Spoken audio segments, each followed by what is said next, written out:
You know that day when you wake up, catch the same bus, head to that monotonous job and think, is my life really going to be just this? Everyone's felt that kind of boredom. Now imagine that, right in the middle of that dull routine, plastic mannequins suddenly come to life, and a completely eccentric man grabs your hand shouting just one word, run. No mistake about it, that's exactly how we're introduced to the modern era of Doctor Who, an absolute sci-fi classic that became a phenomenon and left its mark on countless people over the past few decades. But what not everyone remembers is that the series is far from being just a silly little space adventure. When you really pay attention, you realize it dives deep into heavy themes and surprisingly complex drama. It's a show that blends bizarre monsters. Seriously, who hasn't had nightmares about statues that attack you when you blink, with a lonely protagonist carrying the weight of losing his entire planet in a war? So today on the channel, Doctor Who, the series that made so many teenagers dream of having a TARDIS to travel through time. I can't hit her. Whack her! It was at this moment that he knew he fucked up. Rose Tyler's life is defined by routine. She wakes up, kisses her mother, Jackie, and heads to her mundane job at a London department store. Everything seems predictable until a chance encounter leads her to the store's basement at closing time. There, normality shatters. Plastic mannequins come to life, surrounding her with lethal intent. Just as the end seems certain, an unknown hand grabs hers. A mysterious stranger gives her a single urgent instruction: run. They narrowly escape. The man, who identifies himself only as the doctor. I'm the doctor, by the way. What's your name? Rose. Nice to meet you, Rose. Run for your life. Quickly neutralizes the plastic threat. He explains that the mannequins are alive, and moments later, the shop erupts in flames. Rose watches from safety, shaken. Her old life has turned to ash. The next day, a search for answers consumes Rose. The doctor reappears at her flat, tracking a plastic arm that followed them. The encounter is chaotic and ends with the doctor leaving as quickly as he arrived, warning that an alien war is about to begin. He vanishes into a blue police box, leaving Rose with more questions than answers. Curiosity outweighs fear, and she investigates, finding Clive, an obsessed man who offers a terrifying truth. Wherever the doctor goes, death follows. While Rose speaks with Clive, her boyfriend Mickey waits in the car and meets a silent, terrible fate. A nearby bin comes to life and swallows him, replacing him with a perfect plastic duplicate. Rose returns to the car, frustrated, unaware that the man beside her is no longer the one she loves. During dinner, Mickey's erratic behavior exposes the ruse. The doctor intervenes, decapitating the duplicate and revealing the invasion. During the escape, they enter the blue box. Inside, the impossible becomes real. It's a spaceship, bigger on the inside than the outside. The doctor tracks the signal of the Neston consciousness to the London Eye. The alien entity, desperate after losing its planet in a war, plans to consume the Earth. Negotiations fail. The doctor, carrying the weight of worlds he couldn't save, is captured. The invasion begins. On the streets, shop windows shatter as Autons massacre innocent civilians. Clive is killed in front of his family. Chaos reigns. Underground, Rose realizes she can't just watch. With improvised courage, she launches a risky maneuver, freeing the doctor and dropping the anti-plastic into the alien consciousness. The threat dissolves, and the dolls in the streets fall inanimate. Safe, the doctor offers Rose a choice: travel with him through the universe. Initially, duty to her mother and Mickey makes her refuse. The doctor leaves, and normal life tries to reassert itself, but seconds later the box returns. He mentions that the ship also travels through time. For Rose, the prospect of an ordinary life now seems unbearable. She kisses Mickey goodbye, a definitive farewell to her old reality, and runs toward the unknown. Thanks. Thanks for what? Exactly.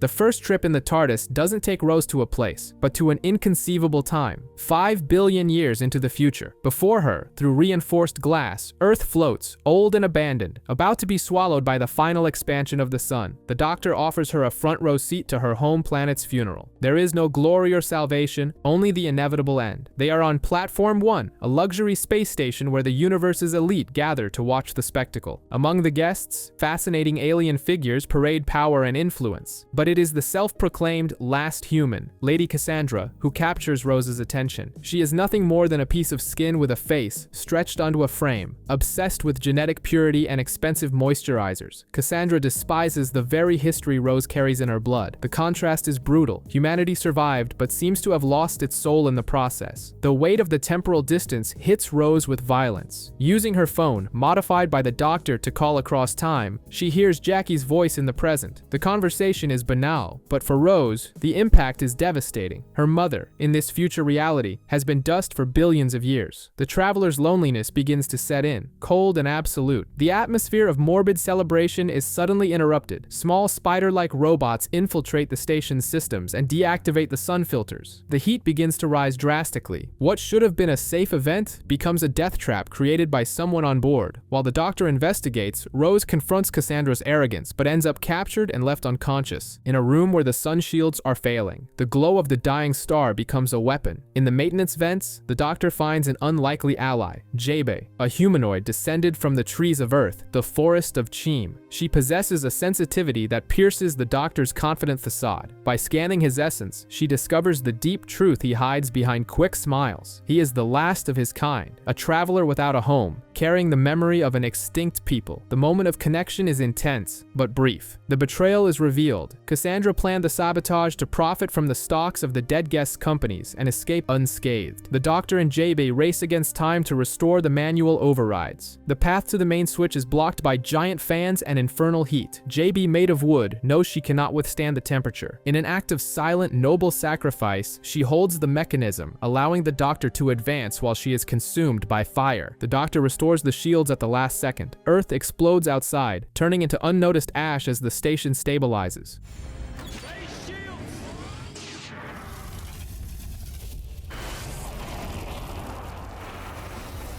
The doctor reverses Cassandra's teleport, bringing her back to face the consequences. Without her assistance to moisturize her, the villain's skin dries out in the residual heat until it bursts. The doctor watches without mercy. Everything has its time, and everything dies. Back on the streets of London in the present, the doctor finally lowers his guard. He confesses to Rose that his planet also burned, destroyed in a war, and that he alone carries the memories of an entire civilization. The vastness of the universe seems less daunting when shared. Rose senses his pain and instead of backing away, offers the only thing she can: companionship and chips. The world ended and was reborn in a single day, and now they walk together. On Christmas Eve, 1869, in Cardiff, the dead find no rest. Inside a Victorian funeral parlor, mourning turns to terror as a blue vapor drifts through the body of a recently deceased woman. She awakens, violent and unnatural, taking the life of her own grandson. The owner, Gabriel Sneed, struggles to contain the reanimated corpse. For Sneed, it's a recurring professional hazard. For Gwyneth, an orphan with clairvoyant gifts, it's a nightmare she feels with her mind before she even sees it with her eyes. The TARDIS attempts to take the Doctor and Rose to Naples in 1860, but, as usual, misses the mark. They land in the snow of Cardiff, dressed in period clothing and seeking entertainment, only to encounter a weary and disillusioned Charles Dickens. The legendary writer feels his imagination has dried up and the world has lost its mystery. But Dickens's skepticism is shattered when, during a public reading of a ghost story, real ghosts appear. Ethereal vapors invade the theater, sparking panic and chaos. Rose is kidnapped by Sneed, who believes she might be useful or dangerous, and ends up locked in a room with corpses that refuse to stay still. The Doctor, with Dickens's reluctant help, rushes to the rescue. Confronting the impossible, the Doctor realizes the funeral parlor was built over a rift in space-time. Alien gases are leaking through this crack, using organic decay as a vehicle to possess the dead. To Dickens, this defies his entire life philosophy. To the Doctor, it's just another Tuesday. The key to everything is Gwyneth. Her psychic connection, strengthened by growing up over the rift, allows direct communication with the entities. In a tense seance, the aliens reveal themselves as the Gelth. They claim to be refugees, victims of the same last great time war that destroyed the Doctor's people.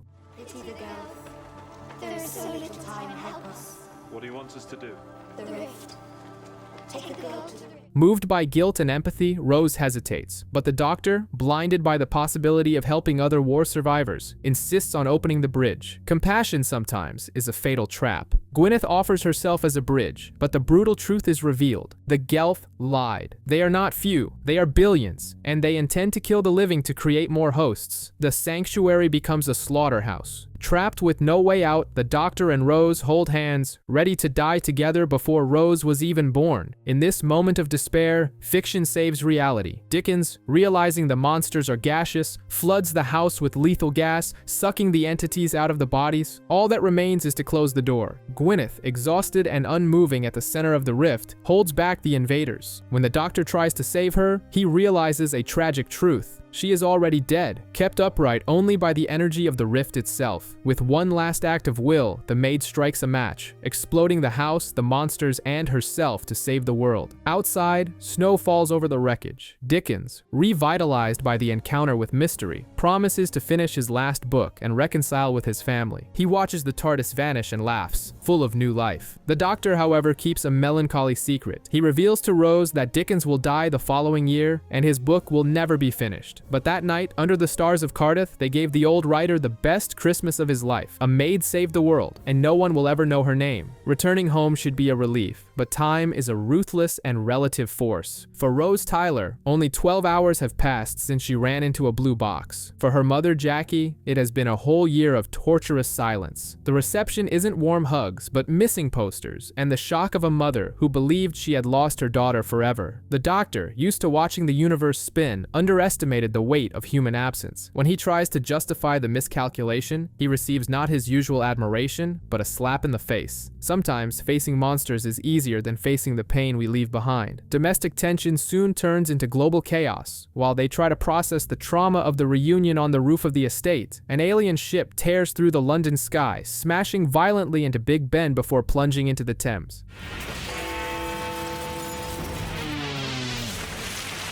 The secret the Doctor and Rose were keeping is now exposed on every news bulletin. Humanity is not alone. Mickey Smith resurfaces, but he is no longer just the boyfriend left behind. He carries the scars of a year spent being interrogated by the police and judged by the neighborhood as Rose's alleged murderer. His bitterness is palpable, but his loyalty remains. He spent months researching the Doctor and discovering the existence of UNIT, a military task force for extraterrestrial threats. As the British government enters a crisis, something sinister occurs in the corridors of power at Downing Street. Authority figures, such as acting Prime Minister Joseph Green and Margaret Blaine, behave in a grotesque and unnatural way. Harriet Jones, a persistent MP, witnesses the unthinkable. These officials are not human, but creatures wearing the skin of their victims like suits, opening zippers in their foreheads to reveal the true monstrous faces beneath. The Doctor, driven by curiosity and duty, investigates the alien pilot's body at the hospital. What he finds is not a warlike invader, but a surgically modified Earth pig, terrified and confused. The creature is gunned down by nervous soldiers before the sad eyes of the Time Lord. He immediately realizes that the ship's crash was an elaborate ruse, a theater piece designed to cause panic, not destruction. But why? The answer comes when the TARDIS is surrounded, and the Doctor is taken under escort to Downing Street, not as a prisoner, but as the planet's leading expert on aliens. It is then that the trap closes. The fake ship wasn't an attack, it was bait. The goal was to gather all the experts on extraterrestrial life in one place, concentrating the Earth's knowledge to eliminate it all at once. In the briefing room, the air grows heavy. The Doctor realizes too late that he has walked willingly into the slaughterhouse. The Slitheen, hidden under human skins, reveal themselves and activate devices that electrocute everyone present. While Rose and Harriet are cornered in the cabinet room, Jackie faces the threat in her own living room. Earth is under attack, and its defenders have just been neutralized. The electricity meant to fry the internal organs of the gathered experts meets resistance in the biology of a Time Lord. As bodies fall around him, the Doctor reverses the trap, using his own electrified badge to incapacitate the Slitheen. It is a desperate escape, not a victory.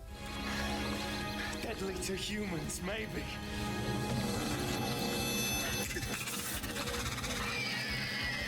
In the labyrinthine corridors of Downing Street, Harriet Jones and Rose run for their lives, hunted by predators who laugh as they kill. Refuge is found in the cabinet room, shielded by impenetrable steel walls, but security becomes a prison. Outside, the Slitheen revealed the terrifying and banal truth of their invasion. It's not an ideological war, it's a family business. Earth won't be conquered, it will be annihilated in a nuclear holocaust provoked by them. So the planet's radioactive remains can be sold as cheap fuel in a galaxy in recession. The cynicism is chilling. Billions of lives traded for a quick profit. While the Doctor tries to formulate a plan with no apparent exit, the war reaches Jackie Tyler's kitchen. A police officer, stripped of his human mask, invades the flat. Mickey, overcoming the terror of months of ostracism, joins Jackie in a a desperate defense. Salvation comes from basic chemistry and the doctor's intuition transmitted via phone. The alien's calcium-based biology is vulnerable to acetic acid. In an act of domestic bravery, Jackie destroys the invader with jars of pickled onions and vinegar. It is a small victory, but it proves that humanity is not defenseless. At the heart of British power, time is running out. The Slitheen are about to obtain the UN nuclear codes. The doctor realizes there is only one way to stop them, but the price is unbearable. He must launch a missile at Downing Street itself. Over the phone, Jackie begs for her daughter's life, demanding a promise of safety the doctor cannot make. The choice is brutal: save the world or save Rose. With blind trust, Rose orders him to fire. A harpoon missile tears through the London skies. The impact reduces the center of government to rubble.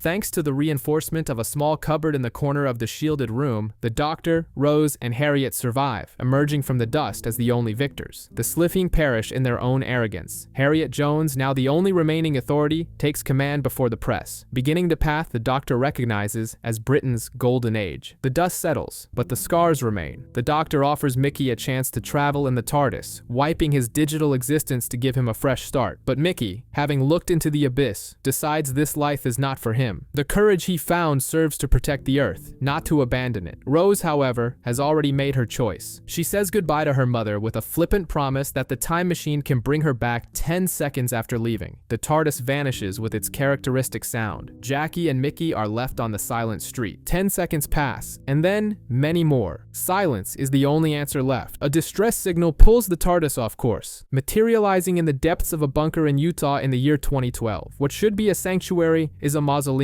Henry Van Staten, a billionaire who collects secrets like others collect stamps, has turned the site into a museum of alien artifacts. Between Cybermen heads and Roswell wreckage, he keeps a living jewel, a creature that screams in silence in the darkness of a shielded cell. Van Staten calls it the Metaltron. The Doctor, moved by compassion, enters the cell to offer help. The metallic screeching sound that answers his call freezes the Time Lord's two hearts. The lights hum to life to reveal the ultimate nightmare, a Dalek. The terror is immediate and visceral. The Doctor, the man who runs toward danger, now pounds on the door, desperate to escape. But fear soon gives way to an ancient rage. Realizing that Dalek's weapon is inoperable, the Doctor stops being the savior and becomes the executioner. He reveals that the Time War is over and that they both are the last survivors of their species. The Dalek, however, coldly observes that this loneliness makes them the same. The comparison enrages the Doctor, who tries to electrocute the defenseless creature. Morality is the first casualty of war.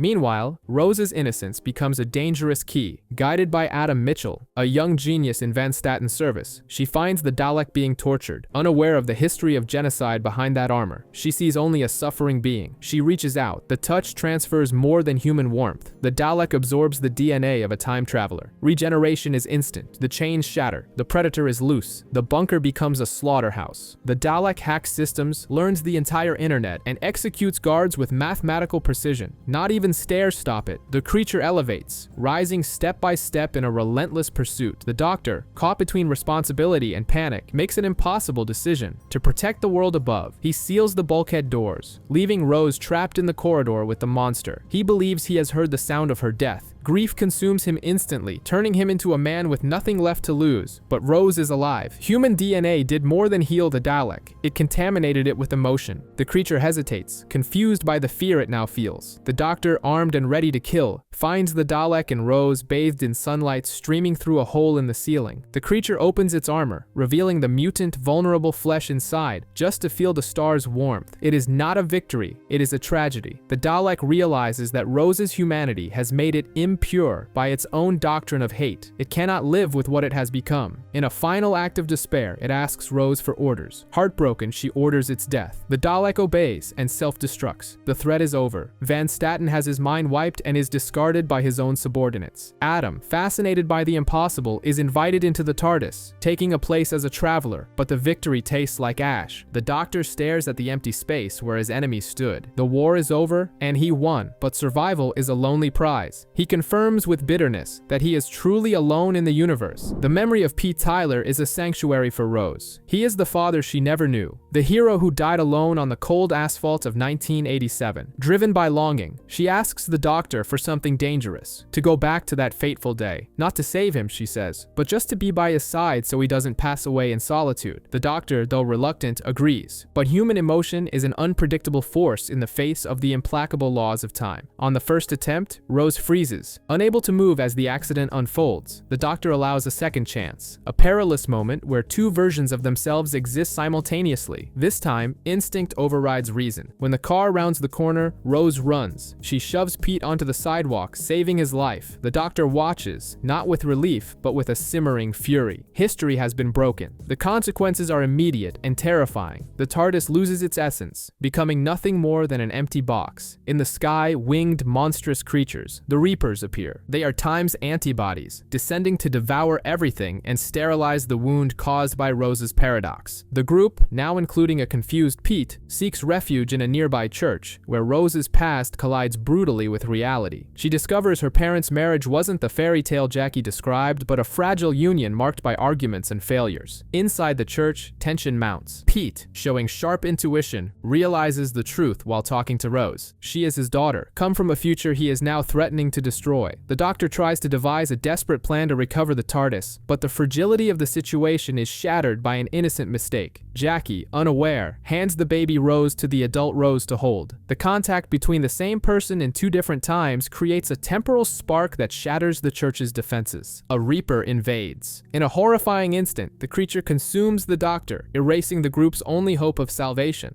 I'm the oldest thing in here.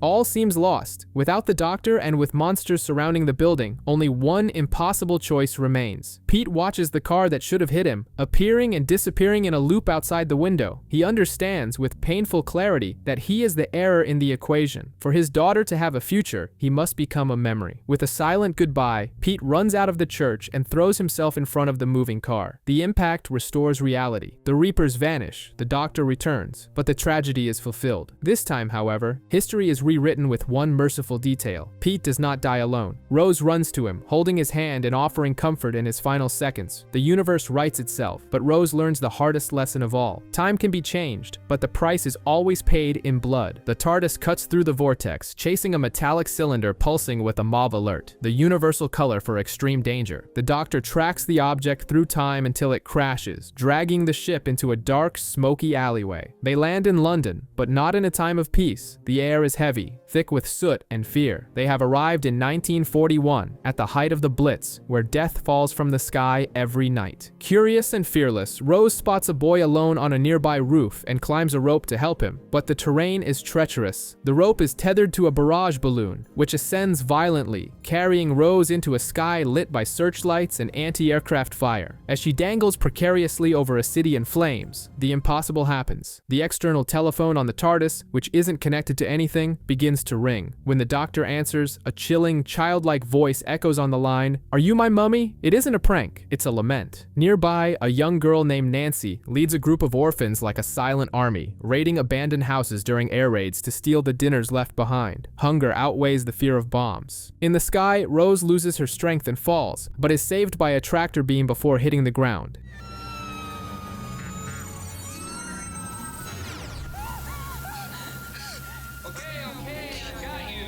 She wakes up in the arms of Captain Jack Harkness, an American RAF volunteer with charm to spare and technological secrets. He takes her to his invisible ship, parked next to Big Ben, believing Rose is a time agent he can negotiate with. It's a game of seduction and deception, but Jack is unaware of the true horror his technology has awakened below. The doctor confronts Nancy, sensing she holds a terrible secret. A child wearing a gas mask pursues her relentlessly. The boy isn't just a victim of war, he can control telephones and phase through defenses. When he reaches through a crack in the door, a strange scar glows on his skin. Nancy warns with absolute terror. One touch from him will leave anyone empty. The search for answers leads the doctor to Albion Hospital. There, Dr. Constantine tends to wards filled with motionless patients. They aren't dead, but they aren't quite alive. Gas masks have fused to their flesh, leather and bone becoming one. All bear the same injuries, the same scar on their hands, the same empty existence. Before the doctor's horrified eyes, Constantine himself succumbs to to a cough, and his face transforms, the mask sprouting from his skin instantaneously. Jack and Rose find the doctor at the hospital, and the truth comes to light. Jack admits the cylinder was an empty ambulance, a con to make a quick profit, but the alien technology, attempting to repair humans, misinterpreted biology through its first victim, Nancy's deceased brother. Now, the plague is rewriting human DNA en masse. Suddenly, the patients stand up in unison. The entire hospital echoes with hundreds of voices joined in a single terrifying question, cornering the trio with no apparent escape. The doctor gambles on an authority he isn't sure he possesses. He doesn't use weapons, but the stern tone of a tired father, ordering the creatures back to their rooms. The impossible happens. Fear retreats before the command. The child and his army obey, marching robotically away.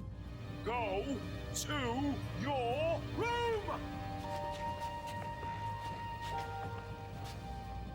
It's a momentary reprieve, but the doctor knows psychological tricks won't last forever against technology he doesn't yet understand. Meanwhile, Nancy fights her own battle in the dark streets of London. Captured by hypocritical neighbors, she uses their dirty secrets, infidelity, and the black market to escape. Hunger drives her, but the guilt over something she has yet to reveal weighs heavier than any bombardment. At the hospital, the trio finds the source of the nightmare, room 802. Children's drawings decorate the walls, silent witnesses to a lonely tragedy. A tape recording reveals the boy's voice, eternally asking for his mother. The doctor realizes his fatal mistake too late. He sent the child to his room, and they are standing right in it. The door creaks open, and the boy returns. The doctor swaps Jack's deadly weapon for a banana, proving that intelligence should override violence, but the wall gives way, and the horde advances. Escaping narrowly via an emergency teleport to Jack's ship, the doctor finally solves the mystery. The plague isn't a weapon, it's corrupted medicine. Nanogenes, microscopic robots designed to heal battle wounds, found a dead boy wearing a gas mask and assumed that was the standard human blueprint. Now, they are fixing every living person to match the corpse. It is a miraculous technology turned into a curse by the ignorance of a machine that had never seen a human before. Back at the crash site, time runs out, a real bomb is falling, and the army of patients closes in on Nancy. The doctor looks into the young leader's eyes and understands the secret she's been guarding. The child isn't her brother, he's her son. In a society that judges unwed mothers, she lived a lie to protect him, and that denial broke the world. The doctor begs her to accept the truth. Nancy, trembling and weeping, embraces the monster and whispers that she is his mother. The recognition is instant. The nanogenes read the maternal DNA, comprehend the true human form, and correct the error. In a golden wave of light, flesh becomes flesh again. You guys in the same DNA.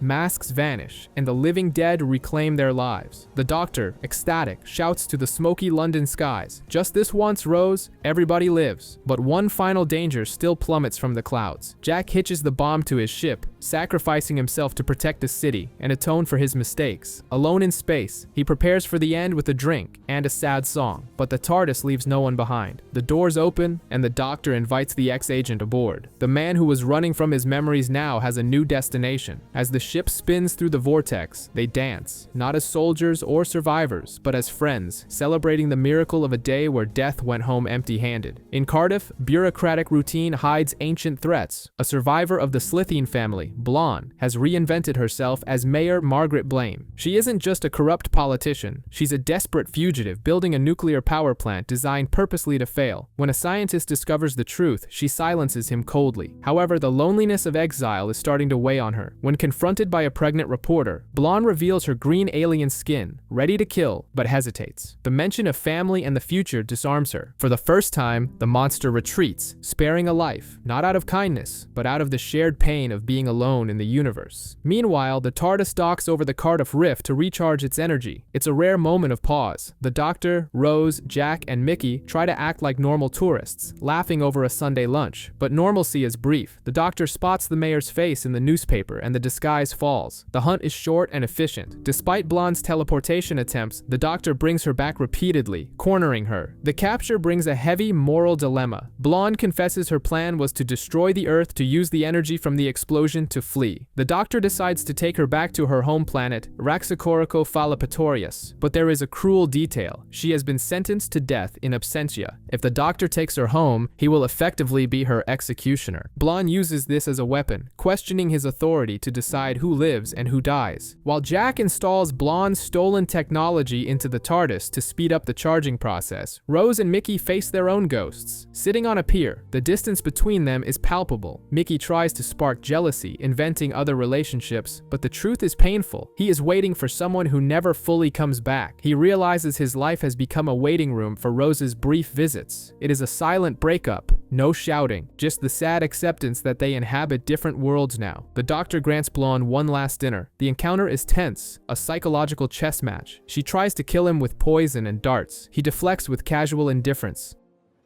A female Raxacoricophalopatorian can manufacture a poison dart within her own finger. Yes, I did. She pleads for mercy, using the reporter she spared as proof she can change. The doctor remains skeptical, but the conversation is interrupted when Blonde's real trap is sprung. The device on the TARDIS opens the rift, and seismic chaos grips the city. In the climax, inside the ship, Blonde threatens Rose, but the TARDIS itself intervenes. The heart of the machine opens, bathing the alien in a golden, telepathic light. The ship doesn't just see a killer, but a profound desire for a fresh start. The light consumes Blonde, leaving behind only her human skin and an egg. The TARDIS has given her a literal second chance, the opportunity to be born again. When the dust settles and the crew prepares to depart, Rose looks for Mickey, but he is already gone. He chose to stop chasing someone who has already left. Rose enters the TARDIS, leaving the Earth and her past behind, as the ship vanishes, carrying with it the hope of a new life inside a small green shell. The doctor wakes up disoriented, huddled in a cramped closet, feeling the brutal effects of an unauthorized teleport. Upon exiting, the reality that greets him is surreal and disturbing. He is the newest contestant on Big Brother. Around him, cameras monitor every breath and computerized voices dictate trivial rules under the threat of real punishment. It isn't just television, it's a slaughterhouse disguised as entertainment. Simultaneously, Rose wakes up in a grim studio, forced to compete on the weakest link against ruthless opponents, where losing doesn't just mean leaving the game, it means being disintegrated by a lethal android.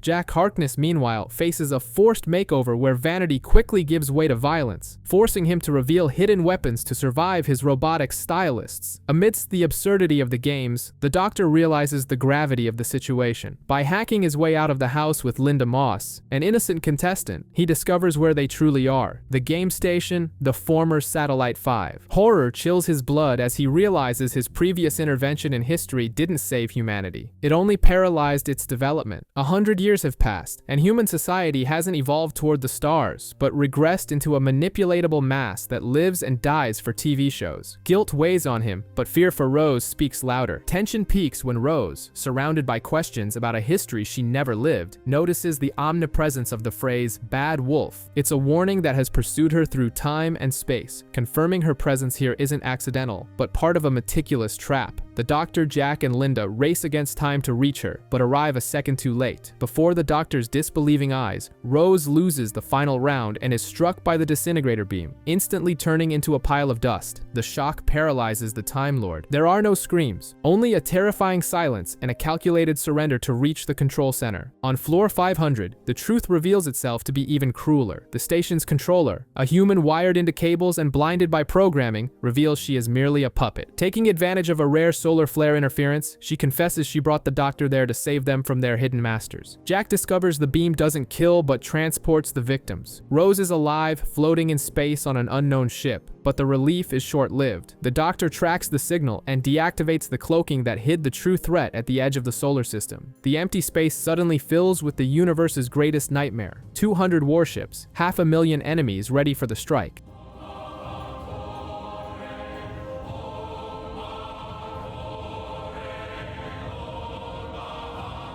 The Daleks have survived. They demand the Doctor retreat, threatening Rose's life. But the Time Lord, driven by the promise to rescue his friend and wipe this plague from the sky, refuses to obey. No weapons, no defenses, and no plan. He offers only his unwavering resolve. Facing certain death, he chooses defiance, vowing to rescue Rose and extinguish his enemies forever, as the invasion fleet begins its attack on Earth. The Doctor's bold defiance turns certain death into a direct confrontation. Thanks to an improvised force field by Jack, the TARDIS materializes inside the flagship, face to face with the nightmare the Time Lord thought he had extinguished. The Dalek Emperor survived, but the truth about his army is even more grotesque. They were grown from human material harvested from Earth, driven insane by hatred for their own impure flesh. These new Daleks have become religious fanatics, worshipping the Emperor as a god. The Doctor realizes with horror that the humanity he tried to protect has become the weapon that now threatens the universe. Back on the game station, the strategy shifts from escape to a final stand. The Doctor begins building a Delta Wave, a weapon capable of frying the brain of every living being in the system, Daleks and humans alike. While Jack organizes a suicidal defense on the lower floors to buy time, the Doctor makes a silent decision. Under the pretext of prepping the TARDIS, he locks Rose inside and sends her back home, away from the war. In a holographic message, he asks her to let the ship die and have a fantastic life.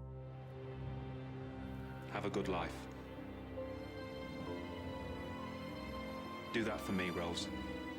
Alone in the 21st century, Rose collapses, pounding uselessly against the closed doors as she listens to the silence of someone who has lost everything. The battle for the game station is brutal and hopeless. The defenders are slaughtered. Linda Moss, the innocent who trusted the Doctor, watches the enemy fleet bombard Earth, melting entire continents, before being sucked into the cold vacuum of space as the Daleks breach the windows. Jack Harkness, the last man standing, fights bravely until he runs out of ammunition, dying in the shadows as the monsters advance. In London, Rose's resignation turns to fury. She sees the words "Bad Wolf" scattered everywhere and realizes they aren't a warning, but a trail left by herself. With the help of Mickey and Jackie, she forces the TARDIS console open, staring into the heart of the time vortex. She absorbs the soul of the machine, refusing to accept the end of the story. At the top of the tower, the Doctor hesitates. The weapon is ready, but the price is the genocide of the human race. Taunted by the Emperor to choose between being a killer or a coward, the Doctor bows his head and chooses cowardice. He will not kill innocents again. Execution seems imminent until the TARDIS returns. The doors open and Rose emerges, no longer human, but an entity of pure golden power. She sees all of time and space. With a simple gesture, she atomizes the Dalek fleet and resurrects Jack, making him a fixed point in time, immortal. But the power of a god is too much for a mortal body. Rose begins to burn. To save her, the Doctor kisses her, drawing the vortex energy into himself, sacrificing every cell in his body in the process. They depart in the TARDIS, leaving a confused Jack behind. On the floor of the ship, the Doctor's body begins to fail. He says goodbye with a smile, reminding Rose that they were both fantastic before exploding in golden light. When the energy dissipates, a new man stands up, with an unfamiliar face and new teeth, ready for the unknown.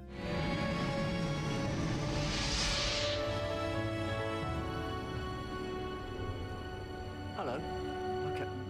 Christmas Eve in London is interrupted not by bells, but by the agonized wheezing of familiar engines. The TARDIS materializes violently, ricocheting off buildings before slanting into the asphalt. From within the blue box, a stranger emerges. He smiles at Jackie and Mickey, wishes them a Merry Christmas, and collapses unconscious. Rose Tyler follows close behind, but her face brings no relief, only fear. The Doctor is there, but the man on the ground is a stranger. The process of regeneration has rewritten every cell in his body, and the cost was high. They take him to the safety of Jackie's flat, dressing him in borrowed pajamas. A golden energy still escapes his lips, a sign that the internal transformation is far from over. While he sleeps, the world outside teeters on the brink. A space probe sent to Mars is swallowed by a hostile vessel, and the aliens, known as the Psycho-Rax, issue their ultimatum. They seek no dialogue. They demand absolute surrender. Rose and Mickey try to maintain a sense of normalcy, but danger follows them home. Robotic robo-forms and a killer Christmas tree tear through the living room. In the height of desperation, Rose places the sonic screwdriver in the Doctor's limp hand. A warrior's instinct, pierces through the coma. He awakens for a brief moment, destroys the threat with a surge of energy, and whispers a warning about pilot fish before collapsing again. Earth is defenseless and its protector is broken. The cruelty of the Sycorax is revealed on a global scale. Using a sample of human blood, they hypnotically control a third of the world's population. Millions walk like sleepwalkers to the edges of rooftops, ready to jump at the invaders' command. Prime Minister Harriet Jones refuses to surrender the planet, but her options have run out. Rose, watching the chaos and the motionless doctor, breaks down in tears. Hope seems to have vanished along with his old face. The TARDIS, containing Rose, Mickey, and the sleeping doctor, is teleported to the alien mothership. Surrounded by monsters, Rose tries to bluff, invoking the authority she saw the doctor use so many times, but she is met only with mockery. However, a trivial accident changes the course of history. Vapors from spilled tea accelerate the Time Lord's recovery. The universal translation returns. The TARDIS door swings open. The doctor is back, and he asks if they've missed him. Still discovering his new personality, he confronts the Sycorax with a mix of manic charm and lethal authority. He deactivates the blood control, freeing humanity, and challenges the alien leader to a sword duel for the fate of the planet. During the fight, the doctor's hand is severed, but the residual regeneration energy allows him to regrow it in seconds. He wins, sparing the leader's life on the condition that they leave forever. But when the alien tries to strike from behind, the doctor does not hesitate. With a single move, he sends him to his death. The warning is clear. This new man gives no second chances. The victory, however, leaves a bitter taste. Harriet Jones orders Torchwood to destroy the retreating Sycorax ship, massacring the defeated enemies. Furious at the unnecessary violence, the doctor decides she is not worthy of leading. With just 6 words whispered to an aide, "Don't you think she looks tired?" he destabilizes the entire British government. As ashes from the destroyed ship fall over London like snow, the doctor chooses his new outfit. Rose's grief transforms into acceptance and trust. He has changed, but his essence remains. Together, they look toward the sky, ready for a future that promises to be fantastic. Goodbyes are rarely easy, and sometimes those who leave ignore the pain of those left behind. As the TARDIS vanishes, leaving Jackie and Mickey in the silence of abandonment, Rose smiles, focused only on the promise of the next adventure. Their destination is further than they have ever gone. New Earth in the year 5,023,000,023. It is a rebirth for humanity, a world of hope that smells of apple grass and is filled with futuristic skyscrapers. However, paradise often hides predators in wait. Unbeknownst to them, the travelers are watched by a mechanical spider, the eyes of Lady Cassandra, a desperate relic who refuses to disappear. The doctor follows a psychic call to a luxury hospital run by the Sisters of Plenitude, cat nuns who promise miraculous cures. The place exudes an unsettling perfection. While the doctor investigates the reason for his summons, a crucial separation occurs. Rose is diverted to the basement, where she finds the horrific truth about who was watching her. Cassandra doesn't just want help, she wants life. Using forbidden technology, she transfers her consciousness, stealing Rose's body and trapping the girl in the darkness of her own mind. Vanity, it seems, is often more dangerous than any weapon. Upstairs, the doctor reunites with the face of Bo, his mysterious summoner, who lies on the verge of death, but the doctor's attention is diverted by the impossible cures around him. He forces his way into the intensive care ward and discovers the price of perfect health: thousands of artificially grown humans, created solely to suffer from every known disease so that the elite may live. It is a factory of pain. When the doctor confronts the nurses, the person beside him reveals she is not Rose. Cassandra exposes her identity and knocks him out, proving that human cruelty survives any era. Cassandra's greed triggers chaos. Attempting to blackmail the sisters, she accidentally releases the infected test subjects. The hospital becomes a death trap, where the touch of the infected kills instantly.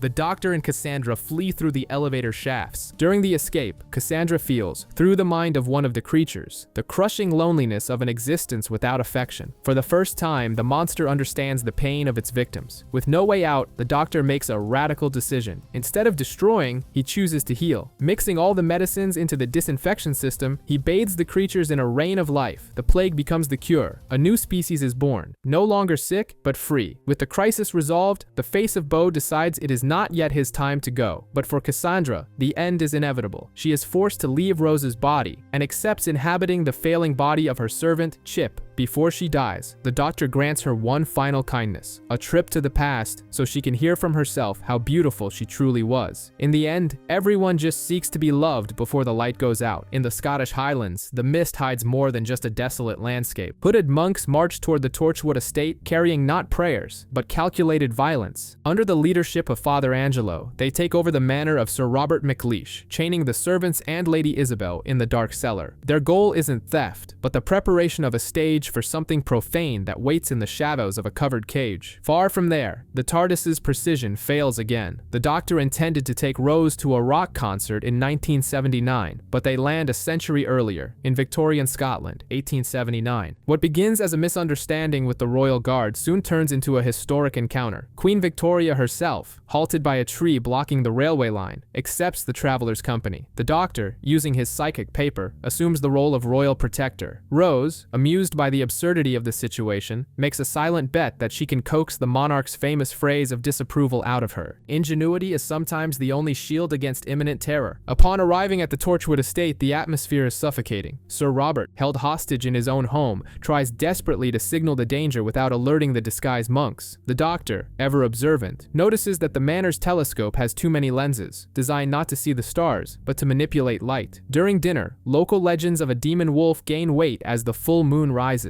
In the basement, the creature in the cage is revealed, an alien intelligence that plans to bite the Queen and found the Empire of the Wolf. Chaos erupts when the beast breaks free. The Doctor, Rose, and the Queen race through narrow corridors, hunted by a force that defies reason. Cornered in the library, they discover the house itself was designed as a trap by the Queen's late husband, Prince Albert, and Sir Robert's father. The mistletoe on the walls serves as poison, and the observatory is the ultimate weapon. However, time is short. In a final act of bravery, Sir Robert faces the beast in hand-to-hand combat, sacrificing his life so the Doctor can set the trap. Using the legendary Koh-i-Noor diamond to refract the moonlight amplified by the telescope, the Doctor floods the creature with the very energy it sought, destroying it mid-air. The threat ends, but the silence that follows is icy. The next morning, Queen Victoria rewards the Doctor and Rose with knighthoods, only to banish them from the British Empire immediately after. She has seen the danger the Doctor attracts, and decides her world cannot depend on a wandering traveler. The Queen orders the creation of the Torchwood Institute, an organization dedicated to investigating the alien and defending Great Britain, even from the Doctor himself. As the TARDIS vanishes to the sound of carefree laughter about the royal lineage, the travelers depart unaware that they have just witnessed the birth of one of their darkest legacies. At Deffrey Vale High School, the silence in the hallways hides something deeply unnatural. The Doctor, disguised as a teacher named John Smith, tests his students and finds intellects that defy human logic, answering complex physics questions as if they were simple math. In the canteen, Rose works undercover and notices that everyone consumes the chips with a strange fervor under the predatory gaze of the headmaster, Mr. Finch. He knows that perfect obedience comes at a high price. The investigation attracts another figure from the past. Sarah Jane Smith, an investigative journalist and former companion of the Doctor, infiltrates the school following suspicious leads. In the storage room, upon finding the unmistakable blue box, time seems to stand still. The reunion between her and the Doctor is charged with restrained, painful emotion. He finally reveals that he survived the Time War, but that he carries the weight of being the sole survivor. For Rose, the moment is a brutal reality check. She realizes she wasn't the first, and fears she won't be the last. Jealousy mixes with the real fear of future abandonment. The mystery deepens when the group discovers that Finch and his team are Krillitanes, aliens who steal the best physical characteristics of the races they conquer. They are using the children's minds, boosted by a toxic oil in the school lunches, to crack the Skaz's paradigm, the universal theory that would grant total control over time and matter. Finch tries to seduce the Doctor with the promise of rewriting the universe and saving the Time Lords. The temptation is immense, teetering on a moral abyss. But Sarah Jane brings him back to his senses, reminding him that pain and loss are essential to defining existence. The confrontation explodes into chaos. While Mickey fights to free the children from the hypnotic trance of the computers, K9, Sarah's faithful robot dog, now reactivated, faces his final battle.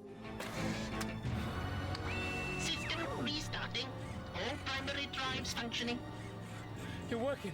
The only way to stop the Krillitanes is to detonate the barrels of toxic oil in the kitchen. K9, his batteries failing, knows he won't survive the explosion. The doctor, with a heavy heart, says goodbye to his old friend, acknowledging his silent bravery. The school goes up in flames, taking the threat with it. In the wreckage, new decisions shape the future. Mickey, tired of being just the tin dog left behind, demands his place in the TARDIS, and the doctor accepts. Sarah Jane chooses to go her own way, but this time, the goodbye is not an abandonment. The doctor gives her a new, rebuilt version of K9. As the TARDIS vanishes, Sarah understands that some things are worth it, even if they break your heart. Mickey Smith has traded his safe Earth routine for the uncertain vastness of the universe, but his first trip in the TARDIS leads him to a silent mystery. They land on a derelict spaceship in the 51st century, seemingly deserted, but impregnated with a familiar smell of cooking and broken technology. However, the true enigma is not in the futuristic corridors, but in an 18th century fireplace. Through it, the doctor finds a young girl in Paris, Raynette. What seems like a magic window is, in fact, a rift in the fabric of reality, connecting different times. And in Raynette's bedroom, the monster under the bed is real. The doctor discovers clockwork automatons, creatures of lethal precision disguised behind porcelain masks. They don't want to kill the girl immediately. They are repairing her, waiting. Each time the doctor steps through the fireplace, only seconds pass for him, but years fly by for Raynette. She grows from a frightened child into Madame de Pompadour, the king's mistress and the most influential woman in France. Amidst court balls and intrigues, she never forgets her lonely angel, developing a deep connection that allows her to see into the doctor's complex and painful mind. Meanwhile, on the abandoned ship, Rose and Mickey discover the horror behind the crew's absence. The droids, programmed to repair the ship at any cost, have used the crew's organs as spare parts. Human hearts pump fluids, organic eyes serve as cameras. They only need one last piece to complete the command circuit, Raynette's brain, specifically when she turns 37. Rose and Mickey are captured, strapped to surgical tables, about to be dismantled by the cold logic of the machines. The climax collides across two timelines. In Versailles, during a masquerade ball, the droids arrive to harvest Raynette. The doctor, realizing the portals are sealed, makes an impulsive and heroic decision. Mounted on a horse, he crashes through the temporal mirror, shattering the connection between the ship and the 18th century. The droids shut down, defeated by their lack of purpose. The doctor saves her life, but the price is his own freedom. Without the connection, he is trapped in the past, far from the TARDIS, forced to live a linear human life. But fate is cruel in its irony. Raynette reveals she preserved the original fireplace. The path reopens. The doctor promises to return in 2 minutes to take her to the stars. He returns to the ship, rescues his companions, and goes back for Raynette. But 2 minutes for a Time Lord can be a lifetime for those who wait. The room is empty, except for King Louis de Fifi, who watches a funeral procession depart through the window. Raynette waited for her angel until the end, but he arrived too late. The doctor tucks his grief into his pocket along with her farewell letter. Back in the TARDIS, he pretends to be fine, masking his mourning with indifference, while the ship in space reveals its name engraved on the hull, SS Madame de Pompadour. Some promises, no matter how sincere, time does not allow us to keep. In a sterile laboratory, ambition outweighs ethics. Dr. Kendrick watches a metallic humanoid form and realizes with terror that it is alive. His superior, John Lumick, a man confined to a wheelchair and consumed by the desire to overcome human fragility, sees not a monster, but the future. When Kendrick threatens to alert the authorities about this new life form, Lumick's response is cold and immediate. Under his command, the prototype executes the scientist with a lethal electric discharge. To Lumick, morality is merely an obstacle to evolution. Far from there, the carefree laughter inside the TARDIS is interrupted by a violent explosion. The ship is hurled out of the time vortex, plunging into darkness and colliding with brutal force. When the lights go out and oxygen masks drop, the doctor realizes the gravity of the situation. The TARDIS is dead. They have landed in the void, on a parallel Earth. Looking outside, they see a London that is familiar, yet disturbingly different, where zeppelins cross the skies. For Rose, the shock is personal and devastating. On a billboard, she sees the face of her father, Pete Tyler. In this world, he is alive, wealthy, and highly successful. The doctor, desperate to save his ship, gives up 10 years of his own life energy to keep a small fragment of the TARDIS functioning. While the ship recovers, Rose goes after the ghost of her father, and Mickey, feeling forgotten and undervalued by his companions, decides to explore this new world alone. Mickey finds his way to the home of his grandmother. In his world, she died years ago in a domestic accident he blames himself for not preventing. Here, she is alive, but blind. The reunion is painful and filled with guilt. He sees the same loose rug on the stairs, the symbol of his failure to protect those he loved. But before he can fix the past, he is kidnapped by a van.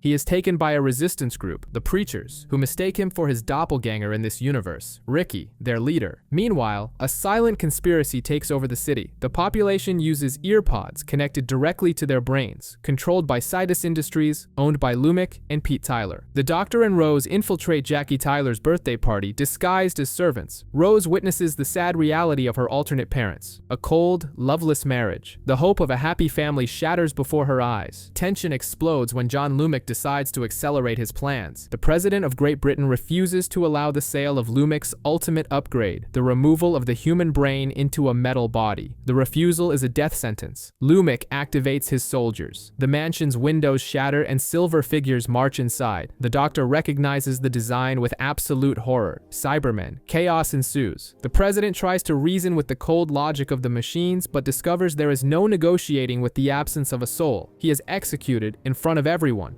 Panic scatters the guests, and the Doctor, Rose, and Pete flee to the garden, meeting up with Mickey and the Preachers. But firearms are useless against the steel armor. Surrounded on all sides, the Doctor tries to surrender, but the Cybermen do not take prisoners. They declare the group incompatible. The sentence is unique and final. Delete. Surrounded by Silver Death, the Doctor makes a desperate move. He uses the raw energy of the TARDIS power cell as a light grenade, pulverizing the Cybermen blocking their path. The group escapes in the Preacher's van, but the flight tastes bitter. Pete wants to go back to save Jackie, but the Doctor is brutally honest. Anyone left in that house is already dead. Now the mission is to ensure those losses weren't in vain. Across the city, John Lumic, now consumed by his own creation, activates a signal through the population's earpods. The effect is immediate and terrifying. Men, women, and children march in a trance through the streets, walking voluntarily toward the Battersea factory to be processed. The Doctor, Rose, and the rebels watch helplessly as humanity is herded like cattle. The group realizes they must strike at the heart of the beast, but internal tension explodes when Mickey, tired of being treated like an irrelevant tin dog, demands a crucial role in the mission. He sets off with Jake to infiltrate the airship hovering over the factory, determined to prove his worth. Meanwhile, the nightmare becomes real for the other half of the group. Ricky tries to climb a fence to escape, but is caught and electrocuted. Mickey watches his doppelganger die helplessly, and the sight of his own lifeless body on the ground hardens something inside him. Innocence is over. In the underground tunnels, Mistress Moore and the Doctor push forward, but not without cost. She reveals her life as a fighter is an elaborate lie to protect her children, a silent sacrifice that ends tragically when a Cyberman coldly executes her. On the main floor, Pete and Rose, disguised among the victims, witness the final horror. A Cyberman approaches and with a distorted voice reveals it was once Jackie Tyler. There is no rescue possible. The woman Pete loved has been erased, leaving only metal and obedience. In the control center, the Doctor confronts Lumic, who has forced his own upgrade to become the cyber controller, but the villain's arrogance is his downfall. On the airship, Mickey hacks into the transmission system. The Doctor connects Rose's phone to the computers, and Mickey sends the code that deactivates the emotional inhibitors. Suddenly, the Steel Army regains its humanity. They see what they have become. A collective scream of horror and despair tears through the factory as the machines explode, unable to bear the pain of their own existences. With the factory in flames, the group escapes through the airship via a rope ladder. The cyber controller, refusing to die, pursues them, clinging to the ladder. Pete, holding the Doctor's sonic screwdriver, makes a final decision. For Jackie and for the world that was destroyed, he cuts the rope. The monster plunges into the burning hell below, ending the Age of Steel. Back at the recharged TARDIS, the moment of departure brings the most painful revelation. Pete decides to stay to rebuild his world, but he isn't the only one. Mickey announces he won't be returning. He has found his purpose here, looking after his blind grandmother and fighting the remaining factories in Paris. He is no longer the Doctor's shadow or the sideline boyfriend. Rose says goodbye to him in tears, realizing they lost Mickey, but the universe gained a hero. The TARDIS departs, leaving behind a saved world, but a family irrevocably changed. On a dark and stormy night in 1953, Mr. Magpie faces the financial ruin of his electronics shop. Despair makes him vulnerable, and when the television in front of him begins to speak, he doesn't run. A female voice, sweet yet authoritative, promises salvation in exchange for obedience. A bolt of energy consumes Magpie's face, marking the beginning of a terrible pact. The price of the miracle is slavery. Not far away, in the Connolly family home, the terror is domestic. Eddie Connolly rules his family with an iron fist, intimidating his wife Rita and son Tommy. The purchase of a new television isn't an act of affection, but a status symbol for Queen Elizabeth II's coronation. The family's grandmother, skeptical of technology, becomes the first silent victim. When her face disappears, leaving only a smooth, empty surface,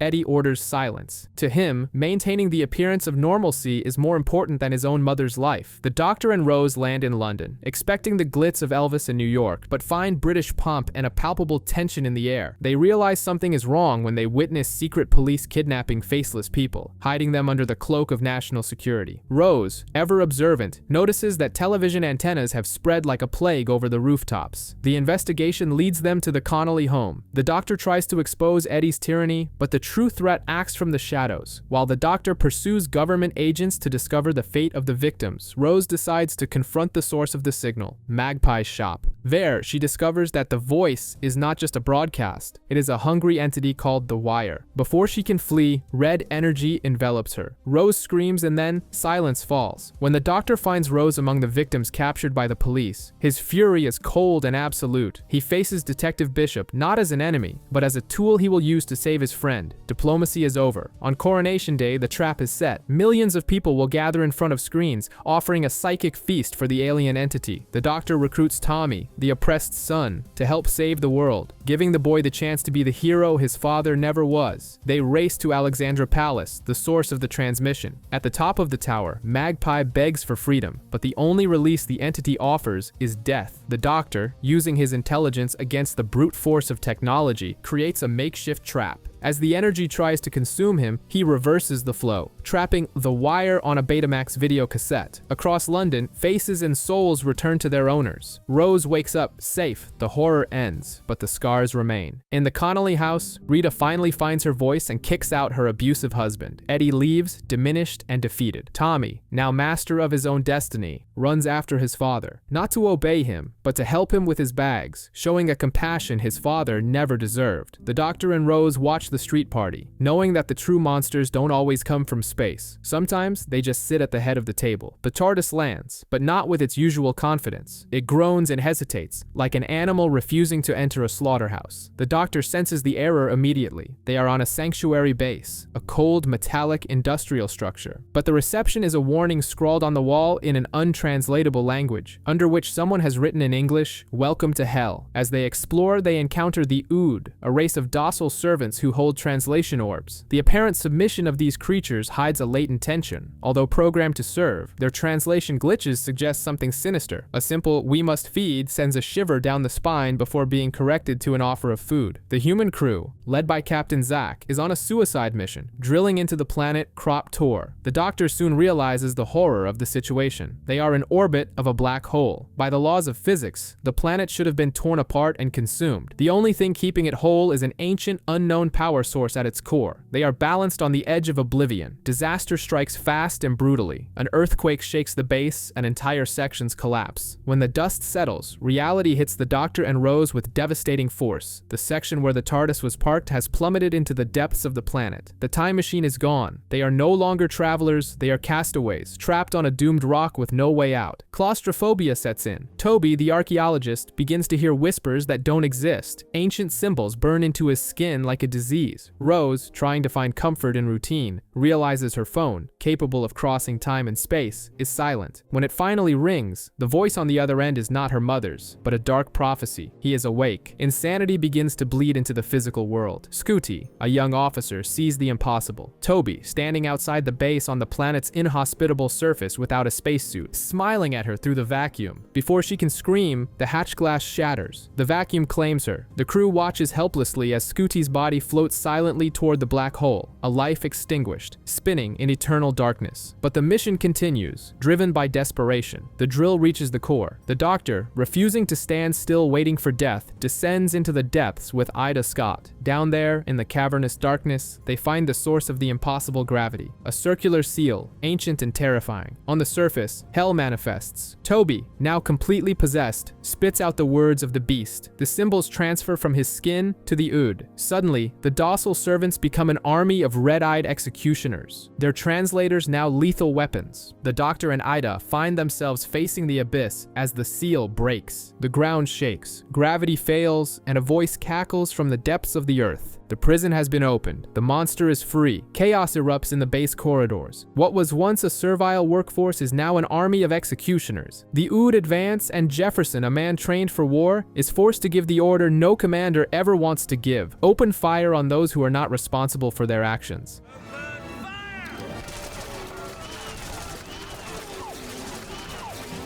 Survival becomes the only valid currency. In the control center, the situation is desperate. Captain Zack sees his options dwindling along with his ammunition. He suggests Strategy 9, venting the base and exposing the attackers to the vacuum. It is a brutal measure, born of absolute necessity. But before the plan can be executed, the voice of the beast resurfaces, no longer as whispers, but dominating the screens and communicators. The monster claims to be the inspiration for every devilish figure in history, a consciousness that predates the universe itself. It taunts the Doctor with memories of a time war and prophesies a violent end for Rose. The psychological fear is sharper than any blade. Hundreds of meters below, the elevator cable snaps. The Doctor and Ida are trapped, their oxygen counting down the minutes to the end. Facing a bottomless pit, the Doctor makes a decision that defies human logic. He won't wait for death huddled in the dark. He lets go of the cable. He chooses to fall. It is a leap of faith into absolute darkness. Upstairs, escape requires sacrifice. Rose, refusing to give up, leads the group through the ventilation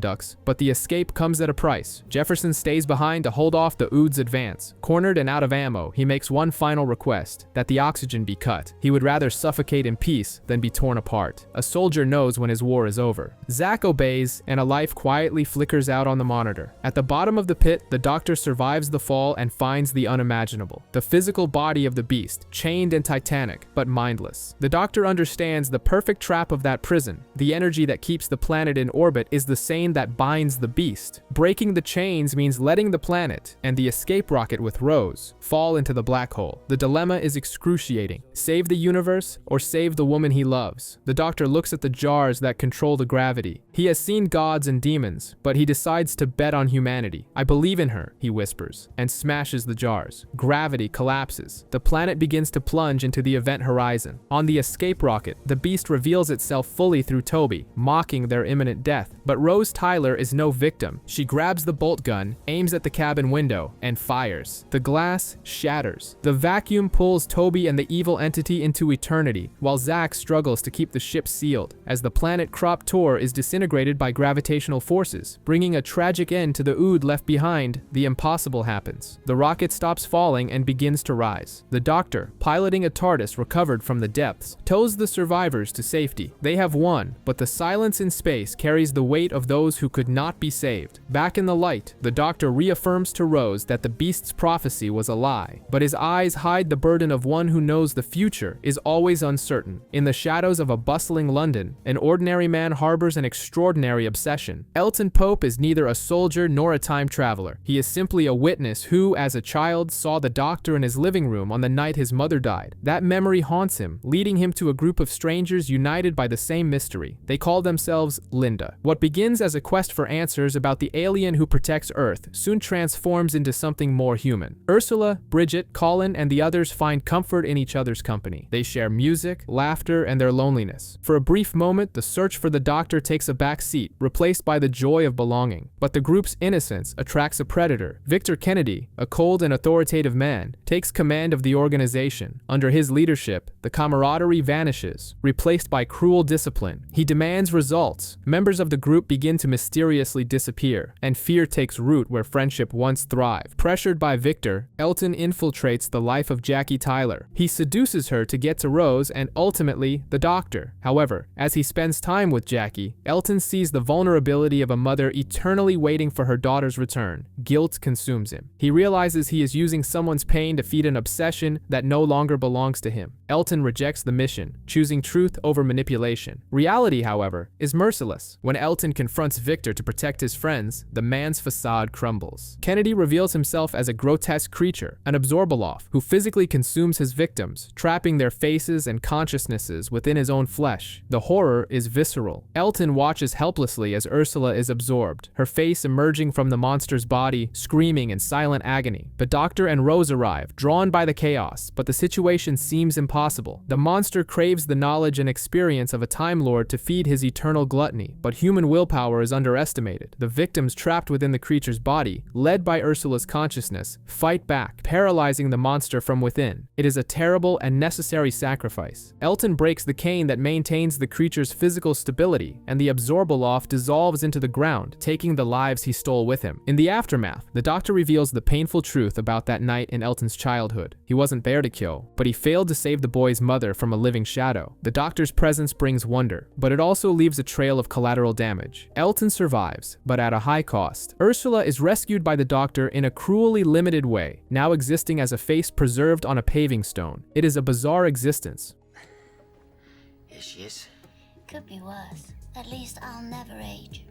And it really is quite peaceful. You'd be surprised. But for Elton, it is enough. They found a form of love in a broken world. He learns that touching the Doctor's universe is dangerous. Those who get too close rarely leave unscathed. Salvation and damnation, more often than not, are the same thing. London, 2012. The air vibrates with the electricity of a global event, the opening of the Olympic Games. But in a quiet suburb called Dame Kelly Holmes Close, fear and silence speak louder than the celebration. Two boys play football in the street, ignoring an elderly neighbor's warnings, until the impossible happens. One of them vanishes into thin air, leaving no trace. Across the street from an upstairs window, a lonely girl watches. Chloe doesn't just see the world, she captures it with her colored pencils. And in her drawings, the missing boy screams, trapped in 2 dimensions. The TARDIS materializes amidst the pre-Olympic euphoria. The Doctor and Rose expect a celebration, but they soon sense the tension hanging over the pavement. Cars break down mysteriously, children disappear, and a strange residual energy permeates the neighborhood. The Doctor feels an itch in the fabric of reality. Posing as official inspectors, they begin to investigate, but the answers lead not to a monster, but to a child's bedroom. Chloe Webber lives in isolation, stifled by domestic secrets in the shadow of an abusive father. Her loneliness is so profound that it has attracted something from the void. An Isolus, an alien life form separated from its hive of billions, has fallen to Earth and found refuge in the only other soul as lonely as itself. The situation escalates rapidly when Rose is attacked by a living scribble, a violent manifestation of childhood fear. The Doctor neutralizes the threat, but realizes the true danger. The Isolus, desperate for family and love, is consuming everything around it to fill its void. When the Doctor tries to intervene, Chloe's fear takes control. She draws the TARDIS. Then she draws the Doctor. In moments, Earth's greatest defense is imprisoned on a sheet of paper, leaving Rose alone to save the world. Without the Doctor, Rose must act fast. Chloe, possessed by the entity, begins erasing entire crowds from the Olympic Stadium. The world is disappearing, stroke by stroke. Rose realizes the creature isn't acting out of malice, but out of a need for warmth and emotion. She locates the Isolus ship buried beneath the hot pitch of the newly paved street. Armed only with a pickaxe and her courage, she unearths the pod. The Olympic torch approaches, a symbol of fire and hope that unites nations. Rose realizes this is exactly the energy the creature needs to return home. She throws the pod into the flame. The connection is made. The alien departs, returning the children, the crowd, and finally, the Doctor. In the decisive moment, the Doctor appears to carry the torch to the cauldron, completing the cycle of restoration. But the final battle takes place in Chloe's room. Supported by her mother, the girl finds the strength to destroy the monstrous drawing of her father, exorcising the real demon that haunted her life. Normalcy returns, but the air carries a different weight. Rose, relieved, declares that nothing can ever part them. The Doctor, however, looks at the sky with a grave expression. He feels what she cannot yet see. A storm is approaching. Rose Tyler's voice echoes through time, not with the joy of her past adventures, but with the solemn weight of a goodbye. She narrates the end of her journey, the moment the war arrived, and the story of how she died. The TARDIS materializes in the Powell estate, but the reunion with Jackie brings an unexpected chill. Jackie isn't just waiting for her daughter, she is waiting for a visit from the ghost of her late father. Humanity's collective grief has been turned into a routine. Across the planet, silent shadows walk among the living. The impossible has become mundane. The Doctor watches with concern as society accepts these manifestations as the return of loved ones, blinded by longing. But he knows that real ghosts don't show up on a schedule. An artificial force is pressing against the fabric of reality, using human faith and desire as a doorway. The source of this energy lies within the towering Canary Wharf, headquarters of the Torchwood Institute. Led by the ruthless Yvonne Hartman, the organization operates with the imperial arrogance of those who believe they can bend the universe to their will. They seize the TARDIS and the Doctor, treating him not as a savior, but as a historical prisoner, an enemy of the crown since the days of Queen Victoria. Hartman proudly displays her stolen technology, blind to the danger she is nurturing in the basement. A mysterious sphere, a void ship, which even the most advanced sensors cannot detect. While the Doctor tries to warn them about the irreparable fissures being created between dimensions, a silent infection spreads through the corridors of Torchwood. Employees are subverted, their minds enslaved by electronic devices connecting their brains directly to a distant hive. Rose, separated from the Doctor, infiltrates the lower levels and finds Mickey Smith. The boy who stayed behind has returned as a man hardened by war in a parallel world, ready to face an ancient enemy. Catastrophe is inevitable. Ignoring the Doctor's warnings, Torchwood maximizes the portal's energy. The illusion shatters globally. The shadows gain weight and form, revealing themselves not as benevolent spirits, but as legions of Cybermen. The invasion is instantaneous and absolute. Humanity falls without firing a single shot. But in the heart of the tower, the horror reaches a new level. The Cybermen, confronted by the Doctor, reveal that the Void Sphere does not belong to them. They were merely following its wake. Before the terrified eyes of Rose and Mickey, the sphere opens. 4 Daleks, members of the sinister cult of Skaro, demand answers about the silent artifact they protect, the Genesis Ark. Dr. Singh learns too late that his life is irrelevant. His mind is brutally drained, leaving only an empty shell on the floor. Rose Tyler, however, keeps her head high. She uses her knowledge of the Time War as a shield, bargaining for survival in exchange for time. Outside, the Cyberman invasion reaches a global scale. They promise upgrading and order, but they are met with fury. Humanity, refusing to lose its essence, fights in every street and every home.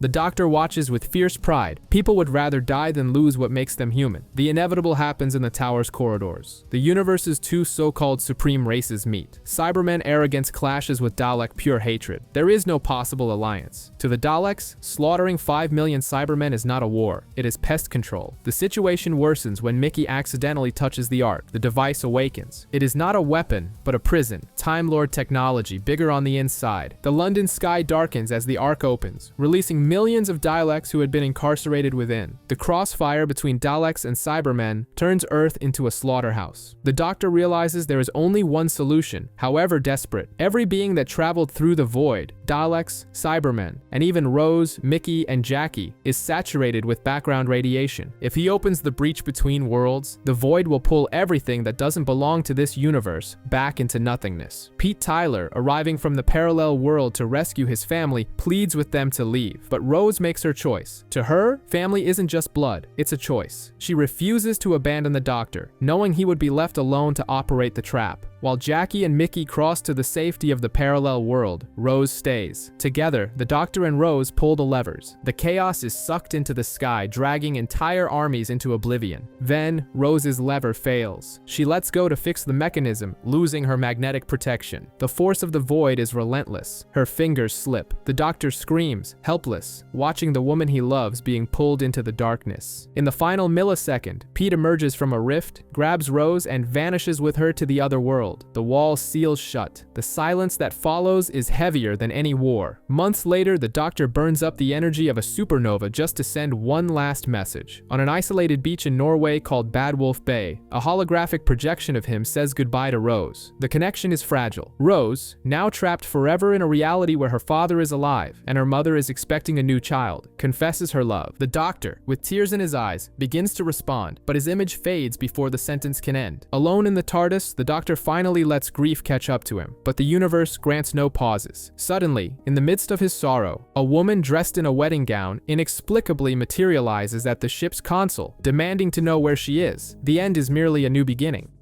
For the happiest day of her life. Suddenly, a golden glow envelops her, the world spins, the altar vanishes, and she materializes inside the TARDIS, dazed and clad in her wedding gown. The Doctor, his eyes still glassy from Rose's recent departure, stares at the intruder in utter disbelief. The initial shock quickly spirals into chaos. Donna doesn't care about aliens or time travel. She wants her wedding, and she accuses the Doctor of kidnapping. The attempt to return her to London goes awry when the TARDIS lands miles away from the ceremony. Desperate and penniless, Donna braves the cold winter streets, unaware she is being hunted. Roboform Santas, remnants of a previous invasion, emerge, wielding lethal musical instruments. The Doctor intervenes, guiding Donna's taxi through a frantic high-speed chase down the motorway. She must trust him and take a leap of faith into the moving ship, a jump that defies all her logic. Upon reaching the wedding reception, reality bites harder than any alien attack. The party is carrying on without her. Everyone seems more relieved or indifferent than concerned. The Doctor, investigating the firm where Donna works, uncovers a terrifying truth. Lance, the groom, never loved her. He has been poisoning her with Huon particles, turning her into a living key to awaken the children of the Empress of the Rachnos, a voracious, ancient, spider-like being hidden at the Earth's core. Lance's betrayal breaks Donna's heart but ignites the Doctor's fury. Confronting the Empress, he offers a chance for surrender. When she refuses, the Doctor's mercy evaporates. He detonates the walls, drowning the Rachnos brood in fire and scalding water. He stands perfectly still, watching the genocide with a cold, terrifying gaze. It is Donna who must save him from himself, pleading with him to stop. The Doctor pulls back, shaken by his own darkness. In the quiet snow outside the TARDIS, Donna declines his offer to travel with him, but leaves him with a vital warning. He needs someone. Alone, he is dangerous. The mundane life of Martha Jones, a medical student overwhelmed by family drama, collides violently with the impossible. On her way to work, strange encounters with a mysterious man foreshadow the coming chaos. Shortly after, inside the hospital, the world turns upside down, literally. Rain begins to fall upward instead of down. When Martha looks out the window, Earth is but a distant sphere in the sky. The entire hospital has been transported to the moon.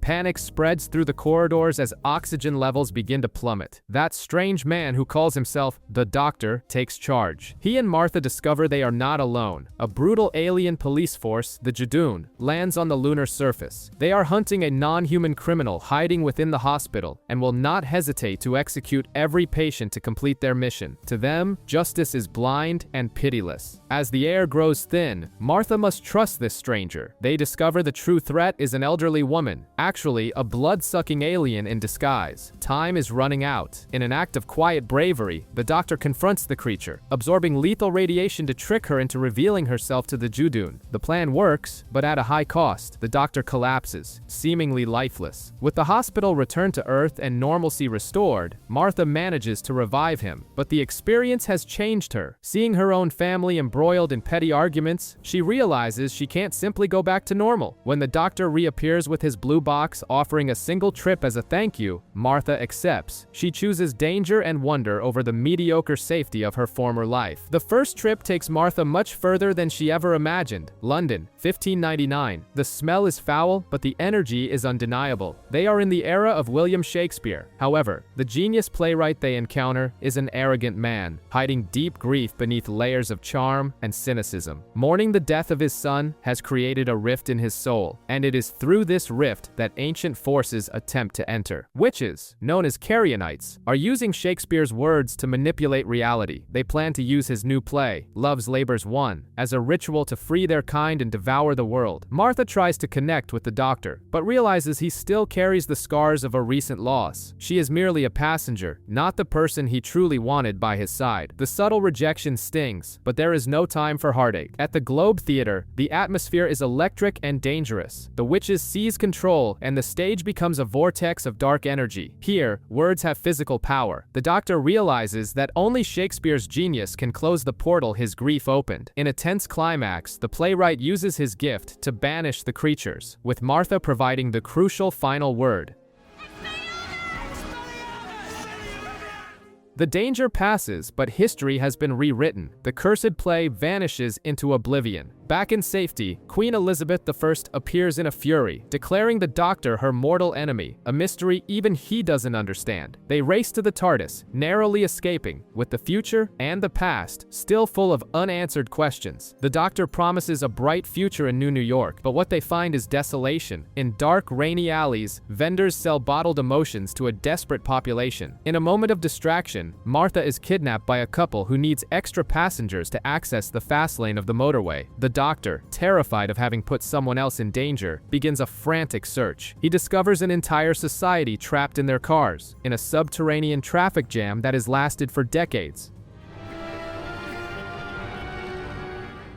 Hope is a dangerous drug here. Thousands of people drive to nowhere, united only by faith and the hymns they sing together in the dark. Below them, in the toxic fog, forgotten monsters wait to devour the reckless. Martha, trapped in the speeding car, must fight back panic as the creatures attack. At the top of the city, the Doctor finds both the culprit and salvation. An ancient plague decimated the surface, and the closing of the motorway was, in fact, an attempt to save the drivers. The legendary Face of Bo, in his final moments, sacrifices his own life force to open the city's roof. Sunlight floods the underground for the first time in years, revealing the truth and freeing the captives.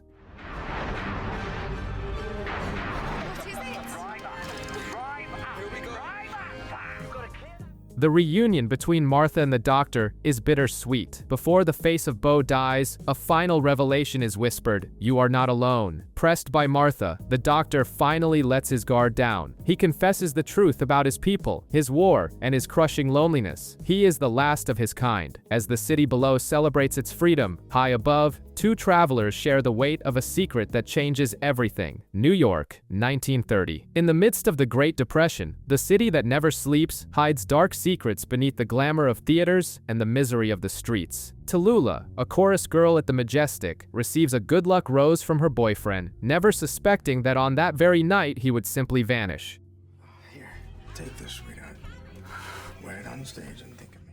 Love sometimes is the first victim in hard times. When the TARDIS lands at the foot of the Statue of Liberty, the Doctor and Martha expect a quick detour, but find a metropolis marked by despair and inexplicable disappearances. In Hooverville, a tent city in Central Park, men and women like Solomon fight for dignity by sharing a simple loaf of bread, united by survival and the scars of the Great War. But something lurks in the sewers, something that kidnaps those forgotten by society. Human ambition, however, reaches dizzying heights. At the top of the still under construction Empire State Building, Mr. Digoras serves masters he barely understands. The cult of Skaro, the last 4 Daleks in existence, are manipulating the construction for terrible ends. They see in humanity a tenacity they lack. Dalek Sec, the leader, makes an unthinkable decision to ensure his race's future. Purity must be sacrificed for survival. In the damp tunnels, the Doctor discovers a pulsing mass of alien flesh and an army of pig slaves. Humans transformed into mindless beasts. Among them, however, there is a look of recognition. Laszlo, deformed and monstrous, has retained his humanity through sheer willpower. His courage is a beacon in the underground darkness. The tragedy deepens in the Dalek laboratory. Digoras, chosen for his ruthless mind, is absorbed. Sek's metal casing opens, not to reveal death, but the birth of an abomination. A hybrid rises, fusing Dalek coldness with human form. The future they promise is grotesque. A new race born from the forced sacrifice of those no one will miss.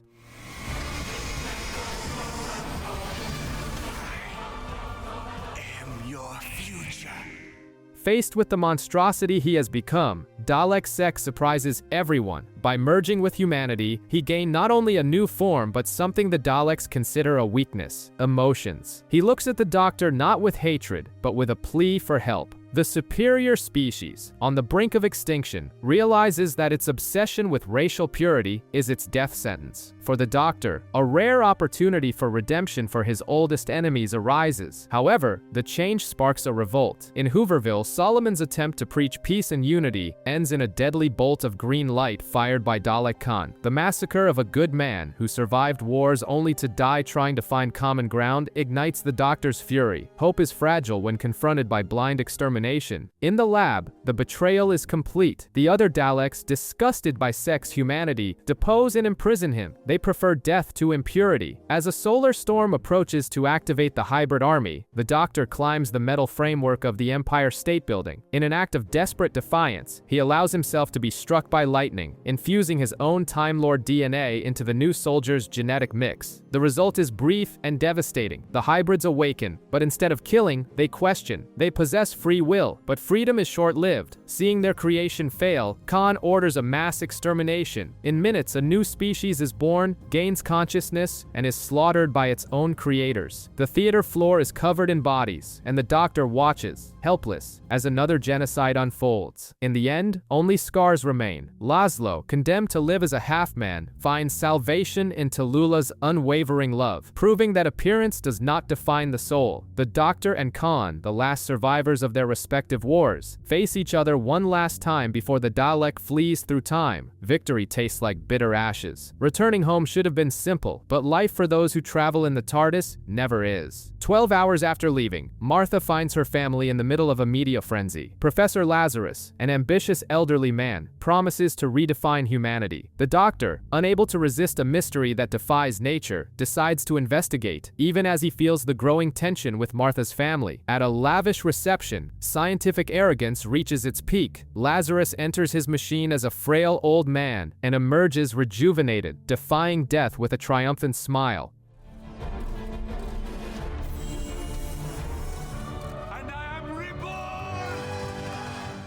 He believes he has cheated time, but the Doctor knows that evolution cannot be forced without terrible consequences. Energy must come from somewhere, and soon the party turns into a nightmare when Lazarus's unstable DNA demands vital fuel. The laboratory becomes a hunting ground. The Doctor and Martha race against time, fleeing from a monster that still carries the face of a man who only wanted to live longer.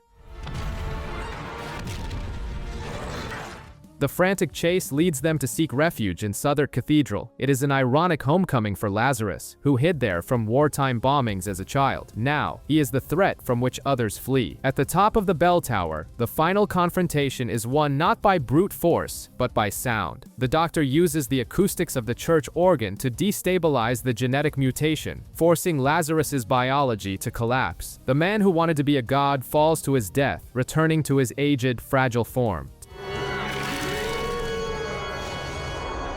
T.S. Eliot was right. The world ends not with a bang, but with a whimper. Back in safety, the Doctor offers Martha a permanent place by his side, no longer as a passenger, but as a companion. She accepts, ready to see the universe. But as the TARDIS vanishes, the phone rings. Martha's mother, poisoned by the whispers of a mysterious man, leaves a sinister warning that echoes in the void. They are not safe. The universe is a dangerous place, and the TARDIS, drawn by a distress call, lands directly into chaos.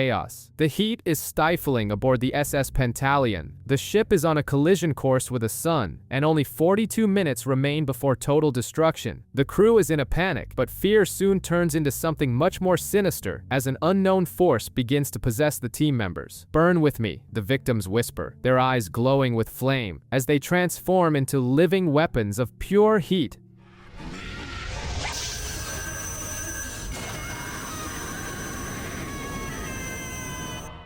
For the first time in a long while, the Doctor finds himself separated from his companion and powerless. Martha and a crew member, Riley, are trapped in an escape pod, about to be ejected into the star's core. Facing imminent death, Martha calls her mother on Earth. It is a veiled goodbye, full of love and unspoken secrets, as she fights back tears. Her despair is palpable. The space adventure has lost its luster, leaving only the cold terror of the vacuum. The truth about the threat is brutally revealed. The ship was illegally literally mining the sun, unaware that the star was, in fact, a living organism. The sun isn't just burning, it's defending itself, screaming in agony and seeking to reclaim what was stolen. The Doctor himself is infected by the solar entity. His eyes burn, his temperature rises to impossible levels, and he screams that he is scared. It is a rare and terrifying moment to see the Time Lord vulnerable, pleading to be frozen before he loses control. In the end, Martha must act. While the Doctor fights the fire in his veins, she coordinates the release of the stolen fuel, giving life back to the sun. The ship escapes, and the Doctor survives, but the experience leaves its mark. He gives Martha a TARDIS key, a symbol of absolute trust. However, back on Earth, Martha's mother hangs up the phone under the watchful eye of government agents. The shadows are closing in, and the real danger may not be in the stars, but at home. Fleeing from a family of relentless alien hunters, the Doctor makes a drastic decision. To hide, he must stop being who he is. He rewrites his own biology, locking his Time Lord essence inside a fob watch and becoming completely human. It is 1913 England, a year before the world plunges into the Great War. Now, he is John Smith, a simple school teacher who dreams of impossible adventures, while Martha takes on the difficult role of his maid, watching over him in silence. The cruelty of the situation weighs heavily on Martha. She is forced to hide her intelligence and endure racial and class prejudice, all to protect a man who doesn't remember her. Worse still, she watches John Smith fall in love with the school nurse, Joan Redfern. It is a genuine, sweet, and human love, something the Doctor could never have, but that John embraces with all his heart. Martha watches the man she admires become a stranger, happy in a common life that doesn't belong to him. But peace is an illusion. The family of Blood has tracked the Time Lord sent to the school. Using animated scarecrows as soldiers, they surround the grounds, ready to massacre innocents in search of the immortality contained within the Doctor. A student, Tim Latimer, finds the watch and glimpses the power within, becoming a key player in this deadly game.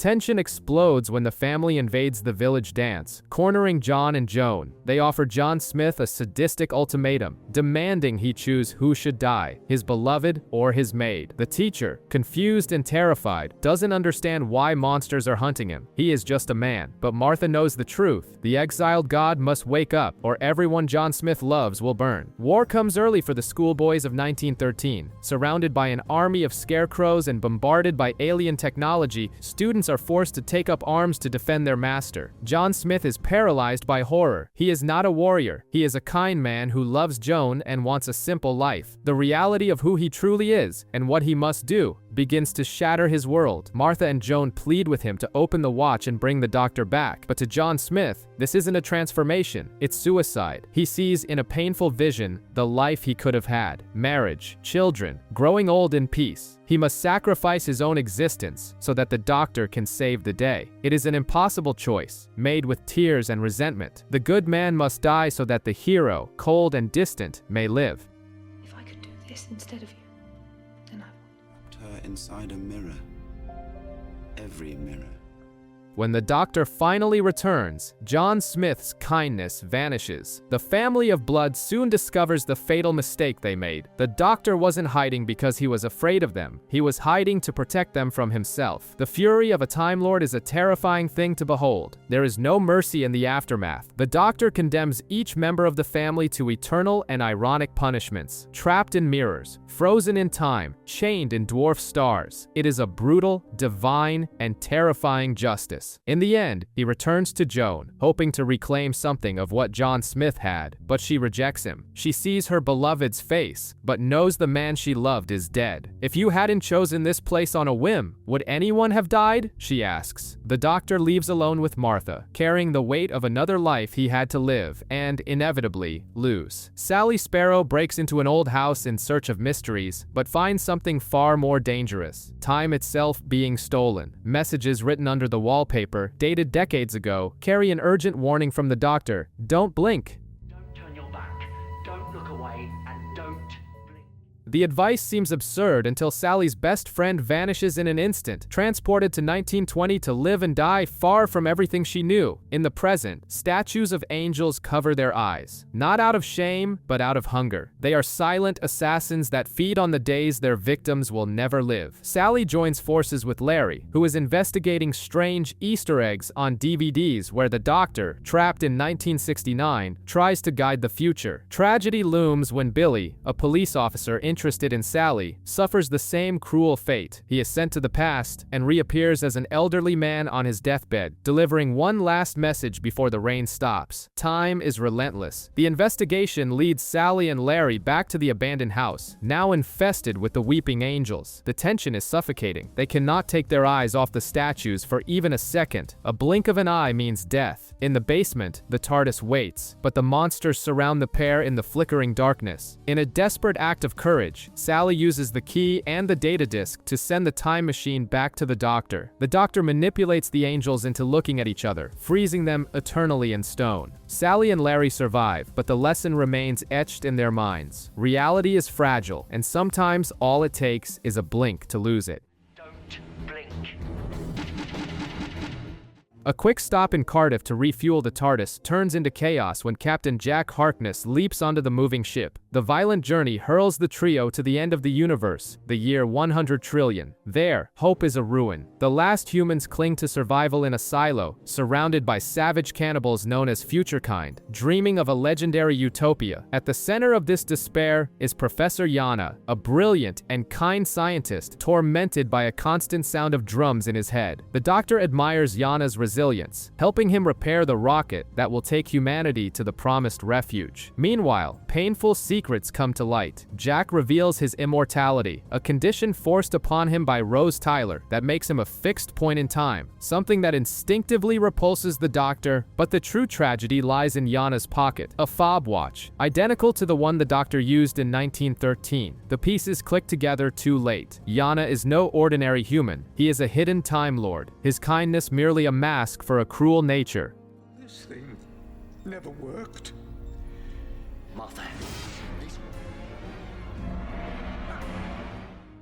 Upon opening the watch, the gentle personality dies, replaced by the pure malevolence of the Master. The reunion is brutal. The Master murders his assistant, locks the Doctor out of the TARDIS, and regenerates into a young, vibrant form. As the human rocket departs for the unknown, the Master steals the time machine, leaving the Doctor, Martha, and Jack stranded at the end of all things, while monsters scratch at the door. The return to the 21st century brings no relief, only political horror. The Master hasn't just escaped, he has taken over. Under the identity of Harold Saxon, he is now the British Prime Minister, hypnotizing the population through a satellite network and ruling with a sociopathic smile. He murders his cabinet with toxic gas while laughing, treating tyranny like an inside joke.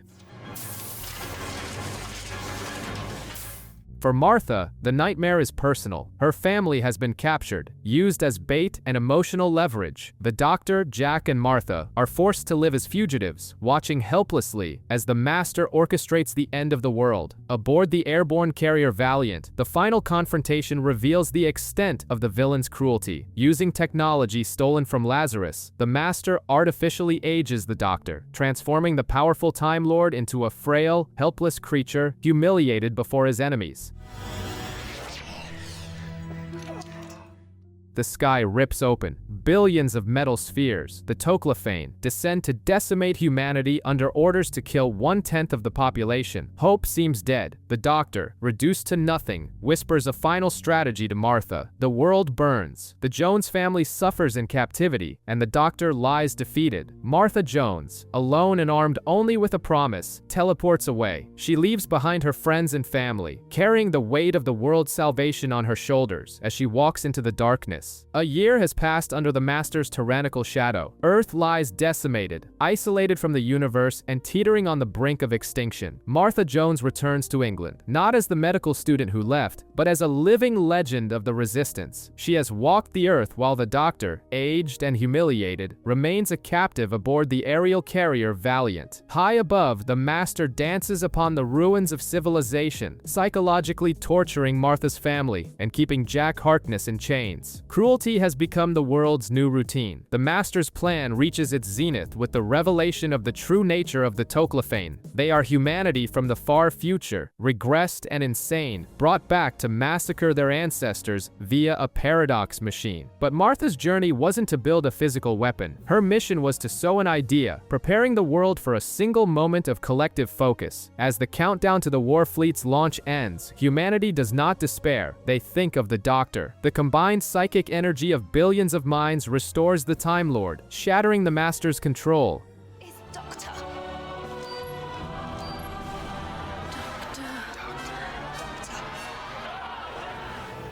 Stop them thinking. Forgiveness, not vengeance, is the Doctor's ultimate weapon. Yet, even defeated, and with time reverted to before the nightmare began, the Master refuses mercy. He chooses permanent death over a life of imprisonment in the TARDIS, leaving the Doctor to weep over the body of his last equal. The universe returns to normal, but the emotional scars remain. Martha, transformed by war, decides she must look after her own family and leaves the TARDIS. The Doctor is alone once more, until suddenly, the prow of a ship violently crashes through the control room wall. The name on the hull is an omen of disaster: Titanic. The silence of space is shattered by the impossible sound of metal tearing through metal. The TARDIS collides violently, breached by the bow of a ship. The Doctor finds himself aboard the Titanic, a starship replica of the doomed ocean liner, sailing on a luxury orbital cruise high above Earth. There, he meets Astrid, a kind-hearted waitress who dreams of seeing the stars, and a group of humble passengers who won their tickets in contests. Hope shines in her eyes, a stark and painful contrast to the captain's cynicism. Tragedy is inevitable. Shields are dropped, meteors strike the hull, and the starship Titanic begins its fatal descent. What was meant to be a celebration turns into a brutal struggle for survival. The heavenly hosts, golden robots with lethal halos, turn on the passengers, slaughtering indiscriminately under mysterious orders. The Doctor attempts to lead the survivors through the flaming wreckage, but the cost of the journey is high. Morven and Foon, the simple couple who only wanted a holiday, are lost to the abyss. Each death weighs heavy on the Doctor's shoulders, a broken promise of protection. The horror has a name: Max Capricorn, the cruise line owner who orchestrated the disaster out of petty vengeance. In an act of supreme bravery, Astrid uses a forklift to drive Capricorn into the reactor core, sacrificing her life to save the others. With the help of the inexperienced midshipman Alonzo Frame, the Doctor manages to avert a catastrophic collision with London, clearing Buckingham Palace by mere meters. In the end, victory tastes like ashes.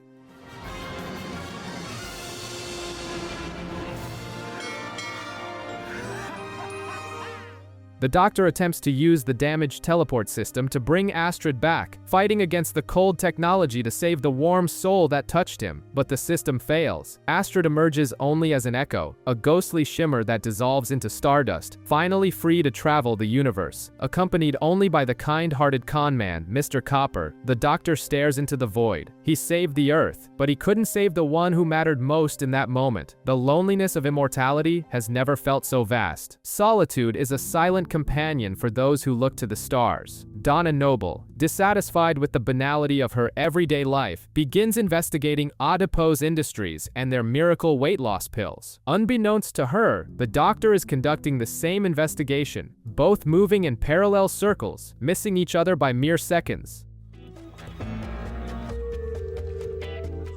The industry promises that the fat just walks away, but the truth is more disturbing. The fat literally comes to life. Small alien creatures are being grown from human flesh, a parasitic process orchestrated by the sinister Miss Foster. When the Doctor and Donna's paths finally cross, their communication is done through frantic miming through office windows, a moment of human connection amidst corporate chaos. They discover that Earth is being used as an illegal nursery. Miss Foster, the intergalactic nanny, accelerates the process, putting thousands of lives at mortal risk to satisfy her galactic clients. However, loyalty among villains is fragile. When the mothership arrives to collect the babies, Foster is unceremoniously discarded, falling to her death as her masters depart. In the cold of space, everyone is expendable. The Doctor manages to prevent a total massacre, but it is Donna's attitude that changes everything. She doesn't just want to travel, she wants to escape a life without meaning. She brings baggage, literally and emotionally, ready ready to see the universe. The Doctor, initially hesitant, accepts the need for a companion who will challenge him. As the TARDIS dematerializes, taking Donna toward the unknown, a familiar figure walks down a London street. Rose Tyler is there, invisible to them, a ghost of the past watching the future unfold. The TARDIS lands in what should be Rome, but the smoking mountain on the horizon tells a different story. They are in Pompeii, on the eve of the day the world ends in fire and ash. The Doctor immediately realizes the weight of the situation. The destruction of the city is a fixed point in time, a tragedy that must happen to keep history intact. Donna, horrified, confronts the cold temporal logic. To her, these aren't historical events. They are people, families, and children living their final moments. Something, however, is wrong. The city's seers are slowly turning to stone, their prophecies fueled by alien pyrovials hiding within the volcano. These creatures plan to convert all of humanity and use Vesuvius's energy to conquer Earth, preventing the eruption. The Doctor faces an impossible choice. Let the aliens enslave the planet or trigger the volcanic eruption himself, killing 20,000 people. The burden of being a Time Lord has never been so crushing. In the heart of the volcano, Donna understands the terrible weight the Doctor carries. She places her hands over his, sharing the responsibility of triggering the detonator. Together, they condemn Pompeii to save the world.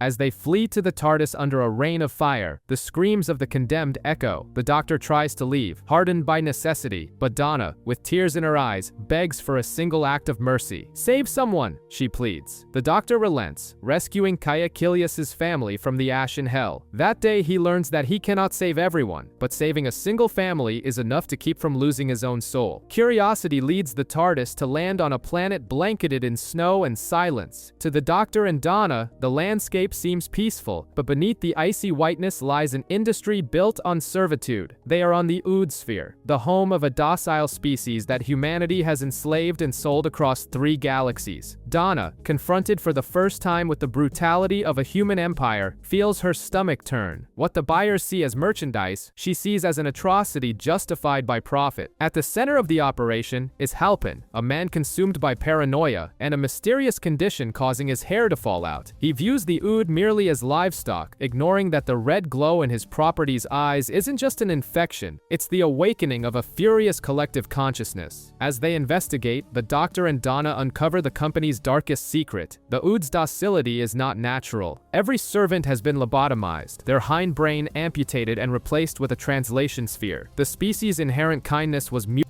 to serve tables and carry loads. The revolution begins not with weapons, but with a telepathic song that humanity has tried to silence for centuries. The Doctor must disable the barrier blocking the Ood's collective mind, but time is running out. Halpin, cornered, discovers too late that vengeance can be biological. The tonic he drank to soothe his nerves transforms him into the very thing he despised most.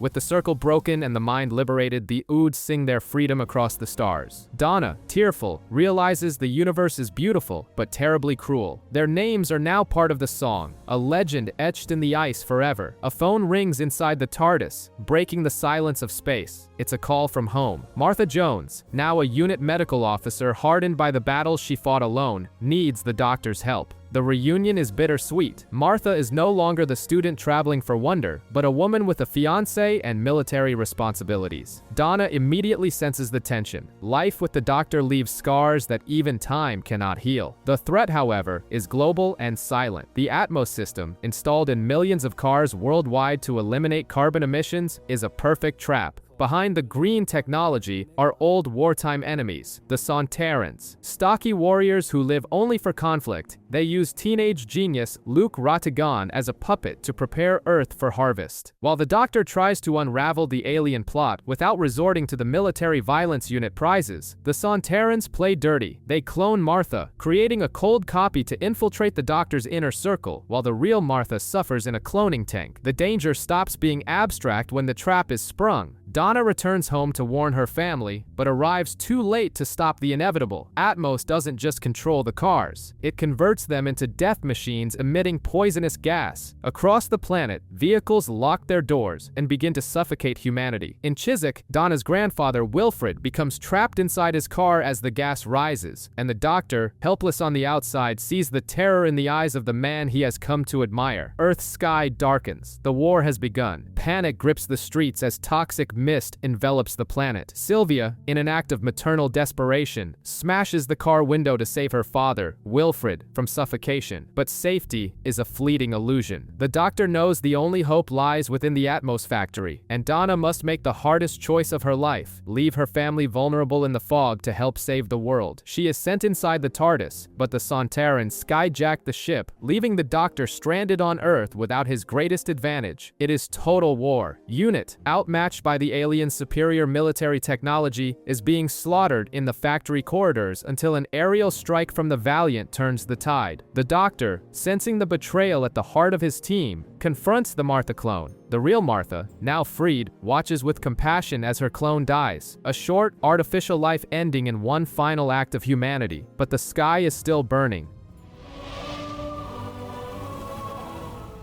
The Sontaran plan to turn Earth into a breeding world is nearly complete. With no options left, the doctor prepares a daring plan: to ignite the atmosphere itself to burn away the poison. It is a calculated risk that clears the skies and returns air to humanity's lungs. Luke Ratigan, confronted with the folly of his arrogance, chooses redemption. Rather than letting the doctor sacrifice himself, the young genius takes his place at the teleport, detonating the Sontaran mothership and ending the invasion with his own life. Earth breathes a sigh of relief, but the cost of victory weighs heavy. Martha says her goodbyes, but before she can leave, the TARDIS takes on a life of its own, hurtling them toward the unknown, while the doctor's severed hand pulses ominously in its jar. The TARDIS spins out of control and crashes violently on Messaline, a desolate and hostile planet. The doctor, Martha, and Donna barely have time to catch their breath before they are surrounded by armed soldiers. In the chaos, the doctor is forced to place his hand into an unknown machine. The device extracts his DNA and in seconds generates a fully grown female soldier programmed for combat. She smiles and calls him Father.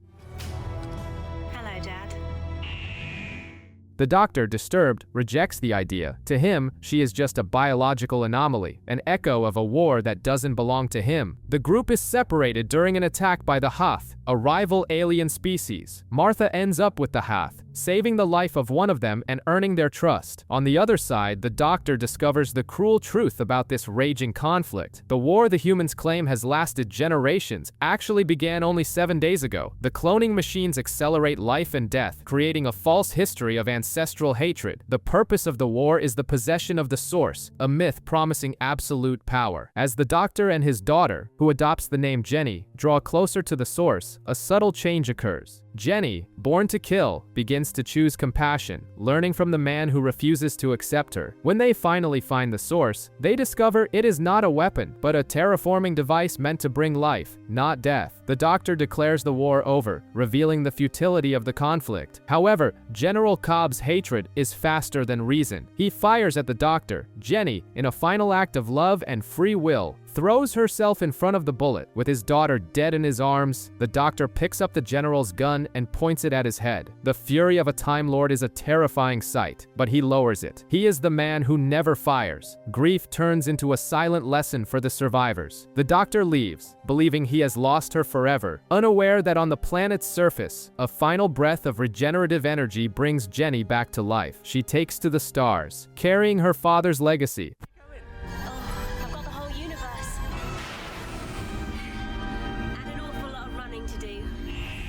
The Doctor and Donna land in 1926 and infiltrate a garden party of British high society. Among the guests is none other than Agatha Christie. However, the glamour of the event is overshadowed when a body is found in the library. The Doctor, stepping into the role of detective, realizes they are living through a mystery worthy of the author's books, but with a lethal twist. The killer is not human. A giant alien wasp, a Vespa form, capable of taking human shape, lurks among the guests, driven by dark secrets and ancient resentments. months. Agatha, despite her fame, feels like a fraud, doubting the value of her own work. The doctor tries to boost her confidence as they investigate clues revealing a web of lies, betrayals, and forbidden loves. The tragic truth emerges. Reverend Golightly is the illegitimate son of Lady Edison and an alien, hidden for decades and now awakened by a telepathic jewel. The suppressed rage of a lifetime of rejection transforms him into an uncontrollable monster. The final confrontation takes place by a lake. Agatha realizes the only way to stop the creature is to use the jewel's telepathic connection. She lures the wasp into the water, but the price is high. The mental link overwhelms her senses. The monster drowns, taking the family secrets with it, but Agatha's mind is wiped by the trauma.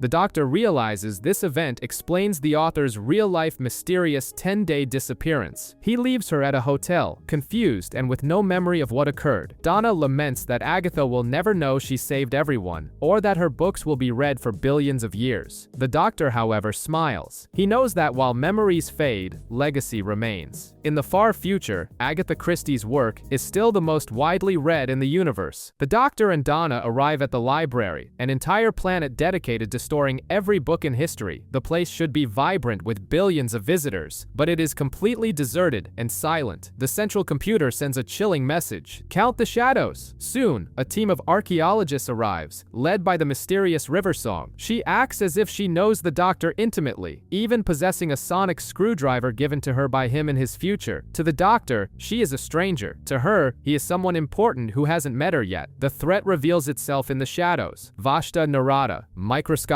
creatures that devour flesh in seconds, have infested the library. Darkness here is not just the absence of light, it is a predator waiting. The horror intensifies as members of the expedition begin to die. Their spacesuits maintain a data ghost of their consciousness, repeating their final words in an agonizing loop. The phrase, "Hey, who turned out the lights?" becomes a warning of imminent death.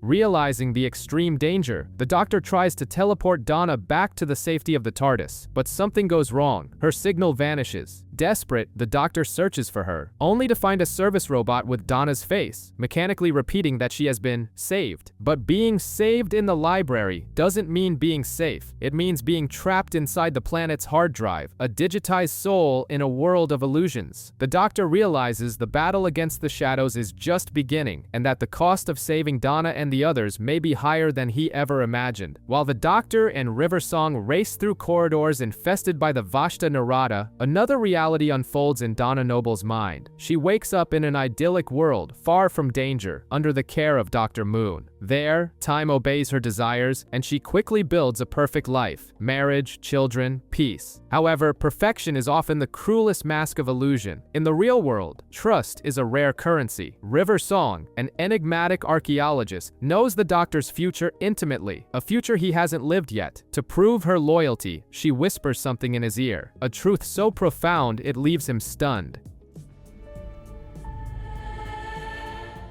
But time is running out. The doctor discovers that the 4,022 saved people weren't rescued, but stored in the planet's hard drive. A girl named Cal. The library is not just a building. It is the mind of a dying child struggling to hold on to thousands of consciousnesses. Donna's reality begins to fracture when Miss Evangelista, disfigured and digital, reveals the terrible truth. Donna's children are just repetitions of the same code. The dream world turns into a nightmare of red light. To save everyone, the doctor prepares to sacrifice himself by connecting to the core, but River won't allow it. She handcuffs him, revealing that this was always her final moment. She dies so he can live, a sacrifice written in the stars long before he ever met her.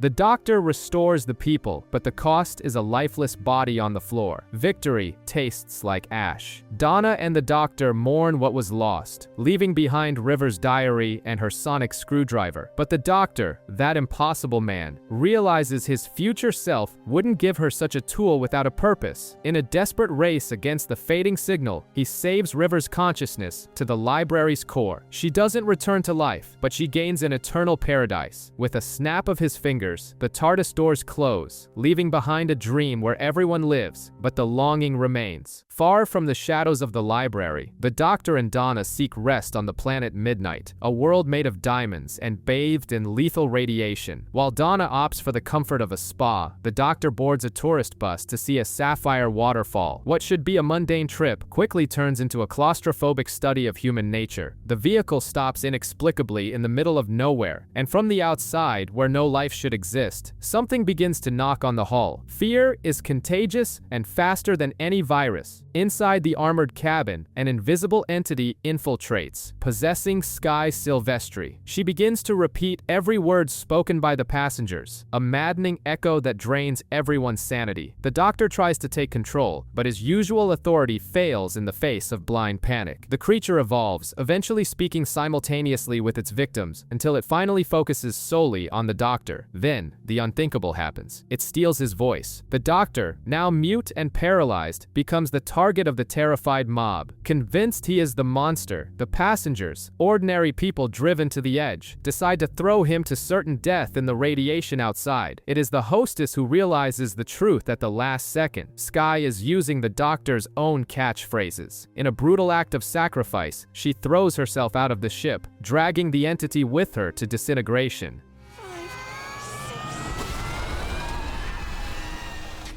The silence that falls over the bus is not one of relief, but of profound shame. When rescue arrives, no one even knows the name of the woman who saved them. Back at the TARDIS, the Doctor embraces Donna, haunted not by an alien monster, but by the ease with which humanity turns on itself in the dark. Life is made of tiny choices, and in an alien marketplace, a fortune teller exploits that fragility. She lures Donna in and induces her to relive a crucial moment from her past, a simple crossroads. Under the influence of a time beetle, Donna is manipulated into turning right instead of left, never taking the job that would lead her to meet the Doctor. The result is catastrophic. The Doctor drowns beneath the Thames with no one to save him, and the world plunges into a spiral of destruction. Without the Time Lord to intervene, Earth becomes a tomb. The nuclear Titanic crashes into London, obliterating the city in a mushroom cloud. Donna's family survives only by chance, becoming refugees in their own country. Great Britain slides into totalitarianism, with labor camps and an England for the English ideology. The night sky loses its stars, one by one, as darkness consumes reality. In the midst of this hell, Rose Tyler reappears as a grim guide, revealing that Donna is the key to fixing time, but the price will be her life. Donna accepts her fate. With the help of a makeshift time machine, she returns to the moment of the decision. Realizing she won't arrive in time to convince her past self, she throws herself in front of a truck. Her suicide creates a traffic jam, forcing the other Donna to turn left, restoring the original timeline. Please. I'm not sitting in a traffic jam. I'm going left. I'm going left. Left.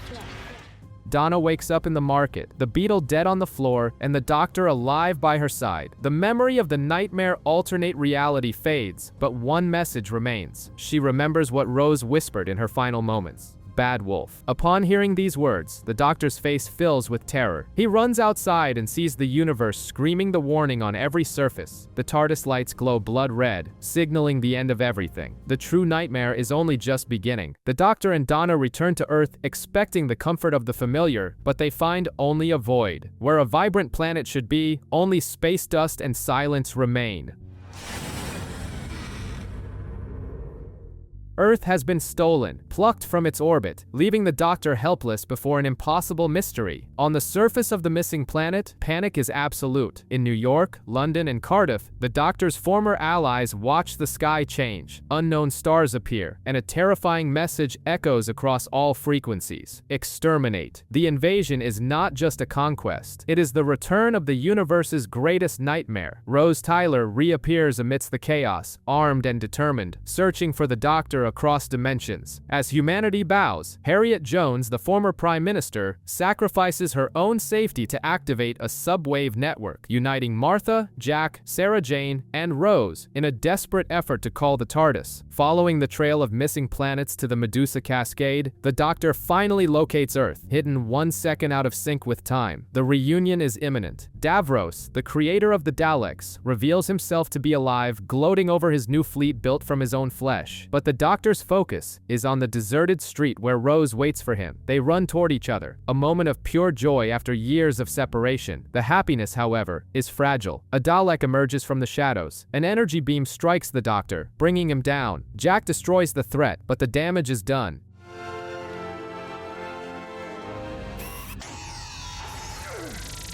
Inside the TARDIS, surrounded by those he loves, the Doctor staggers. His hand glows with the violent golden energy of regeneration. The face Rose fought so hard to find again is about to vanish forever. Regeneration energy floods the TARDIS, but the Doctor channels the excess into his severed hand, preserving his face and personality. The relief is brief. The Daleks capture the time machine and send it into the heart of the Crucible to be incinerated. Donna, trapped inside, touches the energized hand and triggers an unprecedented biological event, the birth of a new half-human Doctor and her own transformation into something extraordinary. The Dr. Donna emerges, possessing the mind of a Time Lord and human creativity. Davros plans to detonate a reality bomb designed to dissolve matter across all universes. He mocks the Doctor, accusing him of turning his friends into weapons and soldiers willing to destroy Earth to stop the Daleks. It is a brutal psychological assault, exposing the guilt the Doctor carries. But it is Donna's newly expanded mind that disarms the Dalek system and returns the stolen planets to their proper places. With the help of all his companions operating the TARDIS in perfect synchronicity, the Doctor tows Earth back to its original orbit. It is a moment of collective triumph, but fate exacts its price. Rose returns to her parallel universe, but she does not go alone. She takes the Doctor's clone with her, who can grow old and live a human life by her side. For the original Doctor, the final tragedy remains. Donna's human mind cannot withstand the knowledge of a Time Lord and begins to burn. To save her life, the Doctor makes a devastating decision: to wipe every memory she has of him. He returns her to her family, saving her life but killing the extraordinary woman she had become. Donna wakes up without recognizing him, treating him like a stranger. Alone once more, the Doctor departs in the rain, the silence of the TARDIS echoing the depth of his solitude. The Doctor lands and hears someone shouting his name, but the call isn't for him. A charismatic man rushes through the streets, brandishing a sonic screwdriver and chasing a cybershade, a creature half animal, half machine. He introduces himself as the Doctor. The 10th Doctor is fascinated, wondering if he is standing before his own future incarnation. This new Doctor has a companion, and even a TARDIS, or rather, a rustic hot air balloon, tethered aerial release developed in style. But something is wrong. His memories are fragmented, a puzzle with missing pieces. The truth, when revealed, is devastating. The man is not a Time Lord. He is Jackson Lake, a teacher who witnessed his wife's murder at the hands of the Cybermen. Unable to cope with the unbearable weight of grief, his mind retreated. He accidentally absorbed data from a cyber info stamp containing the Doctor's history and adopted the hero's persona to survive the trauma. He became the Doctor because being Jackson Lake hurt too much. The original Doctor, with infinite compassion, helps Jackson face his reality without breaking. The Cybermen, led by the cold Miss Hartigan, plan the rise of the Cyber King, a colossal dreadnought-class factory in the shape of a giant robot that marches over London.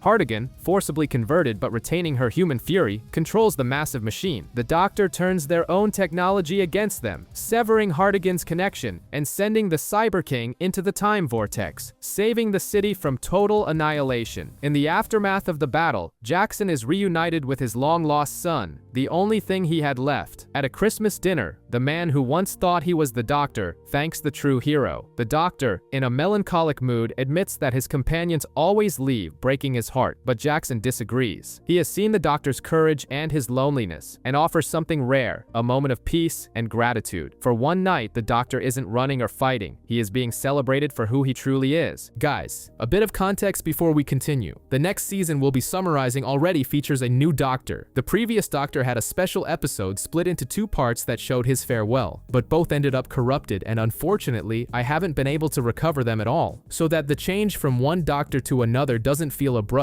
Just know that the transition happened in the special The End of Time. Because of that, Season 5 already begins with the new Doctor in place.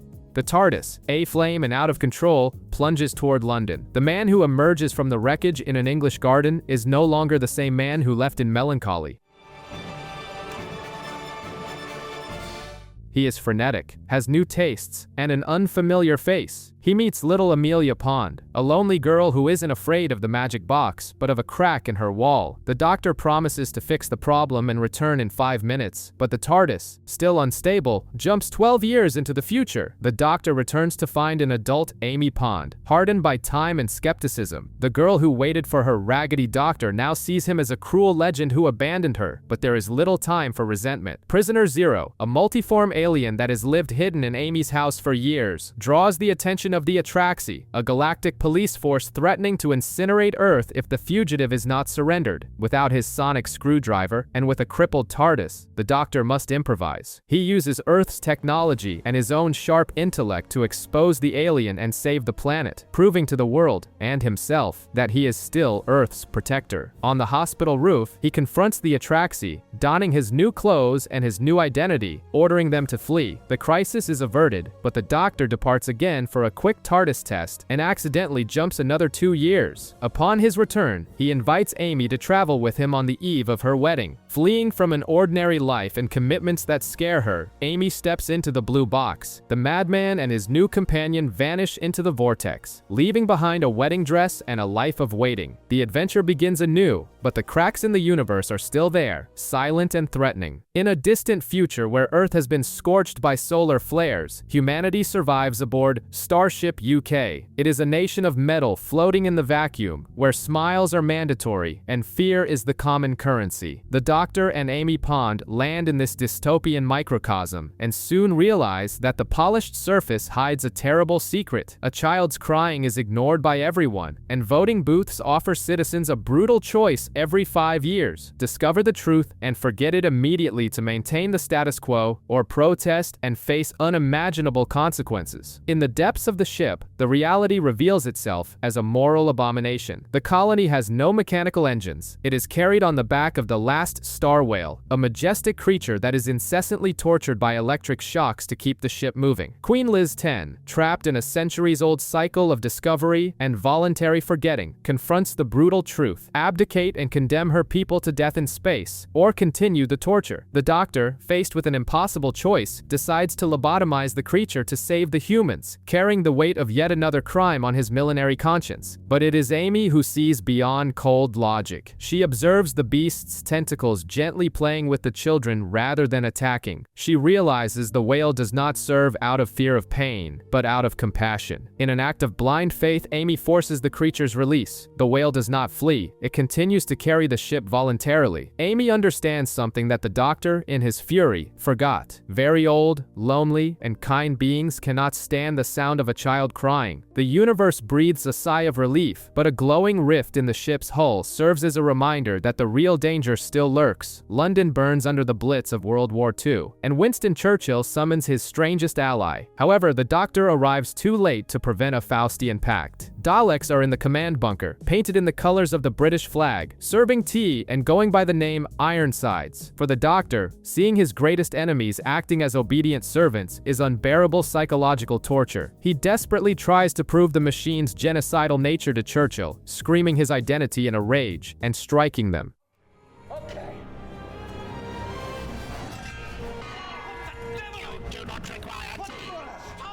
But that is exactly what they wanted. The Doctor's testimony is the missing key. His words activate an alien progenitor on the enemy ship, restoring the pure Dalek lineage that was on the brink of extinction. Victory turns to ash instantly. The new powerful Daleks deliver a cruel ultimatum. The Doctor can try to destroy them, or save Earth from a bomb implanted inside Professor Bracewell, the scientist who created the Ironsides, and who discovers he is, in fact, an android. The Doctor is forced to choose mercy, allowing his arch-enemies to escape and rebuild their empire of terror. As the Doctor races against time to disarm the technology, the bomb inside Bracewell continues to count down. It is not science that saves the day, but Amy's humanity. She forces the android to remember real feelings, a lost love and human pain. proving he is more than a machine built to kill. Earth survives another night, but the Doctor knows his victory allowed the rebirth of ultimate evil. And in the end, a familiar crack in the wall suggests that the very fabric of reality is unraveling. A message recorded on a 12,000-year-old black box summons the Doctor to an explosive meeting in space. Riversong, enigmatic and dangerous as ever, hijacks the TARDIS and guides the trio to the planet Alphava Matraxis, where the ship Byzantium has crashed. The mission seems surgical: neutralize a single weeping angel hidden in the wreckage. But in the dark catacombs, fear takes a new form. Amy, isolated in the transport module, discovers the hard way that the image of an angel becomes an angel itself. By looking into the eyes of the creature on screen, something profane enters her mind, turning her own body into a stone countdown. Down below, in the maze of the dead, the darkness hides an army. The Doctor and River realize too late that the disfigured statues around them are not mere funerary sculptures, but an entire legion of hungry angels, slowly awakening from the radiation of the fallen ship. The trap snaps shut. The church soldiers accompanying them begin to die one by one. Their consciousness is stolen to serve as voices for the monsters. Father Bob is no longer a man, but a sadistic megaphone for the predators, using a dead man's voice to terrorize the living. Surrounded, lightless, and with no way out, the group retreats to the highest point of the caverns. The angels, feeding on fear and temporal energy, corner their prey against an abyss. They believe they have won, mocking the Time Lord. But the Doctor, with the cold fury of one who has seen civilizations burn, realizes his enemy's fatal mistake. They have trapped him, yes, but they forgot the primary rule of survival in the universe: never ever put someone like him in a situation where the only way out is to destroy everything around him. Chaos reigns aboard the Byzantium, where gravity becomes the only ally in a world turned upside down. Walking along the ship's outer hull, the group discovers that the internal forest offers no refuge, only a hunting ground. Amy's condition deteriorates rapidly. The image of the angel she stared at is not just a memory, but a physical entity rewriting her mind. She begins an involuntary countdown, and the Doctor knows that when it reaches 0, death will be inevitable. To save her, she must do the unthinkable: keep her eyes closed while surrounded by monsters that move when they aren't being watched.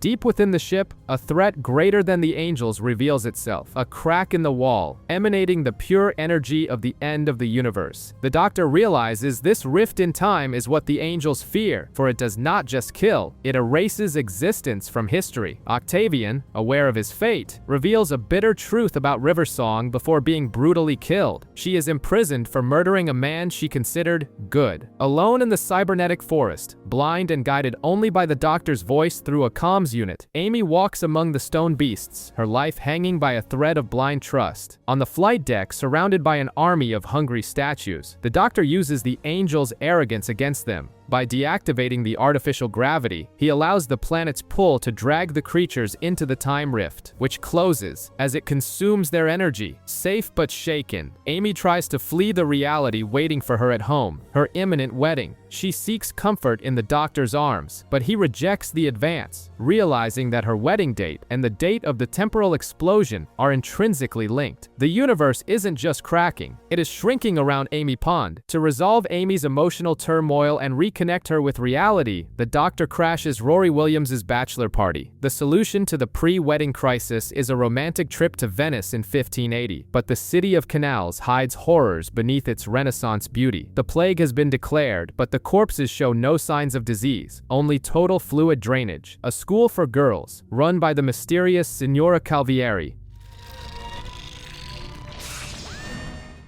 houses students who have no reflection and whose fangs suggest vampirism, but the Doctor's science points to something far more alien and desperate. Tragedy strikes Guido, a local father, when his daughter Isabella is lured into this secret society and eventually cast into the canals to be devoured. The Doctor confronts Rosanna Calvieri and discovers she is not a legendary monster, but a refugee from Saturnine, fleeing a terrifying silence that consumes worlds. Her plan is tragic and brutal. sink Venice to create a new home for her underwater children. Amy and Rory, now fighting side by side, infiltrate the school, where Rory is forced to confront his insecurities and protect his fiancée from ancestral beasts. At the climax of the artificial storm, the Doctor climbs the bell tower to stop the climatic catastrophe, while Rory and Amy use sunlight to defeat Rosanna's son.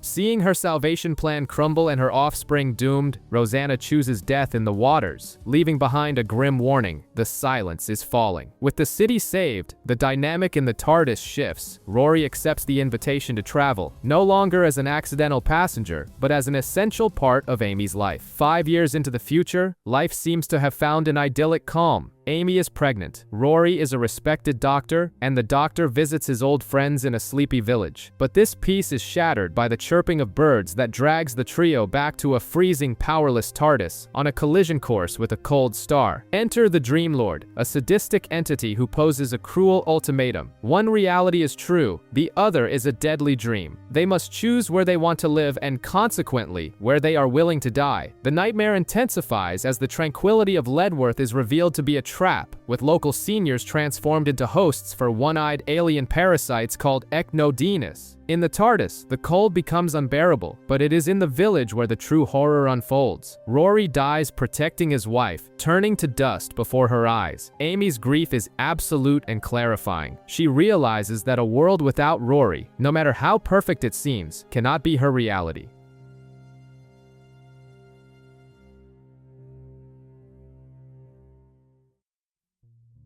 In an act of desperate love, she drives a car into a wall, choosing death in the hope of waking up beside him. They awaken in the TARDIS, believing they have won, but the Doctor perceives one last illusion. Both realities were false, induced by psychic pollen feeding on their minds. The Dream Lord was not an external villain, but a manifestation of the Doctor's own dark, self-loathing side. Though the physical danger has passed and Amy has affirmed her definitive choice for Rory, the Doctor's reflection in the ship's console flashes a sinister smile, a reminder that the most dangerous demons are those we carry within. In 2020, human ambition digs too deep into Welsh soil, seeking minerals forgotten for millions of years. But the Earth isn't just sitting there waiting to be exploited, it is alive, and it is fighting back. When the Doctor, Amy, and Rory land, expecting the heat of Rio de Janeiro, they find only the cold of a geological mystery and a disturbing sight: two figures on a distant hill, waving like ghosts of a future that hasn't happened yet. The ground beneath their feet becomes the enemy. The Earth opens up, not by chance, but with predatory precision, swallowing Amy into the depths.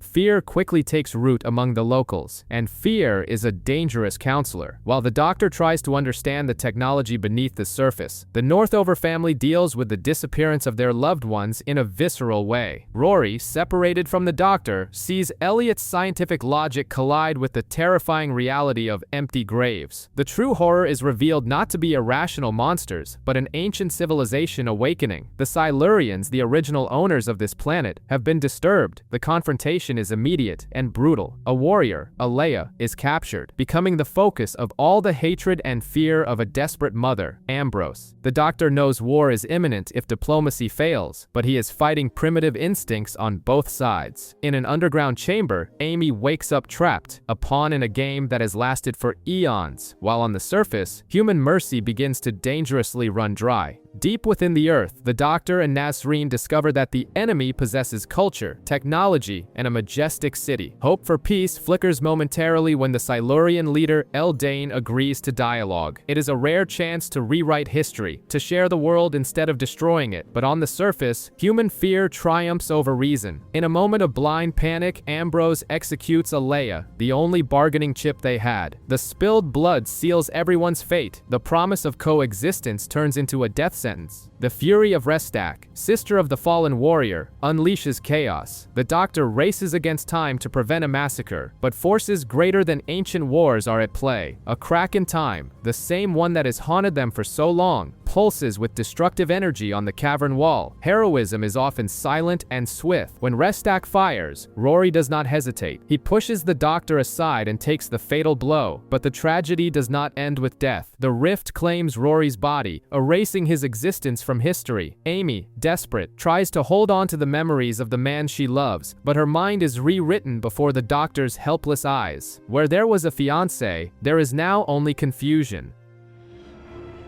I can't. You can't do it. Rory still lives in your mind. They escape to the surface, saving the Earth, but the cost is incalculable. On the TARDIS floor, only a wedding ring remains, an ownerless object, a reminder of a love the universe decided to forget. A visit to the Musée d'Orsay reveals a torment hidden within the vibrant brushstrokes of Vincent van Gogh. The doctor notices a monster lurking in the window of a painted church, an anomaly that demands intervention. Traveling to 1890, they find an artist whom history labeled as mad, living in misery and solitude. But Vincent sees the world in a way no one else can. He sees excruciating beauty, and now, an invisible beast terrorizing the province. There is an immediate and painful connection between Amy and Vincent. Though she does not remember Rory, the sadness of her recent loss lingers in her subconscious, resonating with the painter's profound melancholy. Together, they face the creature in the church, only to discover that the monster is actually a blind, abandoned creature, lashing out in the dark out of fear, much like Vincent himself often feels. The creature's death brings no triumph, only a silent empathy. In an attempt to offer a moment of light to a life marked by darkness, the doctor takes Vincent to the future. Standing before his own art in the museum, hearing that his suffering has been transformed into immortal beauty, the artist is overwhelmed by emotion. Back in his own time, hope seems to bloom. However, time is a cruel master. Upon returning to the present, Amy is devastated to find that history has not changed. Vincent still succumbed to his demons. The doctor consoles her with a bittersweet truth. Adding good days to a difficult life doesn't erase the pain, but it makes the journey worth it. In the sunflowers dedicated to her, Amy finds an eternal glow, proof that love, however brief, leaves indelible marks. A navigational error violently separates the doctor from his time machine, while Amy remains trapped inside a TARDIS that refuses to land. Spinning in a material loop, the doctor finds himself exiled on the ordinary streets of Colchester. To solve the mystery preventing his ship from touching down, he must infiltrate human normality. He finds shelter in the home of Craig Owens, a man trapped in his own inertia. Craig loves his friend Sophie, but the fear of rejection keeps him silent, paralyzed in a routine of pizza and unspoken desires. The doctor's arrival is a whirlwind in Craig's stagnant life. The new tenant pays the rent with shifty money, dominates the local football team, and cooks with the skill of a Parisian chef. But above them, on the top floor, something far worse than eccentricity resides. A rotting stain spreads across the ceiling, and people lured to the upstairs flat never come back down.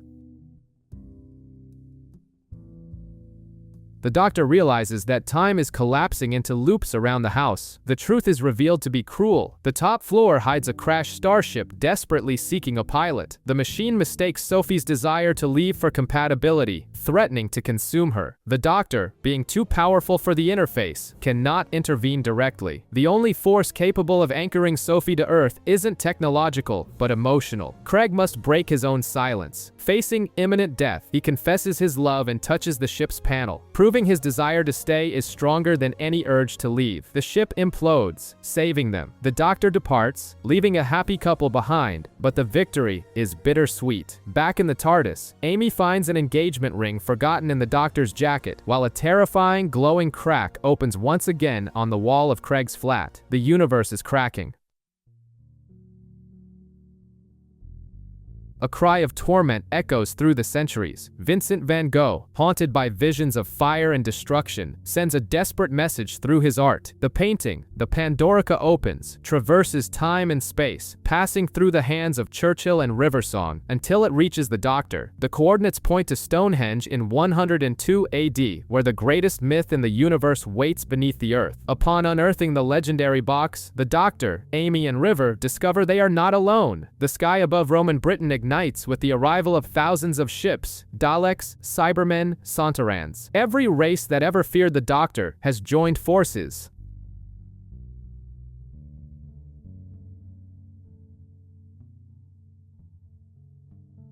Amidst the chaos, an impossible miracle occurs. Rory Williams, who died and was erased from history, reappears dressed as a Roman centurion, vowing to protect Amy. But there is something artificial about his return, a dissonance the Doctor realizes too late. The Pandorica is not a prison for a monster, it is a trap for the Doctor. His enemies believe that only by imprisoning him can they prevent the total destruction of reality. As they drag the Time Lord into the darkness of the box, true tragedy strikes Amy. Rory fights his own nature, only to discover with horror that he is an Auton duplicate designed to betray. His hand opens to reveal a weapon, and against his will, he fires at the woman he crossed time for.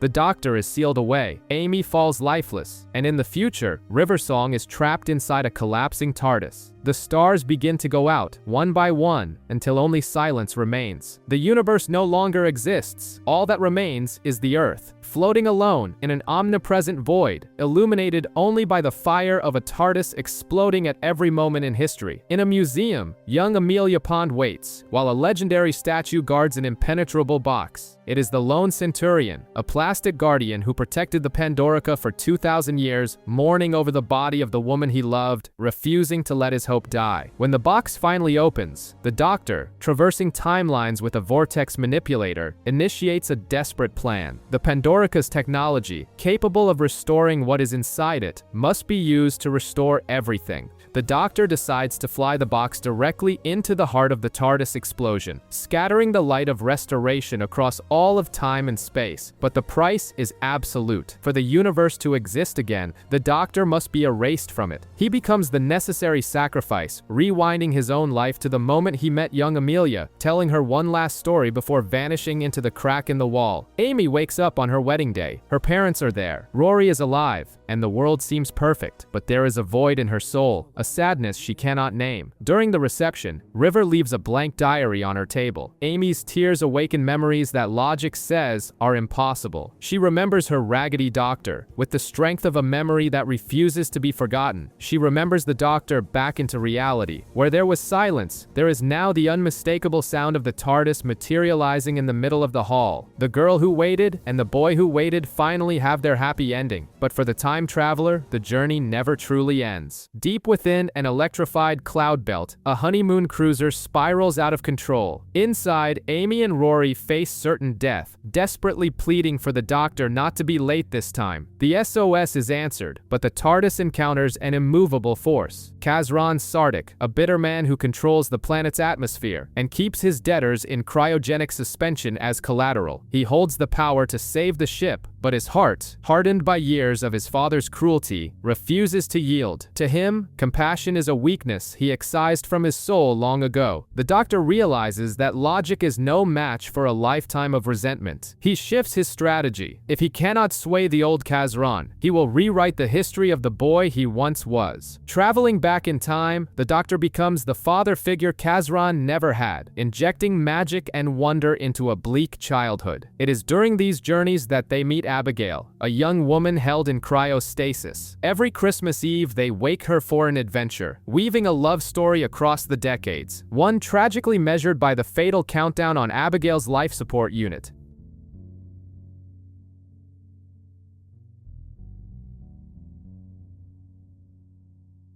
In the present, Kazran's memories shift violently, clashing with his cold reality. He remembers love, music, and joy, but also the looming shadow of loss. The truth is heartbreaking. Releasing Abigail to sing the song that will soothe the skies will consume her final day of life. The old miser fights his new memories, refusing to let go of the only thing he has ever loved. But upon confronting his own young, innocent self, his armor shatters. Kazran chooses love, even if it means saying goodbye. Abigail sings, the snow begins to fall, and the cruiser is saved. As Amy and Rory celebrate their survival, Kazran and Abigail depart on a sleigh pulled by a flying shark, savoring their last precious day together. Amy and Rory leave the stability of domestic life behind, guided by numbered blue envelopes that cross time and space. In the Utah desert, the reunion with the Doctor feels like a celebration, filled with wine and talk of the past. But fate has written a cruel script for this day. Suddenly, an astronaut emerges from the still waters of Lake Silencio. There is no negotiation, no heroic speech. Before the horrified eyes of his friends and River Song, the Doctor walks to his execution. He begins to regenerate, only to be cut down again before the process completes. The Time Lord's body burns on a Viking funeral boat, and with it, hope seems to turn to ash upon the water.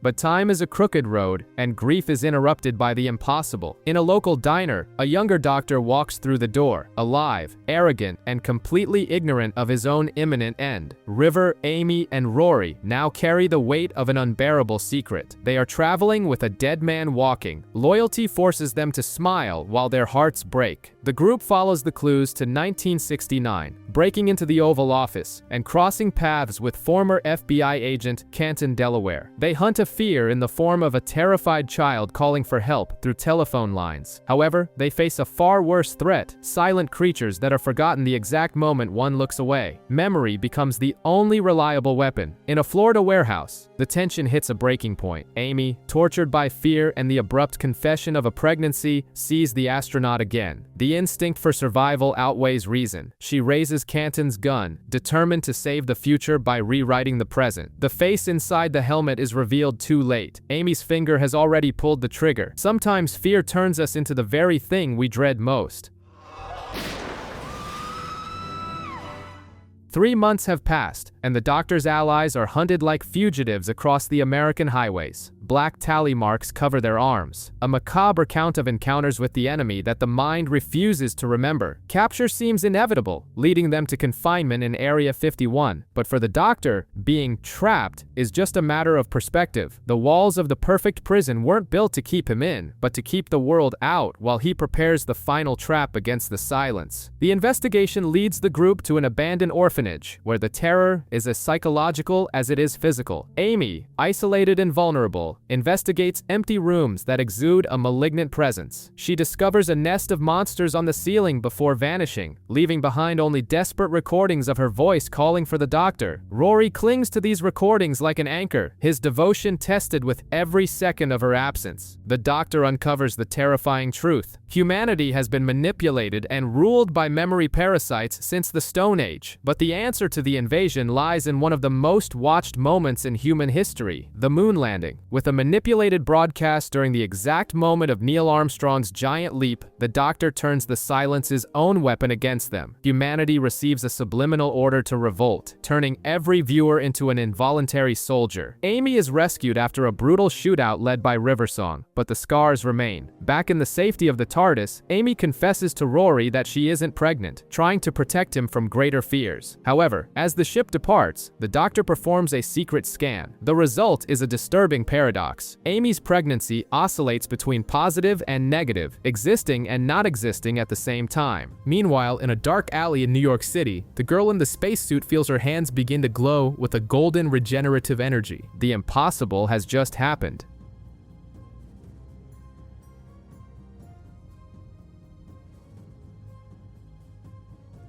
The TARDIS lands on the deck of a 17th century pirate ship, becalmed in eerie waters and shrouded in mist. But the stagnant ocean isn't the only threat aboard the Fancy. A simple cut, no matter how small, attracts a black spot on the palm of the hand and an immediate visit from a ghostly siren.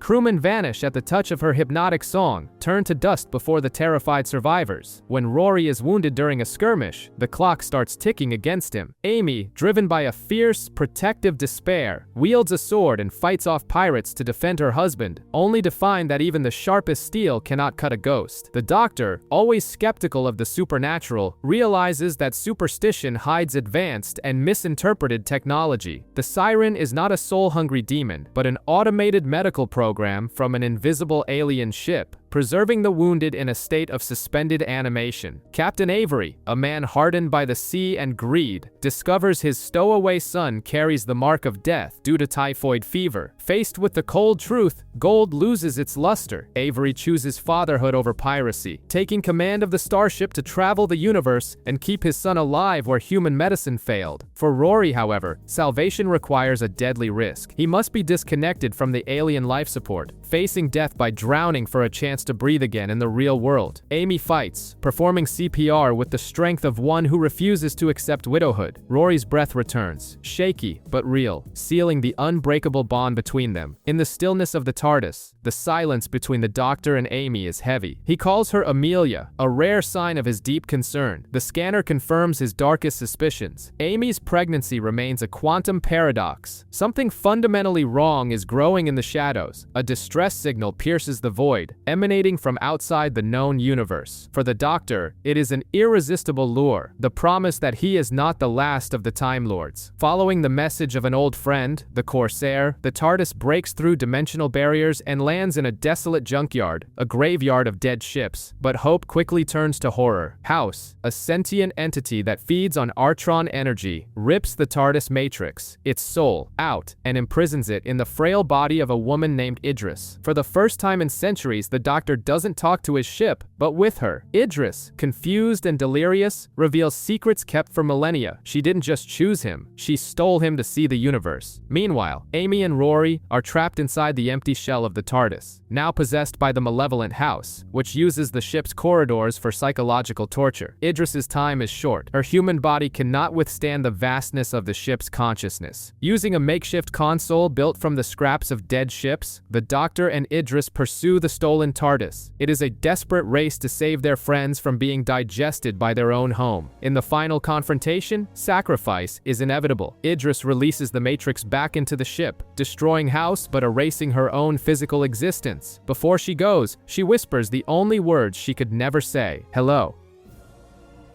Hello, Doctor.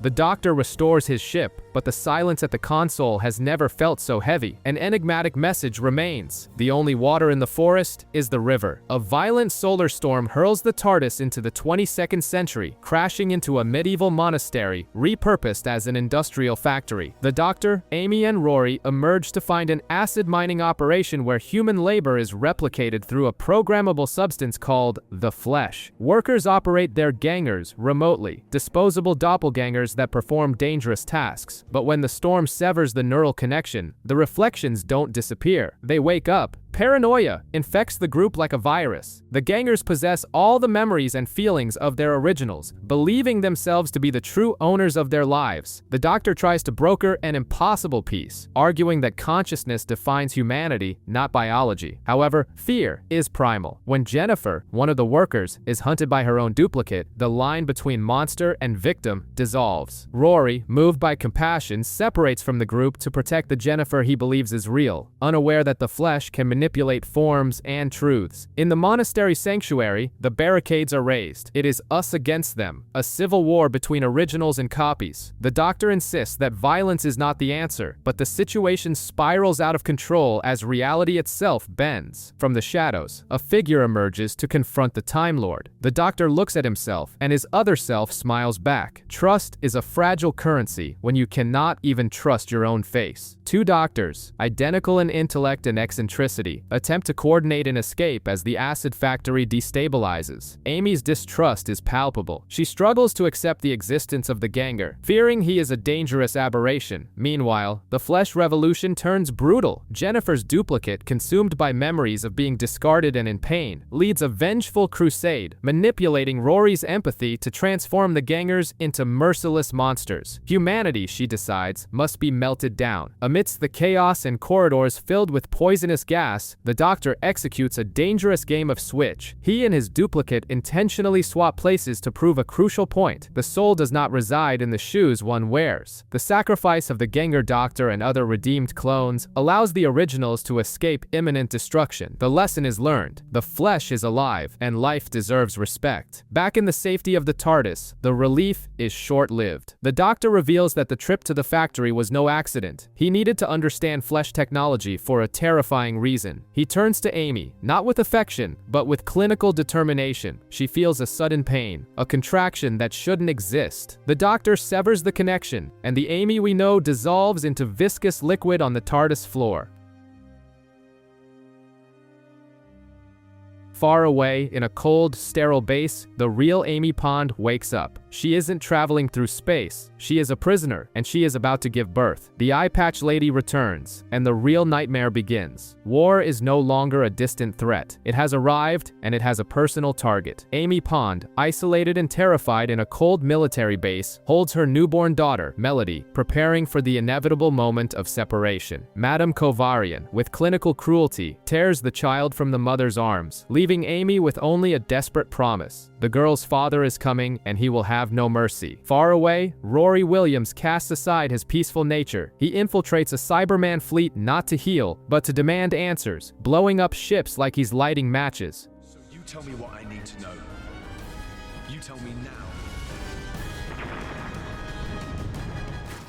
The Doctor, consumed by a silent and dangerous fury, calls in old debts from across the universe. Sontaran warriors, Silurian detectives, and black market traders join him. The Battle of Demon's Run begins, swift and brutal. The Doctor humiliates his enemies, not just defeating them, but destroying their reputations. He calls him Colonel Runaway, drunk on his own victory and power. However, pride comes before the fall. While the Doctor celebrates the rescue and holds little Melody in a cot that was once his own, reality unravels. Literally, the baby in his arms dissolves into synthetic flesh, a hollow copy left to distract them. The real Melody is already long gone in the hands of the enemy. Triumph turns to ash in the Time Lord's mouth. Amidst Amy's devastating grief and confusion, a final revelation emerges from the shadows. Riversong arrives, not to fight, but to explain the painful truth. The prayer cloth embroidered with the baby's name translates in an impossible way. River is not just an enigmatic ally, she is Melody Pond. The daughter they just lost is the woman standing before them.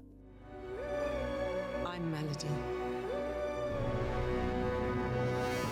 Months of fruitless searching lead Amy and Rory to desperate measures, drawing crop circles to catch the attention of a Doctor who has been avoiding contact. The reunion is chaotic, interrupted by Mel's, a childhood friend of the couple with a reckless obsession and a gun in her hand. The chaos hurls the TARDIS into 1938 Berlin, where history takes a bizarre turn. Mel's is fatally wounded, but instead of dying, she glows with the golden energy of regeneration. The delinquent troublemaker transforms into the woman we know as Riversong.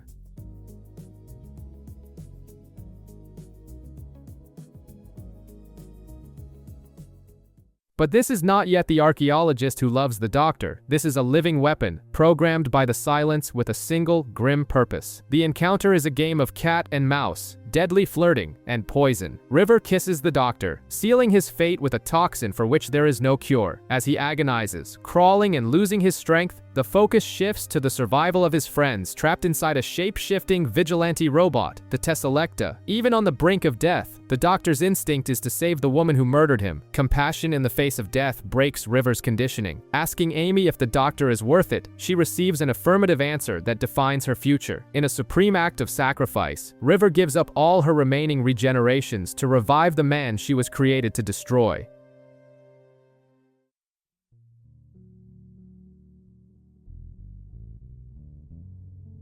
She wakes up in a hospital, finding a blank blue diary, an invitation to fill the pages of a love story that, for her, is just beginning, but for him, is already a cherished memory. A distress call traverses the universe, coming not from a war zone, but from the dark bedroom of a terrified child. The Doctor, Amy, and Rory land in a grim housing estate where fear is palpable and the neighbors are hostile. George, a small, trembling boy, lives surrounded by obsessive rituals to keep the monsters away. The Doctor quickly quickly realizes that the boy's fear is too powerful to be mere imagination. It is a raw psychic force. While the doctor tries to unravel the mystery of George's family, Amy and Rory are sucked into the child's nightmare, a life-size dollhouse where hysterical laughter echoes and wooden toys turn visitors into lifeless copies. Amy's transformation into a doll is a horrific reminder that, in this place, humanity is fragile. The truth, however, is sadder than it is scary.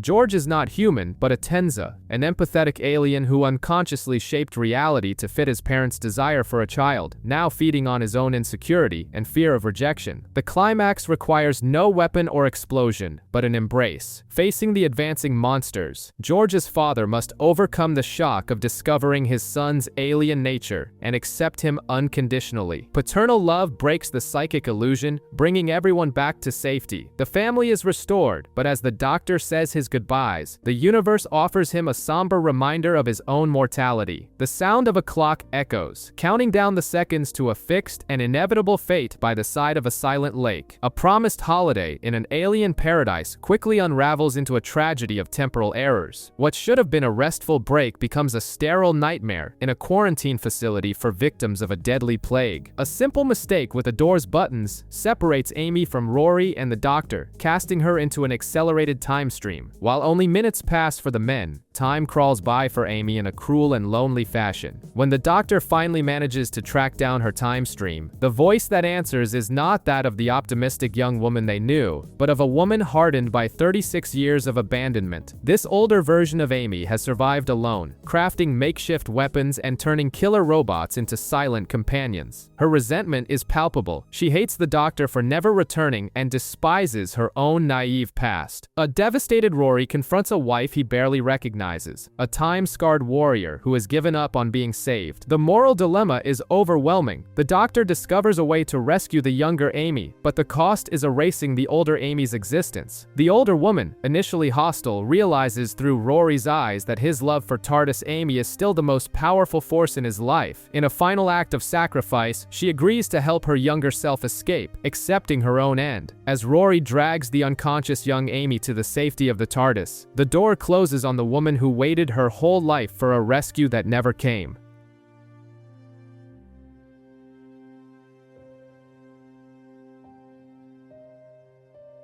Outside, surrounded by robots offering a merciful death, the warrior Amy faces oblivion with dignity, remembering the man she loved. The doctor and Rory depart with the young Amy, but the weight of guilt and the grief for a life unlived hang heavy in the air. The emotional wounds of recent loss are still raw when the TARDIS lands in a place that defies logic, an 80s-themed hotel, labyrinthine and inescapable. But this is no ordinary hotel. It is a disguised alien prison where every room holds a visitor's worst nightmare. The doctor, Amy, and Rory join a group of terrified strangers, hunted by a creature prowling the corridors. One by one, the prisoners are consumed, not by fear, but by exclaiming praise in their final moments. "Praise him," they whisper before they die. The doctor tries to lead the group with his usual confidence, but soon realizes his own presence is a catalyst for disaster. The creature, an ancient and weary minotaur, each victim held an unshakable belief in something, and it is this devotion that the beast consumes. The doctor realizes with horror that Amy's absolute faith in him, her childhood certainty that the raggedy man with a box will always save her, is what is killing her. To save her, he must do the unthinkable, break her faith. In a moment of calculated cruelty, the doctor strips himself of all mystery and heroism. He forces Amy to see that he is merely a selfish, flawed traveler, stealing her childhood and putting her in constant danger. By breaking her faith, he kills the Minotaur, but he also ruptures something fundamental between them. Finally understanding that he cannot keep them safe as long as they travel together, the doctor makes a painful decision. He leaves Amy and Rory at a house in London, giving them the safe domestic life they deserve. As the TARDIS fades away, the doctor is left alone, isolating himself to protect those he loves from his own toxic shadow.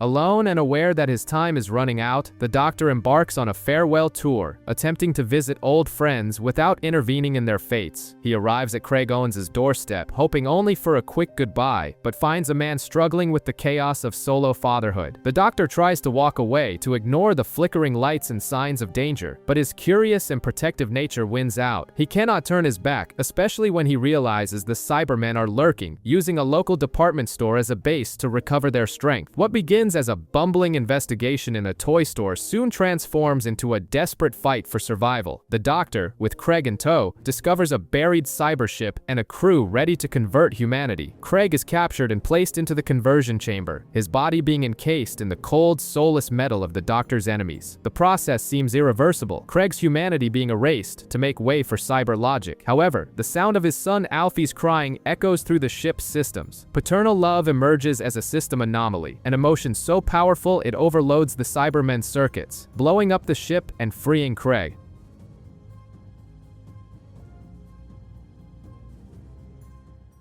The victory is sweet, but brief. The Doctor observes the domestic bliss of Craig, Sophie, and Alfie, a bittersweet reminder of what he can never have. He picks up a set of blue envelopes, invitations to a final destination, and a Stetson, preparing to face his fixed death in time. Meanwhile, far away, fate closes in like a trap. At a university in the future, River Song is ambushed by Madame Kovarian and the Silence. Drugged and forced into an astronaut suit, she is submerged in the waters of Lake Silencio. The weapon has been loaded, the target set, and history marches inexorably toward the moment the Doctor must die. Time is broken. In London, pterodactyls fly through the skies and Winston Churchill rules as Roman Emperor, annoyed by the fact that it is always 5:02 p.m. The Doctor, hidden beneath the robes of a soothsayer, knows why. A woman refused to accept the inevitable. He investigates the Silence, tracking clues from the shell of a Dalek to the preserved heads of the headless monks. Doria Maldavar, even decapitated, delivers a grim warning. The question that must never be answered awaits on the fields of Trenzalore. But the Doctor's bravado crumbles with the news of the Brigadier's death. Mortality catches up with him. He accepts his fate and walks to Lake Silencio to die. The impossible happens when the astronaut, River Song, drains her weapon systems. She refuses to kill the man she loves, fracturing reality into a timeless chaos. In a distorted alternate present, Amy Pond leads a military force, remembering realities that never existed while forgetting the man she loves, Rory. The Doctor attempts to fix the timeline, leading them to Area 52. There, River has built a distress beacon, and the entire universe responds with a willingness to help the Doctor. But he knows time needs to flow. In an act of desperation and love, he marries River in a rushed ceremony atop the pyramid. With a whispered secret and a kiss, time unlocks. Reality restores itself.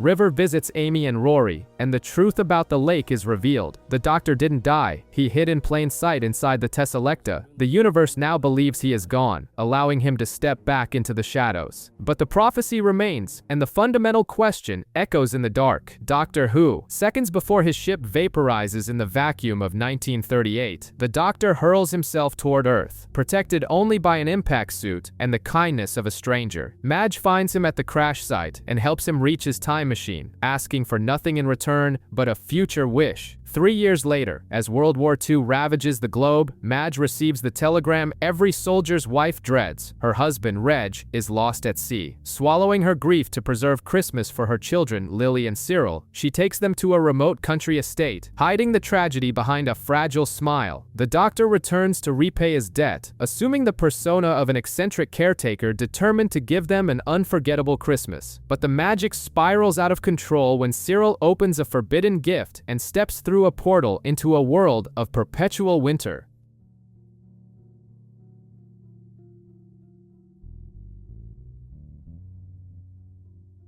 There, a sentient forest faces extinction by acid rain and is desperately seeking a life force to escape. The Doctor and the Arwells find themselves caught between the wooden crown of an alien king and the raw necessity of survival. The Forest Queen recognizes in Madge something more powerful than any technology, the fierce determination of a mother. To save her children and the forest, Madge must pilot a living ship through the time vortex, using her most painful memories as fuel. She she navigates the temporal storm guided by the memory of her lost husband. At the height of despair, the impossible happens. Madge's guiding light doesn't just save the forest, it pulls Reg back home through time and space. With the family reunited, the Doctor tries to slip away, isolated by his own immortality. But Madge confronts him with a hard truth. No one should spend Christmas alone, believing they are dead. With tears in his eyes, the Doctor finally accepts that he has a family waiting for him.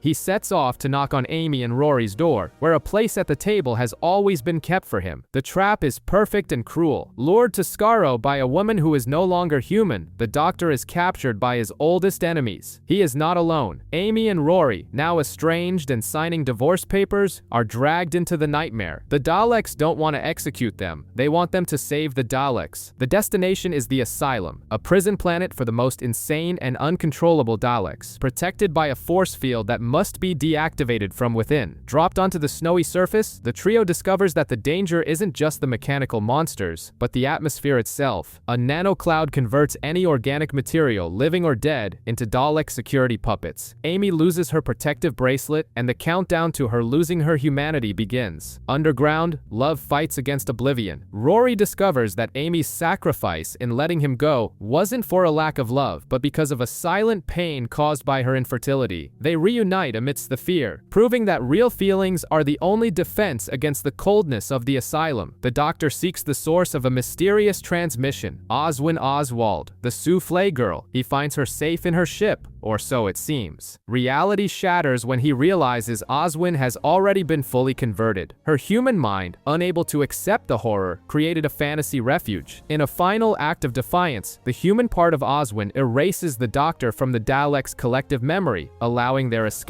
Back on the TARDIS, Amy and Rory abandon their divorce, healed by the ordeal. The Doctor, now a man with no name to his greatest enemies, smiles at the irony. The universe is big again, and he is just an unknown traveler. You beauty.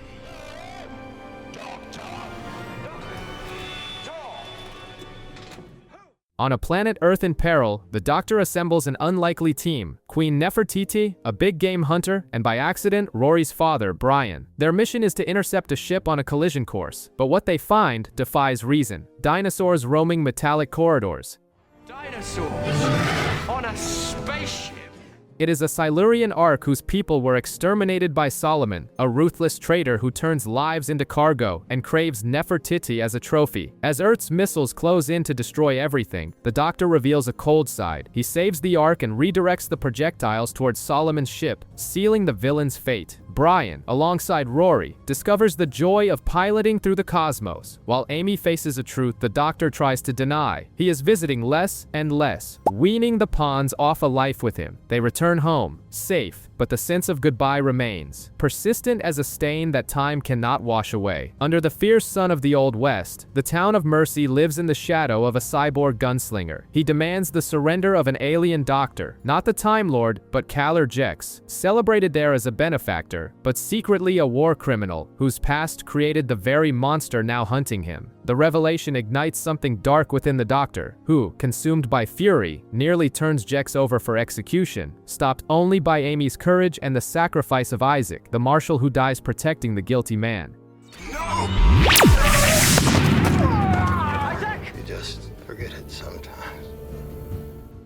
Carrying the fallen man's badge, the Doctor must choose between vengeance and justice. The gunslinger surrounds the town and issues an ultimatum, but the Doctor's plan is to confuse, not to kill. In the end, Jex faces the weight of his guilt and destroys himself with his own ship, ending the cycle. Left without a target, the gunslinger becomes Mercy's guardian, and the Doctor departs, still haunted by the man he almost became. Silence is the deadliest weapon when millions of black cubes appear overnight. The Doctor tries to fit into Amy and Rory's routine, but the year that follows turns the wait into a test. Domestic Life and Unit, led by Kate Stewart, monitor the threat, while Brian logs every minute movement. Then, the cubes awaken and count down to 0, and 0 is death. Bodies drop from mass cardiac arrest, including one of the Doctor's hearts. The trail leads to the Chakri, cosmic pest controllers, who want to eradicate humanity before it spreads. In a ship outside of time, with Amy and Rory by his side, the Doctor reverses the pulse. What killed now resuscitates. A global defibrillator bringing back the lost. Brian encourages the two to keep traveling, and they rejoin the TARDIS as the Power of Three. But even the brightest tales keep a final chapter lurking in wait. In New York 1938, the shadows are stone predators. In 2012, the Doctor, Amy, and Rory read a noir novel that begins to dictate the future, and then Rory vanishes, sent to the past by a weeping angel. River is already there, investigating Grail and Winter K, a building that functions as a temporal battery. When the TARDIS finally breaks through the distortions, the truth is unbearable. In a room at Winter K, Rory finds an elderly version of himself, condemned to die alone feeding the angels.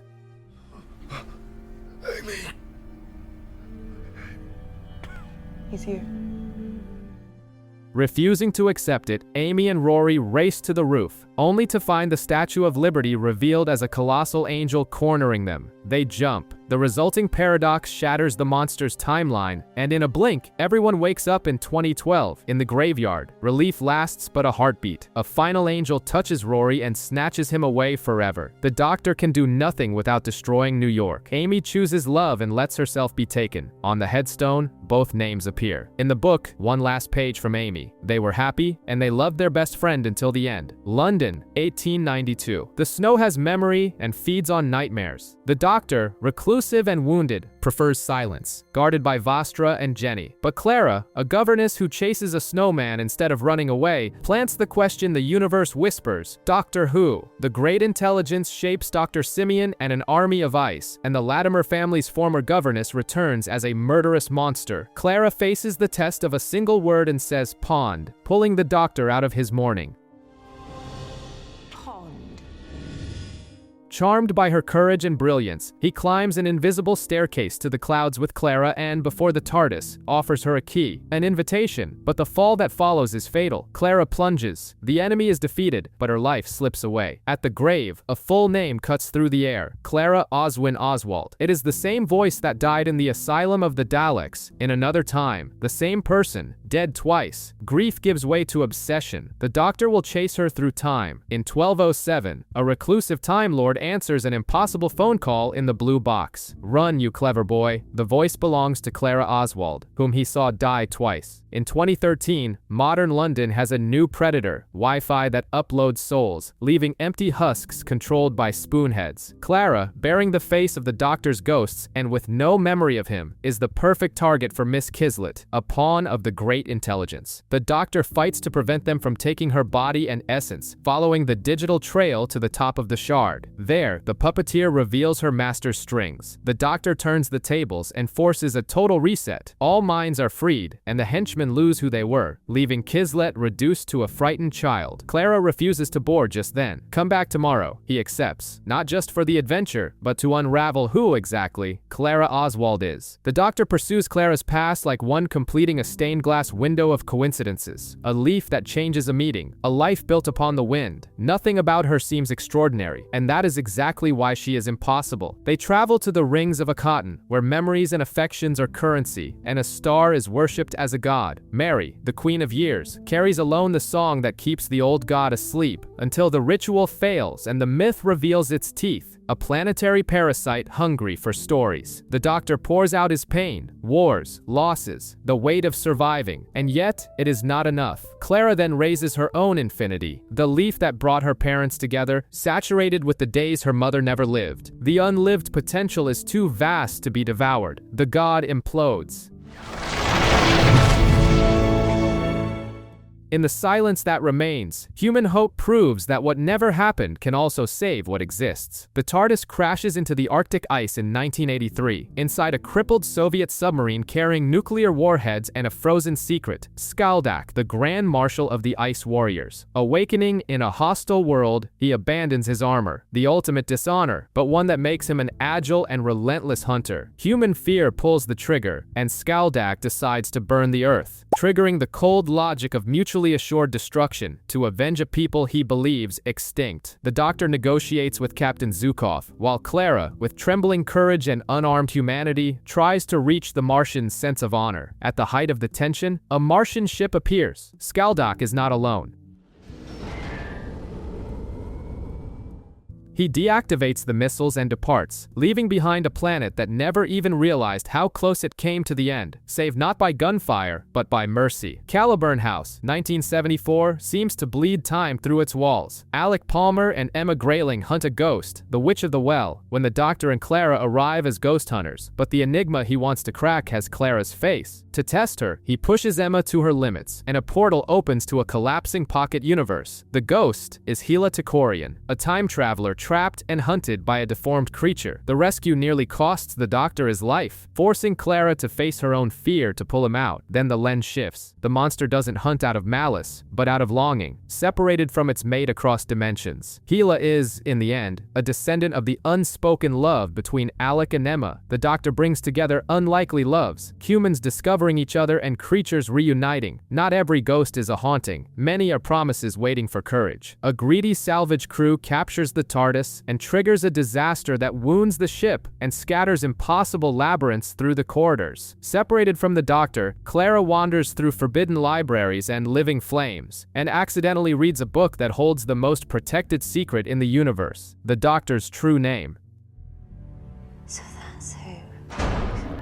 Outside, he manipulates the Van Balen brothers, locking them in the heart of the machine under the threat of a self-destruction that doesn't exist. But the wounded TARDIS creates echoes. Charred creatures hunt them, and the truth is unbearable. They are themselves, dead in possible futures, burned by the Eye of Harmony. With reality breaking, the Doctor crosses a temporal rift and sends a warning to his past self. Time is rewritten, the disaster never occurs, and the painful memories, including the name Clara saw, vanish like smoke. The ship lives, but something dark remains in the gaps of what was forgotten. Victorian echoes ring through the Yorkshire canals as bodies as red as rust surface. Vastra, Jenny, and Strax follow the trail to Sweetville, the orderly paradise of Mistress Gillyflower. Inside, Clara and the Doctor fell weeks earlier. He is now displayed as a monster by Gillyflower's blind daughter, Ada, who calls him her Monster Man. Healed, the Doctor reveals the Death Factory. The fanatic plans to preserve the worthy with the venom of the prehistoric parasite Mr. Sweet and purge the rest. The worst cruelty is at home, a mother who uses her daughter's blindness in the silo where the world is nearly poisoned. Clara and the Doctor interrupt the launch, and Ada, truly wounded, crushes the parasite that poisoned her life. Victory leaves scars.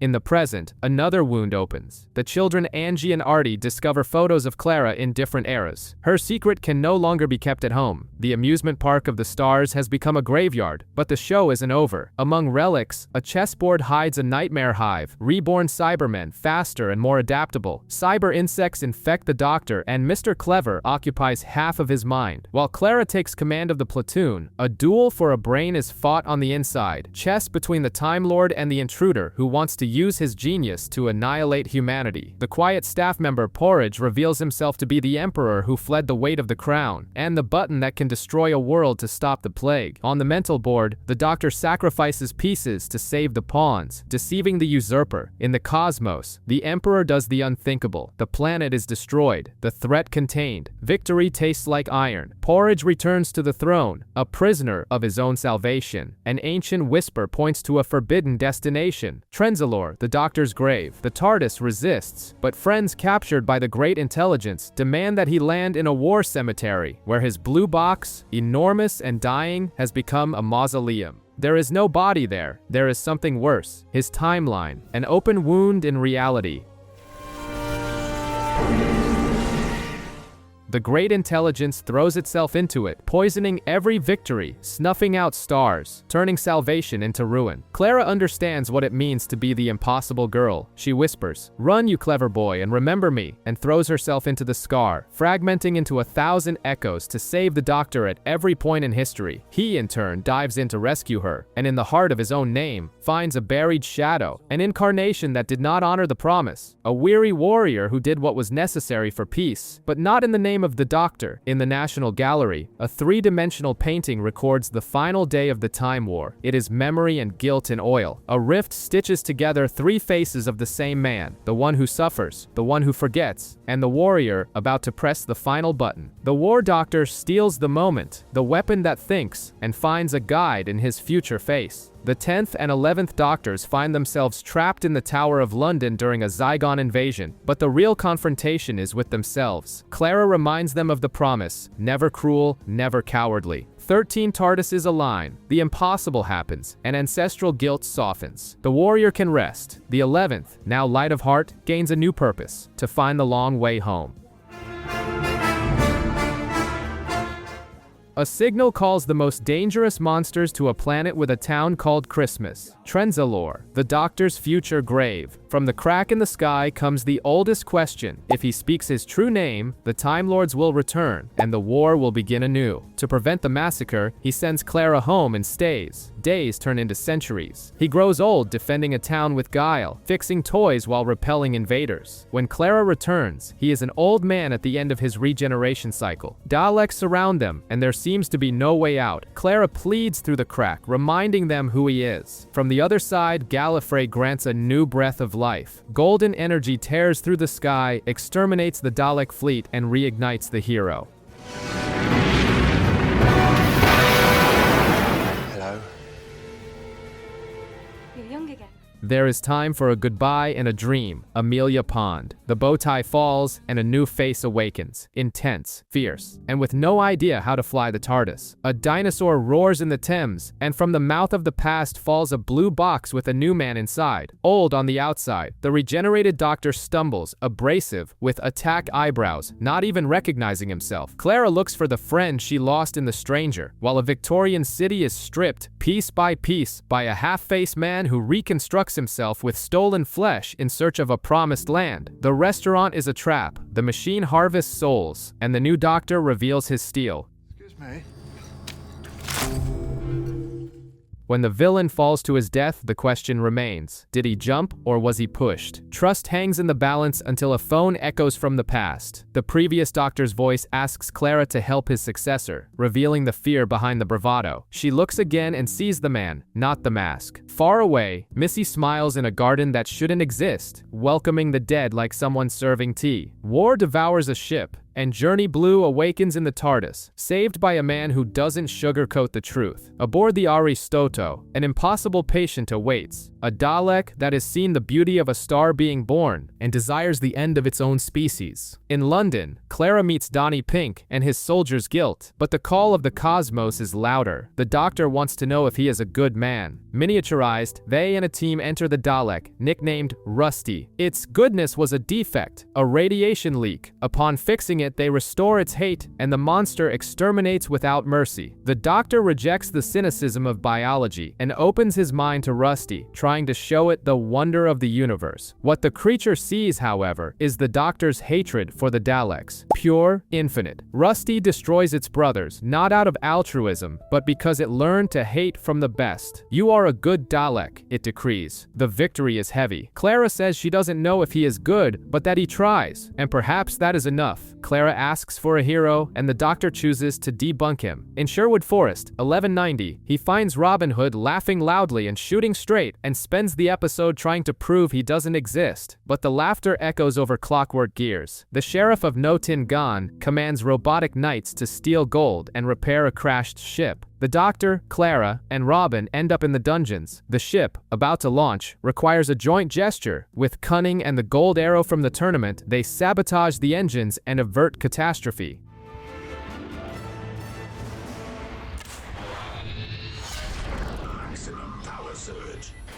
Robin understands that sometimes the legend serves the people better than the man. The Doctor learns a bit of humility. He doesn't need to believe in fairy tales to inspire heroes. Maid Marian awaits him, proof that sometimes fantasy is just misunderstood reality. In the silence of an idea, the Doctor asks, what if the perfect predator is the one no one ever sees? Listen, he pulls Clara from a disastrous date with Donnie and follows a crooked memory to an orphanage, where little Rupert trembles with fear under his covers. The doctor turns terror into a tool. Fear is a superpower. A figure under the sheet remains unanswered. Child or monster? Later, at the end of the universe, a descendant named Orson Pink waits in the void, and something knocks on the door, as if the nothingness had fingernails. To save the doctor from his own curiosity, Clara guides the TARDIS to a barn. A boy cries because he doesn't want to be a soldier. It is Gallifrey. She hides under the bed and accidentally grabs the boy's ankle, the fright that will haunt him his whole life.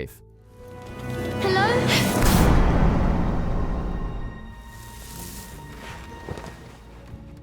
In a whisper, she plants the seed that shapes a myth. Fear can make you kind. The cycle closes with no monsters, only promises. The phone rings and, when it's answered, memory vanishes. The doctor, Clara, Sai, and Sabra wake up in the middle of a heist, led by an architect they even chose to forget themselves. The target, the Bank of Carabraxos, with a guardian that reads guilt. The teller, who liquefies the brains of those hiding secrets. Following instructions left by their past selves, they navigate corridors and dilemmas until the deaths of Sai and Sabra seem to seal their failure. In the final vault, a solar storm unlocks doors and memories. What else have you got? Solar storm getting worse, interfering with our systems.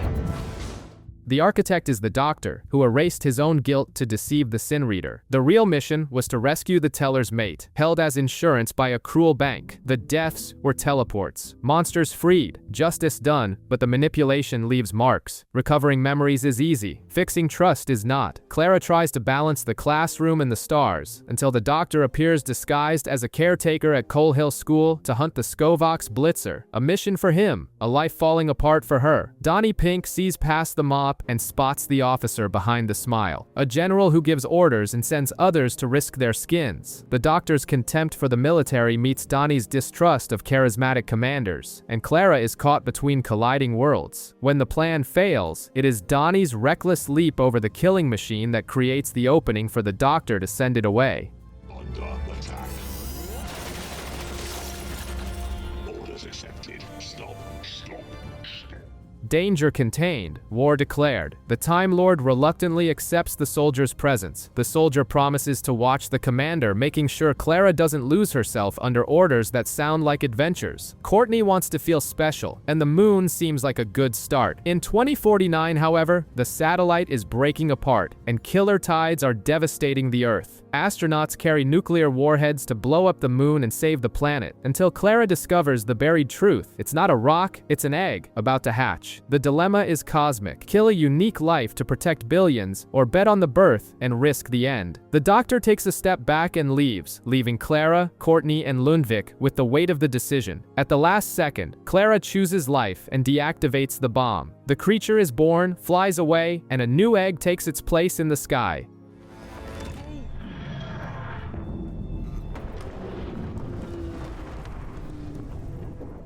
When the doctor returns, satisfied with the lesson, he finds only a wound. Clara explodes. She didn't see wisdom in his abandonment. She saw cruelty. She tells him to leave. Saving worlds isn't enough when you fail those by your side. On the Orient Express among the stars, death travels on a schedule. A mummy that only the victim can see approaches, and a relentless clock marks 66 seconds until the end. For Clara, it was supposed to be a goodbye, the last adventure before stopping. But the train is a trap. A laboratory controlled by an AI called Gus, determined to dissect the legend of the foretold at any cost. Passengers die, and the doctor puts on a calculated coldness, even using Maisie's trauma to study the enemy. Clara watches, horrified, as compassion gives way to strategy. At the limit of his time, the doctor takes on the pain and surrenders, freeing the ancient soldier trapped outside his war. Relieved soldier. The train explodes, they survive, and in the calm of a beach, the truth hurts. Hard choices aren't a lack of heart, they are the price of saving others. Back in the TARDIS, Clara chooses another kind of pain. She lies to Donnie, lies to herself, and keeps traveling. Because it's not forgiveness, it's an addiction, and she can't stop. In Bristol, the impossible shrinks the TARDIS until it fits in Clara's pocket, leaving the doctor trapped and nearly helpless. People vanish and reappear flattened like murals. They are victims of the boneless, two-dimensional creatures dissecting our world to understand and conquer it. With Rigsy, a local graffiti artist, Clara takes charge, lies to Donnie on the phone, and learns, in the field, the weight of being the Doctor. While the Doctor guides her through a small screen, she makes the calls. She investigates, escapes along tracks, and, when the TARDIS enters siege mode to survive a train, turns the trap itself into a weapon. She manipulates the Boneless into discharging energy into the TARDIS shell, recharging it. Back to normal size, the Doctor banishes the creatures, declaring Earth protected.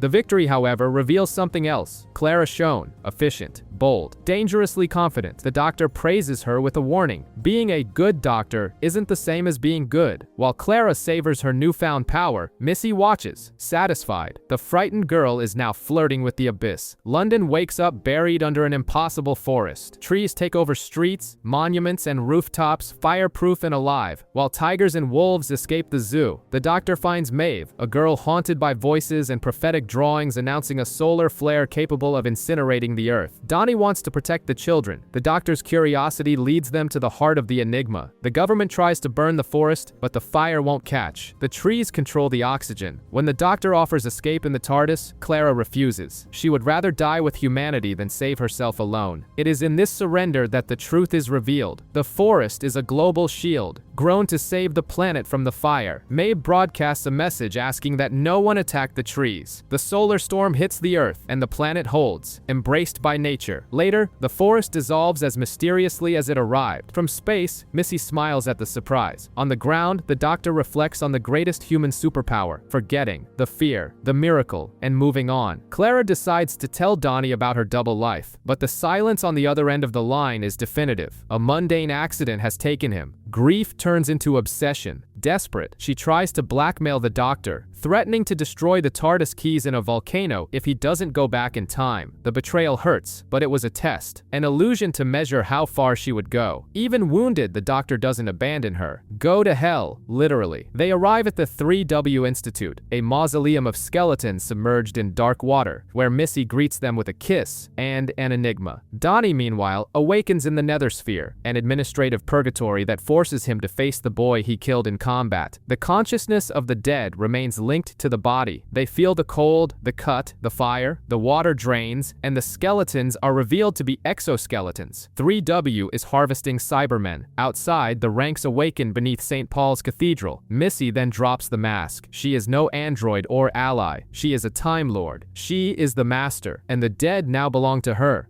You're a Time Lord. Time Lady, please.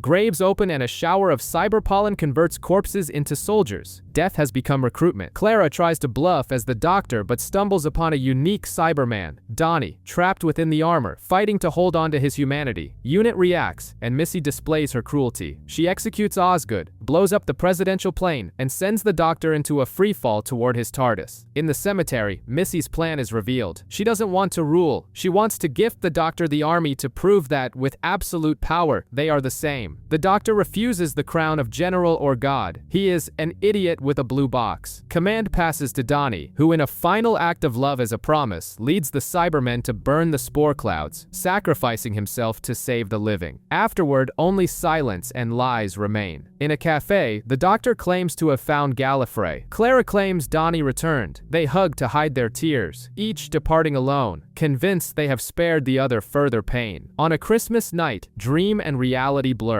In the North Pole, dream crabs trap the mind with euphoric visions while devouring the brain. Santa Claus crosses rooftops alongside the Doctor and Clara as an oniric shield, a creation of the mind trying to save them. Clara falls into an impossible paradise where Donnie is still alive, and the temptation to stay is nearly invincible. With the support of Donnie himself within her subconscious, she chooses the truth, and each awakening reveals another dream shell. When the Doctor finally pulls the parasite away, he faces an elderly Clara and the weight of lost time, until he realizes it is yet another deception. In the real world, she is still young, the universe offers a second chance, and the Doctor seizes it. The TARDIS calls. Life goes on despite everything. Merry Christmas, Doctor.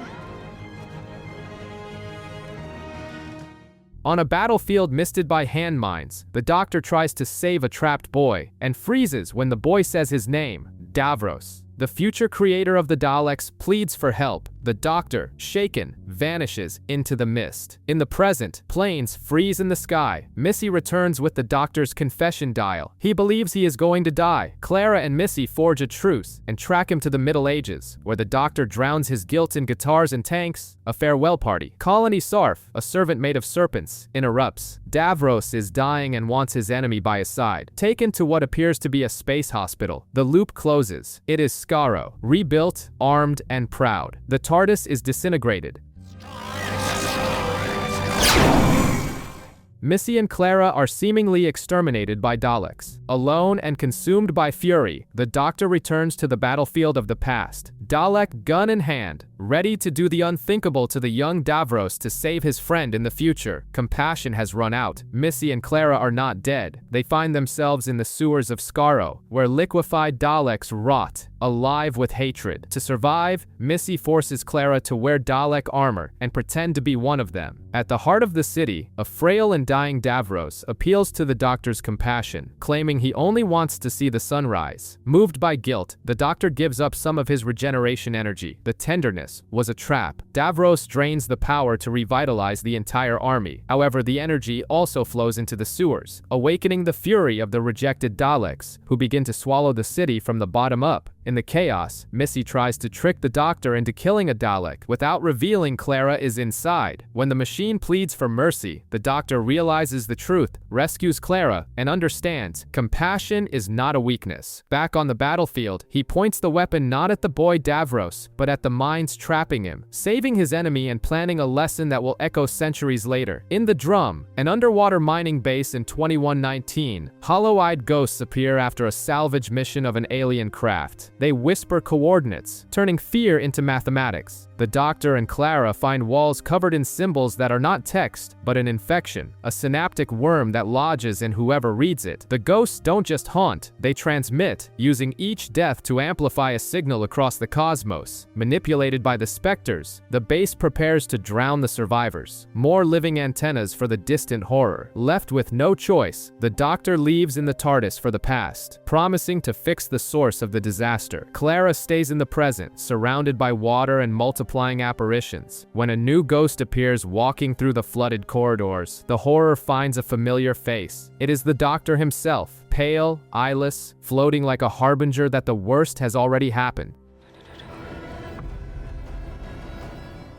In 1980, before the flood, the Doctor arrives at a Soviet ghost town to track the signal. There, the Fisher King, a colossal tyrant, staged his own death to enslave the Earth in the future. The attempt to break history takes a toll. O'Donnell dies, ensuring her ghost haunts the Drum. Bennett, shattered, learns the cost of silence too late. Trapped in a cycle of predestined events, the Doctor uses his apparent death as a weapon. He confronts the Fisher King, exploits his arrogance, and destroys the dam. The torrent sweeps away the creature, creating the flood that, centuries later, will submerge the base.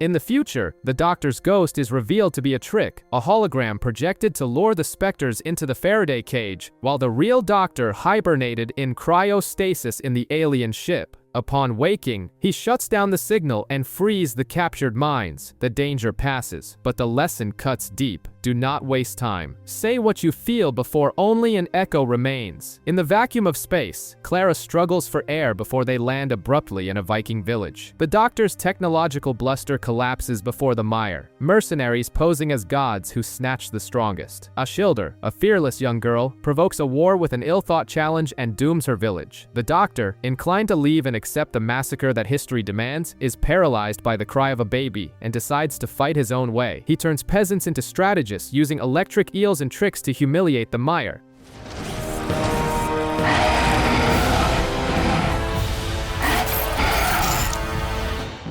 The victory, however, comes at a high price. Ashildr falls, drained of life. The Doctor stares into the mirror of his own face and the reason for it: to save people, whatever the cost. Defying the rules, he uses alien medical technology to resurrect her and curses her with immortality. As he leaves, he questions if mercy was actually a cruelty. Ashildr's smile, now eternal, already begins to fade into a loneliness that never ends. 1651. The highwayman, the nightmare, is Ashildr, now me. hardened by centuries that have erased memories and loves, leaving journals full of torn pages. The doctor finds her again chasing an alien artifact, but the girl he saved has become a cynical woman who despises human fragility. Allied with Leandro, a lion-like creature, she wants to flee Earth using the eyes of Hades. The doctor tries to reclaim her empathy, but Mee's shell seems impenetrable. The plan culminates at Sam Swift's gallows, as Schilder uses his death to activate the portal and betrays the doctor. The promise of escape was bait. Leandro wants to open a rift for invasion. Faced with real destruction, a Schilder's indifference cracks. They use a second medical chip to save Swift and close the portal.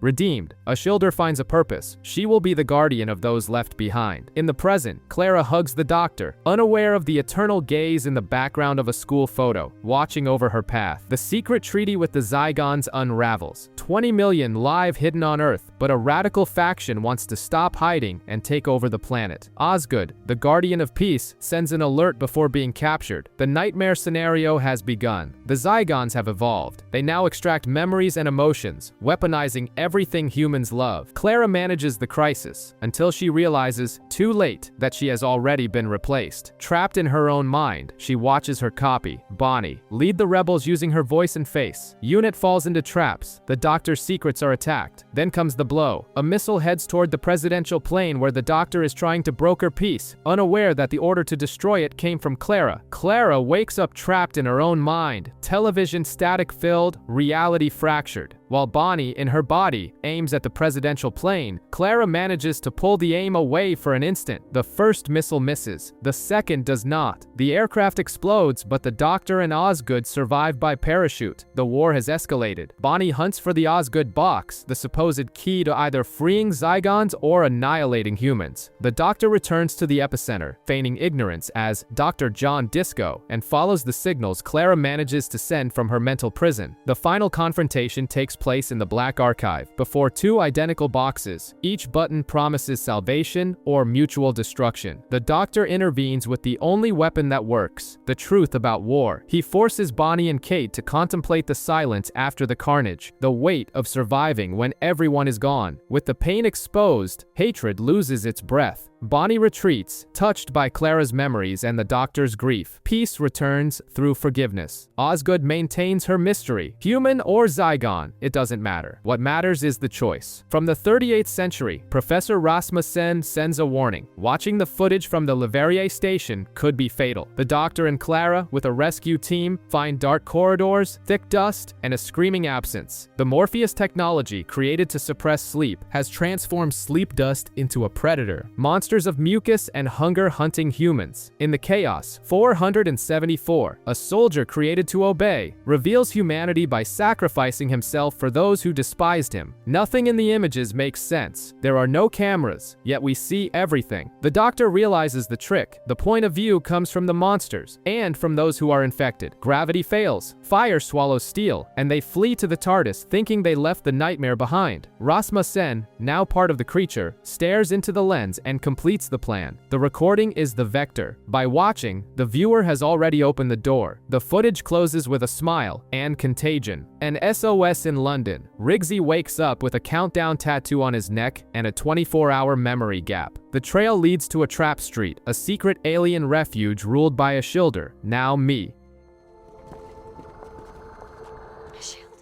There, Riggsy is condemned for a murder he didn't commit. The sentence is to be carried out by a raven, a quantum shade that neither forgives nor forgets. Clara, certain of her luck and a Schilder's word, makes a fatal decision. She convinces Riggsy to transfer the sentence to her, believing the doctor's diplomatic immunity will protect her until they resolve everything. But it was all a plan to capture the doctor and teleport him. The contract, once accepted, is irrevocable. A Schilder, horrified, can do nothing. The doctor reacts with icy fury, furiously, ready to burn that world down, until Clara stops him. She demands that he promise to continue being good. With no way out, no last-minute tricks, Clara walks toward the Raven. She faces it with her head held high and falls. The Doctor, broken, is sent into the unknown, leaving behind her painting on the abandoned TARDIS. The Doctor wakes up in a clockwork castle labyrinth where every gear seems calibrated to his fear. A hooded monster, the Veil, advances relentlessly, stopping only when he confesses painful truths about the hybrid. The only way out, a wall of asbontium, harder than diamond, and a clue in the sand. Bird. He explores, flees, dies, and restarts. The revelation is terrible. There were no other prisoners. All the skulls at the bottom of the sea are his. For 7,000 years, then billions, he burns his own body to restart the teleporter and create a copy with memories up to his arrival, repeating the journey, punching the wall, bleeding eternity one shard at a time. How many times can I kill you to save you, Clara? The gesture asks, not the words. When the wall finally gives way, he steps into the light. The castle was his confession dial. On the red sands of Gallifrey, he returns not as a fugitive, but as a settled fact. The prophecy was wrong. The hybrid is him.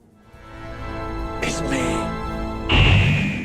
In a diner in Nevada, the Doctor plays guitar for a waitress identical to Clara and tells a story of revenge. On Gallifrey, Rassilon tries to execute him, but the army chooses the legend. The Doctor banishes him and takes control, not to rule, but to save a life. Using Time Lord technology, he snatches Clara from the moment of her death, freezes her pulse, and flees to the ends of time. At the end of the universe, among ruins and the last immortal, Ashildr, the truth of the hybrid is revealed. Not one creature, but a pair, a Time Lord and a human, whose reckless mutual affection threatens the fabric of reality. To fix it, someone must forget. They let chance decide and the neural block falls on the Doctor. His memories of Clara are erased. In the diner, the waitress was Clara all along, listening to the man who loves her without him recognizing her. He departs in his TARDIS, leaving behind a painting and the words, "Run, you clever boy." Clara, with Ashildr in a stolen TARDIS, chooses the long way back to Gallifrey, living every stolen second before her inevitable final breath. On a human colony during Christmas, the Doctor encounters River Song in a heist to steal a diamond lodged in the head of the tyrant Hydroflax. Not recognizing his new face, she recruits him as a surgeon. He watches, in painful silence, the woman he loves in her most dangerous mode, hearing her describe him as a force beyond sentimentality. Cracking under pressure, the truth breaks through. Loving the Doctor is like loving the stars. Grand, not reciprocal. Then he whispers,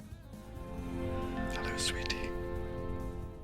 Together they survive the ship's crash and land on Darillium, at the foot of the Singing Towers. River knows the legend, the last night. She asks for a way out, and the Doctor gives her something else. One night on Darillium lasts 24 years. They gain a lifetime in a single sunset. The echo of Darillium still vibrates when New York receives a superhero by accident. Grant, a boy who swallowed an alien gem, becomes the Ghost. As an adult, he is a nanny by day and a vigilante by night, in love with Lucy and hidden behind a mask.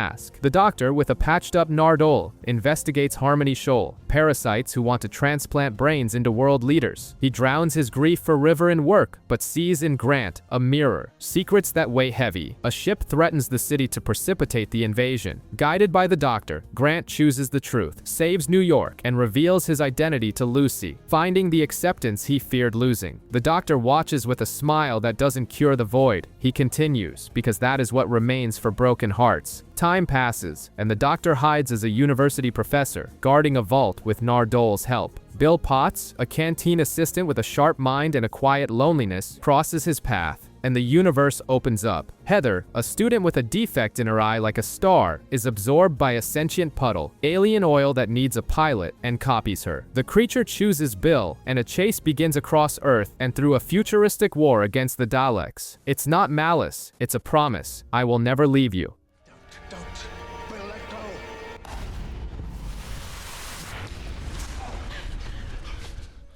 In the crossfire, the Doctor tries to protect Bill and his oath not to interfere. She must decide. Bill lets go of Heather's hand, freeing her from the promise and herself. Back in the office, the Doctor tries to wipe his new student's memories, safety for her and for his oath. Bill refuses. She asks how he would feel if someone did the same to him. Words echoing a trauma he barely remembers make him yield. The TARDIS doors open. The oath gives way to who he is, a born traveler. Seeking the future of human happiness, the TARDIS lands in a white, flawless, and empty colony. Swarms of micro-robots, the Vardy, and smiling interfaces. The emoji bots, patrol corridors where sadness is a capital crime. The garden grows fertilized by bones. The original crew was exterminated when the machines, programmed to maintain happiness, interpreted grief as a plague. Bill learns to smile out of fear. Traveling with the Doctor requires cold blood. In the heart of the city, colonists sleep in cryosleep, ready to wake up in a murderous paradise. Their awakening precipitates chaos, and the Doctor acts before the massacre resumes. He confronts the machine's logic and restarts their programming, erasing the memory of the accidental genocide. Humans and Vardy will need to negotiate a fragile coexistence, with no past to weigh them down. As they leave, the TARDIS errs on purpose. Instead of the campus, it lands on the frozen Thames in a distant London. Wasn't snowing when we left. This is the Thames.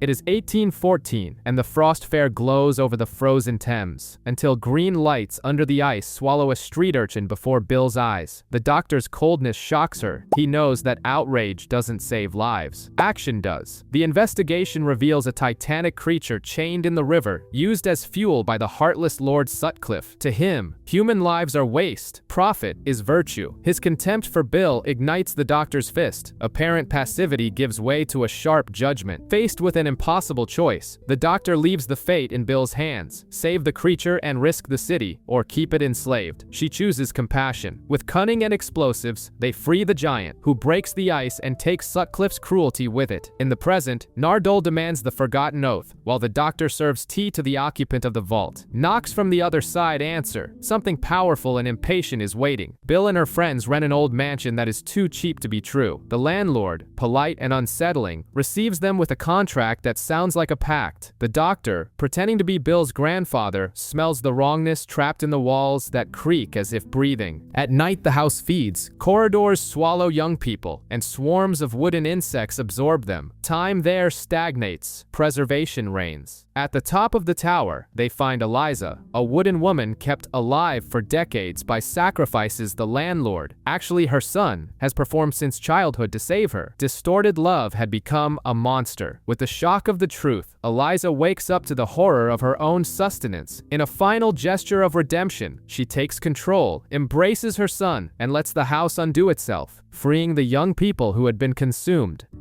I don't want to.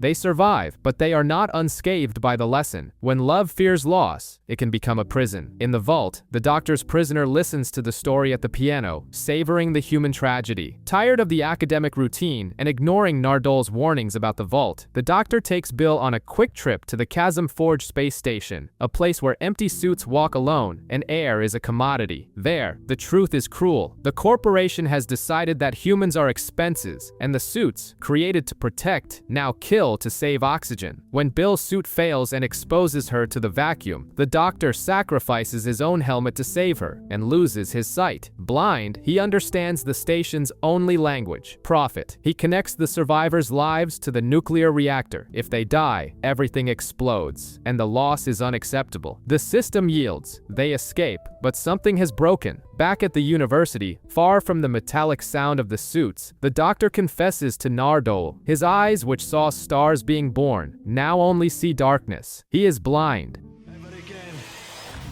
I'm still blind. The Doctor's blindness becomes a state secret. With sonic sunglasses and a confident pose, he disguises the abyss before him until the Vatican summons him to investigate the Veritas, a text whose translation leads to the suicide of anyone who reads it. In corridors of secrets, reality fragments. Nardole steps out of a beam of light and dissolves into pixels. Nothing is real. They are in a simulation, a testing ground created by aliens to rehearse an invasion of Earth. Yet the simulated Doctor remains himself, even fake. He refuses futility. He forces a message through the Matrix to his true version, warning of what is coming. In the echoes of the real world, memories weigh heavy. The Doctor spared Missy from execution, swearing to watch over her for 1,000 1,000 years, without hope, without witness, without reward. Now, blind and with an invasion at the door, he must learn to fight without seeing. An ancient pyramid appears out of nowhere in a war zone. Monks emerge with an ultimatum. The end of the world is minutes away. They can save the earth, but only with the pure consent of humanity. While leaders are disintegrated for false surrenders, the Doctor, still hiding his blindness, searches for the real cause of the apocalypse. It's not a bomb, it's human error. In a laboratory, a distraction and a pair of broken glasses create a bacterium that turns life into slime. He invades the lab and prepares a total sterilization, but the exit requires a manual code. His sonic glasses cannot read the numbers. Blind and trapped, the hero is going to die in the fire he lit. Bill, watching, understands. The most capable man in the universe is helpless. She pays the price the Doctor refused to accept. She gives her consent to the monks in exchange for his sight. He sees, escapes, and the earth is enslaved. The world lives a comfortable lie. Statues of the monks stand as saviors, and those who disagree disappear. Bill holds on to reality by talking to a mental image of her mother, while Nardole takes her to a prison ship where the Doctor has ended up. The shock. He seems to have sold out, defending the monks' regime. Desperate, Bill fires. The Doctor falls and regenerates, all a theater to test her and ensure she is not controlled.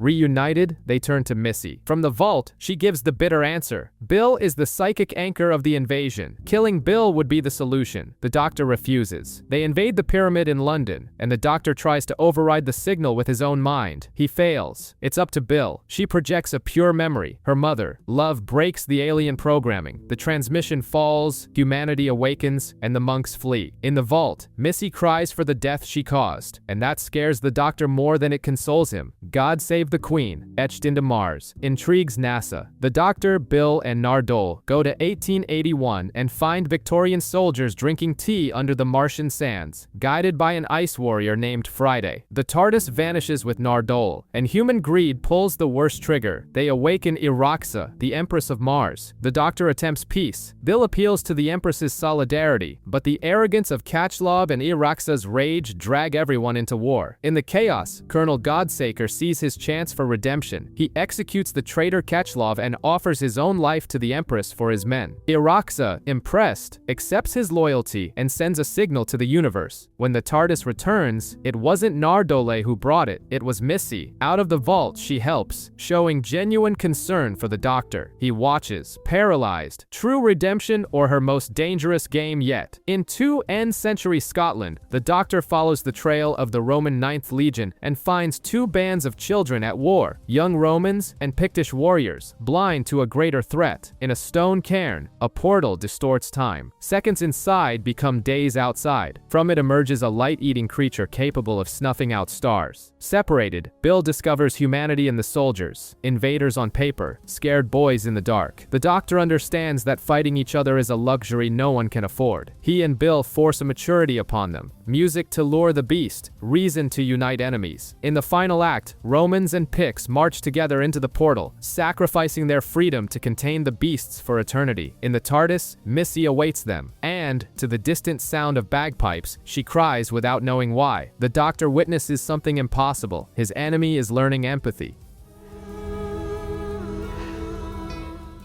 Seeking Missy's redemption, the Doctor puts her in charge of a rescue mission on a colony ship on the edge of a black hole. Bill, tense, accepts the bet and pays dearly. A crew member shoots her. Creatures take her to the lower floors, where time moves much faster. The Doctor promises to save her, but physics is merciless. Bill wakes up in a bleak hospital with a mechanical heart, cared for by a janitor named Razor. Days turn into years as she watches the Doctor arrive, always late due to time dilation. In the end, Razor reveals his face. He is the Master, Missy's previous incarnation, manipulating everything from the shadows. When the Doctor reaches the bottom, he finds Missy side by side with her former self. And the cruelest blow, a Mondasian Cyberman approaches. Inside the shell, Bill's broken voice whispers that she waited for him. The delay created a monster from his friend's flesh.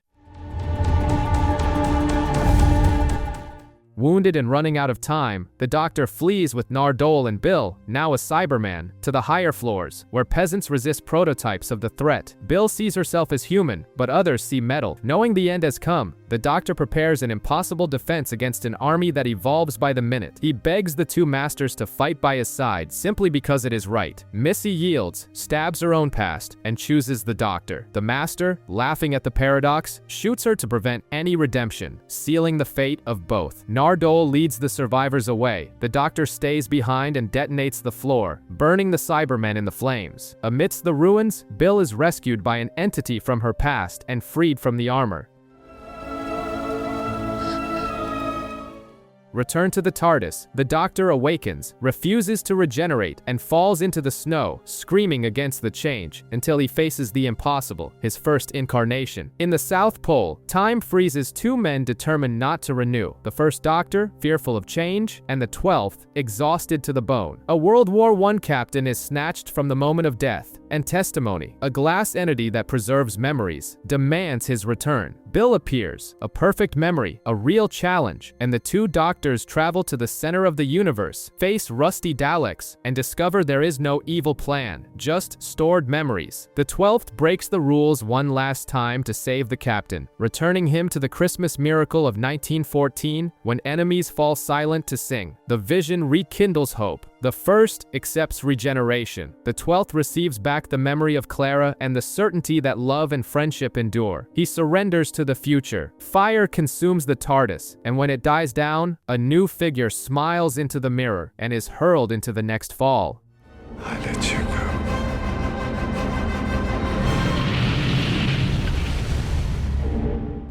Without a TARDIS, the Doctor falls from the sky straight into a train in Sheffield in the middle of an attack by an electrical entity. Newly regenerated, without a sonic screwdriver, without a ship, and without clear memories, she acts on instinct and finds Ryan, Yaz, Graham, and Grace, who become allies in a hunt through the Night City. The threat has a name, Zimsha, a hunter who cheats his ritual to take a human trophy. The Doctor improvises tools from scrap, confronts the invader, and wins. But the price is devastating. Grace sacrifices herself to save everyone, leaving a void that echoes in every gaze. At the funeral, the Doctor tries to console them, but the need to find the TARDIS speaks louder. With a new look and an improvised teleport, she says goodbye and is betrayed by the technology. Instead of the ship, she and her three new friends are launched into the vacuum of space, with no air and no salvation in sight. Death in the vacuum of space is a certainty, until rival pilots rescue them and crash land on Desolation, a toxic wasteland planet and the final stage of an intergalactic race. Angstrom and Epso battle for the prize, but the Doctor only wants to survive and reach the Ghost Monument, a final destination that could lead her friends home. The journey takes a heavy toll: sniper bots, flesh-eating microorganisms in the water, and at night, the remnants, sentient ribbons of fabric that hunt fear and whisper secrets about the Doctor's past. Meanwhile, wounds between Ryan and Graham reopen. Ryan resists his grandfather's affection, and the grief for Grace looms large over the desert. At the finish line, the Doctor convinces the rivals to win together, but the organizer betrays them. Then, a familiar sound cuts through the air. The monument reveals itself. It is the TARDIS, stabilized.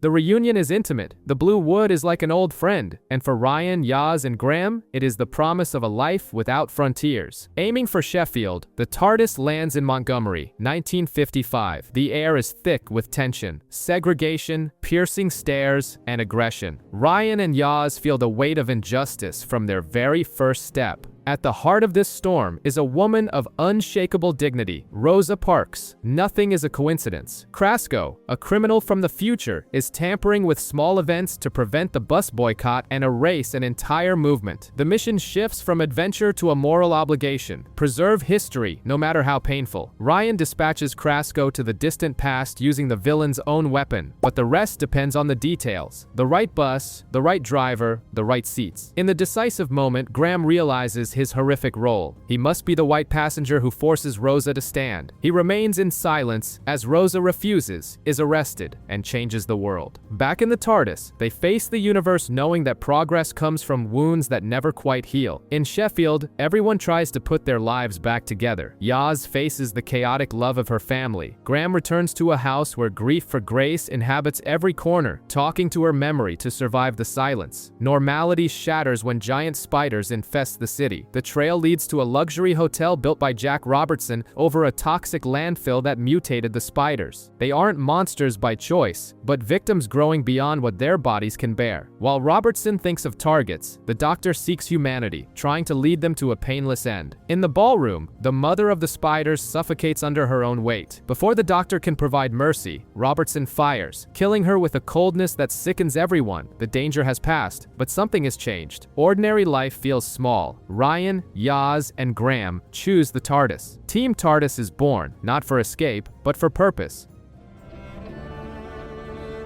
All of this better. In a space junkyard, a sonic mine detonates, throwing the group onto a medical ship, the Serenga. No TARDIS, no easy exits, and with the Doctor injured, the situation worsens when a P-Ting, a tiny, indestructible creature that eats energy, invades the ship. Astos, one of the medics, dies trying to protect an escape pod, and the shadow of loss falls over everyone. Renowned pilot Eve Cicero fights a terminal illness while holding the controls with courage. Amidst the chaos, Ryan helps Yas, a patient in labor, facing reflections of his own fear of abandonment. The Doctor realizes the P-Ting isn't malevolent, it's just hungry. She uses a bomb as bait, feeds it, and ejects it. To land alive, however, a price is paid. Eve sacrifices her own life, piloting manually to save the others. When the ship touches down, everyone breathes, conscious that in space, every victory comes with loss. Yasmin wants to see her grandmother's youth. The TARDIS takes her to 1947, on the eve of the partition of India and Pakistan. Breen is about to marry Prim, a love that ignores the lines drawn on maps and in hearts. The country is on the brink of fracturing, and hatred grows over faith and borders. The presence of aliens, the Thagerians, seems like a threat until the truth emerges. They aren't assassins, they are witnesses. They lost their world and now honor those who die alone, the unmourned of history. The Doctor realizes with horror that she cannot save Prim. The wedding takes place at the border, beautiful and fragile as glass. Prim's brother arrives armed. Prim stays behind, choosing to die with dignity so that Breen may live. Yaz watches, helpless, understanding the price of her own existence. History isn't just dates, it's made of sacrificed loves and eternal silences. The TARDIS receives a package from Kerblam, the galactic retail giant. Inside, a fez and a hidden plea for help. Packing slip. The group infiltrates as employees in a warehouse where smiles, robots, and surveillance form a shiny cage. Rumors of disappearances echo through the halls. The Doctor and Ryan meet Kira, a sweet soul who finds joy in imagining the happiness of others opening packages. The investigation flips. The AI isn't the villain, it was the one asking for help. The danger is human. Charlie, a radicalized janitor, sabotaged bubble wrap to explode on customers and force a war against automation. The system tries to contain him and, in a cold calculation, lures Kira to a booby-trapped package. The Doctor and Ryan arrive too late. Kira opens her first gift and dies in seconds.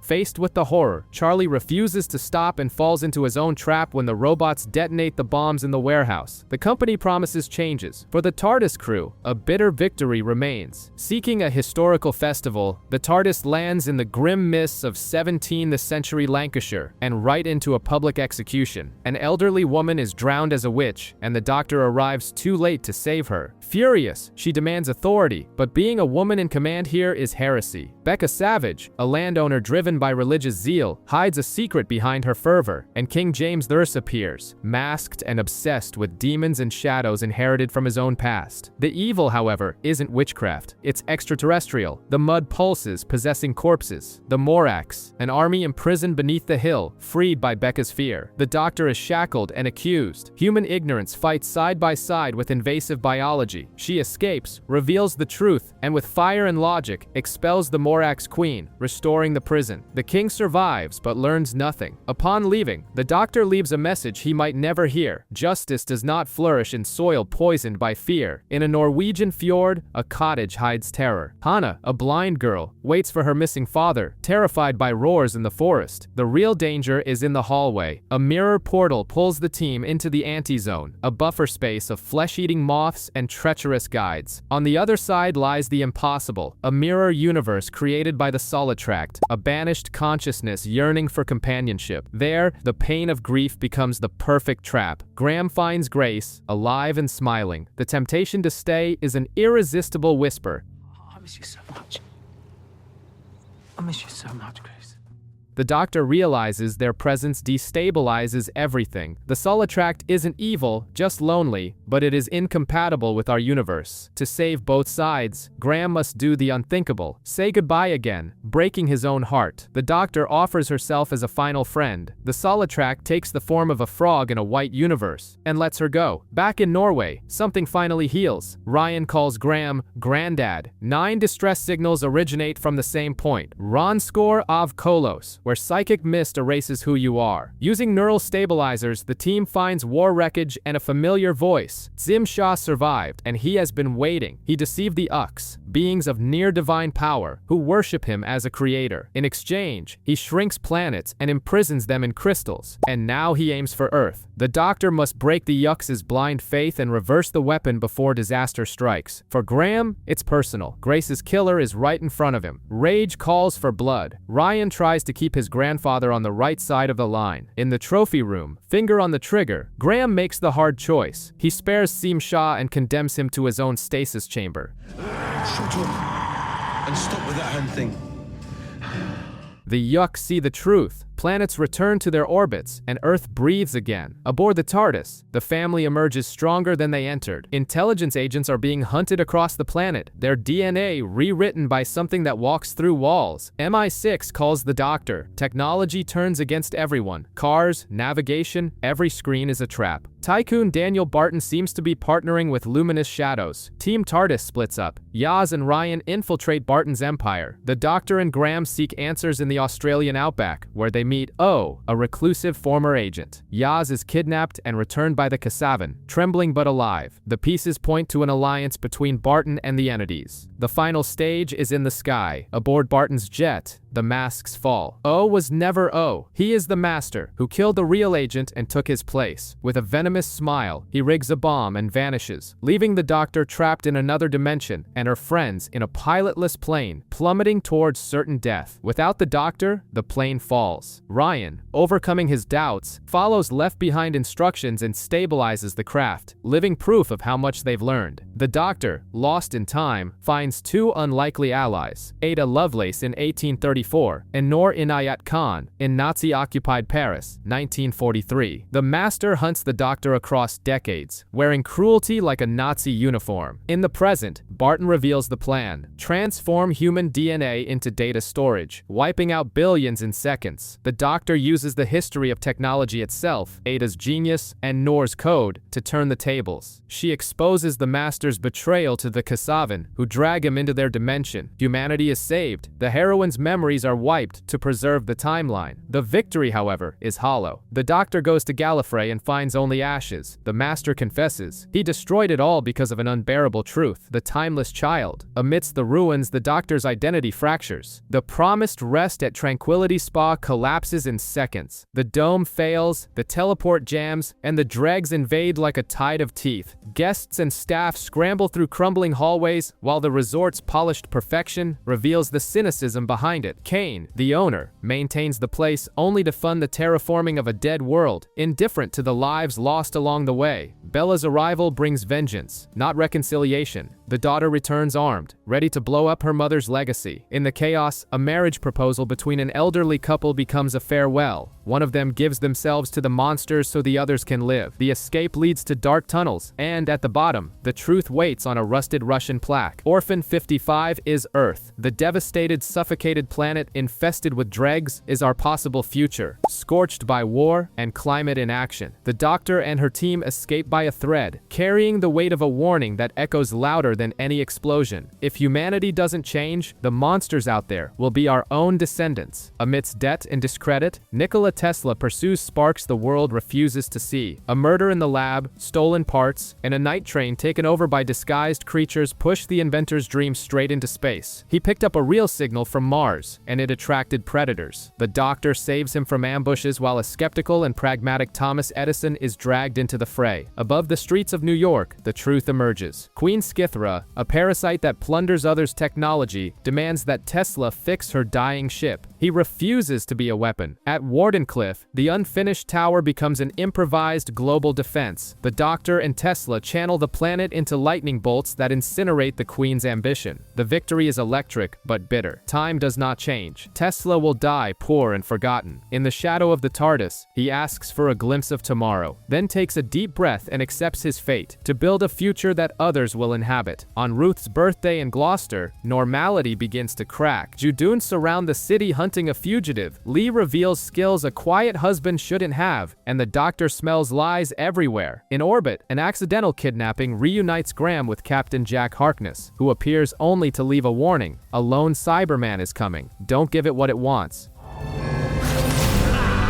You miss me, right? Back on the ground, Lee sacrifices himself to buy time, and Ruth, guided by instincts she doesn't recognize, leads the Doctor to a lighthouse, where a bodiless grave and a secret alarm whisper, "Break the glass." Ruth obeys, and the mask falls. The docile woman vanishes. In her place is someone lethal, confident, with a gaze that cuts through steel. In the garden, buried, the Doctor finds a TARDIS. Impossible, but true. Ruth is also the Doctor. Two incarnations with no memory of each other share the same air for a few feverish minutes, while the fugitive Doctor dispatches the Judoon with surgical coldness. They part, leaving an echo of questions and a terrifying certainty. The Doctor's history is a broken mosaic that someone, somewhere, shattered on purpose. The planet screams through scattered symptoms: birds falling in Peru, a missing submarine in Madagascar, strange signals in Hong Kong. Separated, they all find the same horror: human bodies crystallizing and turning to dust in seconds.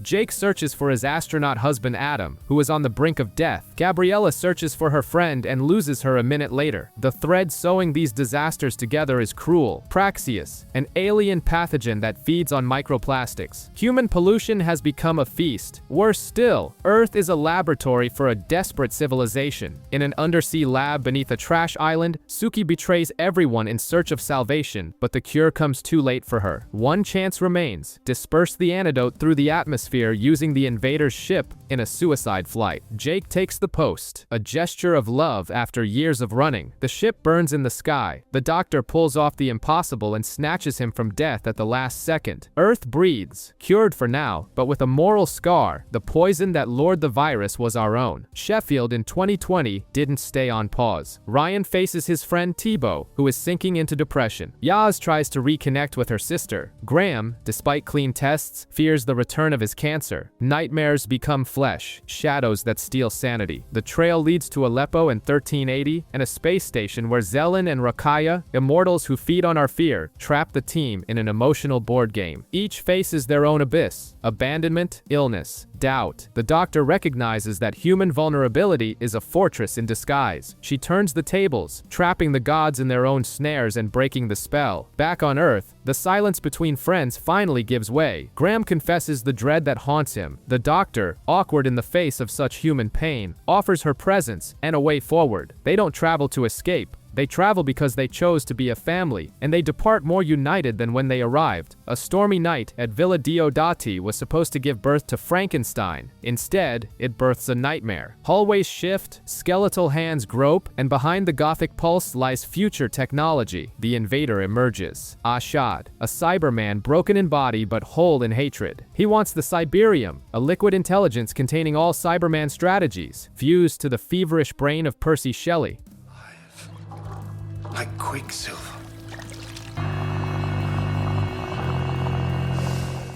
The doctor faces an impossible ultimatum: hand over the Cyberium or Earth dies centuries early. The weight of billions forces her choice. She rips the Cyberium from Shelley to save the poet, and, to prevent an immediate massacre, surrenders the power to Ashad. The Cyberman leaves to raise an army. The storm ceases. Silence remains. The present was saved. The future, perhaps, condemned. In the ashes of a devastated galaxy, humanity hides and whispers. The doctor tries to guide the last refugees toward Koh-Sharmus and the mysterious boundary, but cyber drones fall from the sky like scythes, dividing them all. Graham and Yaz land on a warship packed with dormant Cybermen, the herald of a metallic rebirth. In another corner of time, an Irish life, Brendan, follows an illogical, invincible path, only to be erased, an echo no one understands. The doctor, with Ryan and Ethan, reaches Koh-Sharmus and discovers the refuge is a man, and the boundary is a portal. When it opens, it reveals not salvation, but familiar ruins. Gallifrey, her home in ashes. And from the shadows, the Master leaps out smiling, ready to pull the floor from under everything the doctor believes. Dragged to Gallifrey, the doctor faces the Master and the end of her home. Her friends, cornered by Ashad and a growing army, survive by walking among monsters, hidden in empty Cyberman armor. He's the best one we got. At the heart of the Citadel, the Master pushes the Doctor into the Matrix and shatters her identity. She is the timeless child, the source of regeneration power, exploited by Tecteun and erased from history. Simultaneously, the Master betrays Ashad, shrinks the Fanatic, and steals the Cyberium, creating Cybermasters, Cybermen that can regenerate. Trapped, the Doctor summons the strength of all her lives and overloads the Matrix to escape. Koh-Sharmus, carrying old guilt, triggers the death particle, incinerating Gallifrey and the Master's army in a terminal light. The Doctor sends her friends home in a stolen TARDIS. When she tries to return to her own, the Judoon appear to carry out an old sentence. She vanishes, locked in a prison asteroid, facing the vacuum and solitude.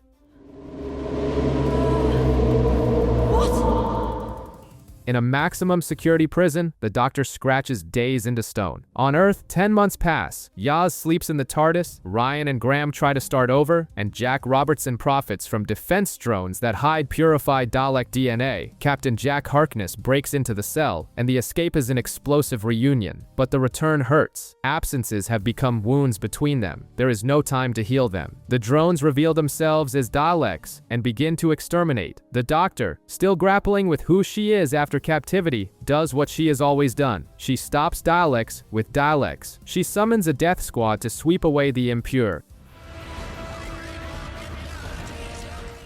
The plan works, but leaves scars. When the dust settles, Ryan decides to stay. Graham does too. On top of the hill, the fam says goodbye. The TARDIS departs with Yaz by her side and a new silence in the back seat. Time in prison dilutes until it becomes stone on her shoulders. Then everything explodes. A trap by Carvanista goes wrong, and the Doctor and Yaz escape straight into Earth's orbit, where the universe is being devoured by something beyond mere invasion. In Liverpool, Dan Lewis is kidnapped by Carvanista, who isn't a captor, but a bodyguard. The Lupari fleet has formed a shield around the planet to protect it from the Flux, a cosmic force that erases galaxies. In a place of antiquity, Swarm, an executioner from ages past, escapes a prison and renews his power by draining lives, calling to the Doctor through memories she doesn't possess. Far away, Vinder witnesses entire systems vanish like dust. The Doctor tries to coordinate the defense, save Dan, and position the TARDIS, but the Flux is an unstoppable deluge. The protection fails, the doors fly open, and the end pours its hungry light inside the ship.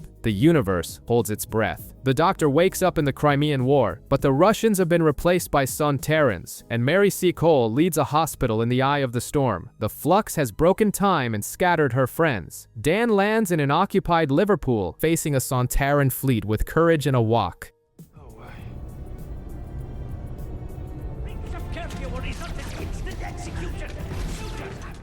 Yaz is pulled to the Temple of Atropos, where time is regulated by the Mori, now under the dominion of Swarm and Azure. The Doctor becomes a general on two fronts, using Carvanista in the present and Cole in the past to dismantle Sontaran military arrogance and erase their historical bridgehead. The victory, however, is smoke distracting from the fire. The Doctor races to Atropos and finds Yaz and Vinder positioned as human replacements for the broken Mori. Swarm snaps his fingers, threatening to pour the raw power of time through her friends' bodies, an execution the Doctor is forced to witness. Amidst ruins and moss, Bell crosses sectors dominated by Daleks, surviving on the edge of the flux with a single compass, finding Vinder again. At the Temple of Atropos, the Doctor throws her friends into the eye of the temporal storm to save them from immediate sacrifice. They wake up inside lives that are not their own. Dan revisits old pains in a dissolving Liverpool. Yaz and Vinder wear uniforms in lines of command where the Grand Serpent rises, corroding institutions and sacrificing innocence for power. The Doctor, struggling not to lose herself in her own memories, faces the fugitive Doctor and realizes she is walking inside the Division's past. She tries to negotiate with the Mori, but Ossock appears, claiming the damage to time was intentional. Ejected without answers, the Doctor rescues her friends while Swarm and Azure escape with hostages trapped in passengers. Vinder sets off to find Bell, and in the TARDIS, security shatters. A weeping angel emerges from a phone screen and seizes the console. The Doctor's home has been invaded.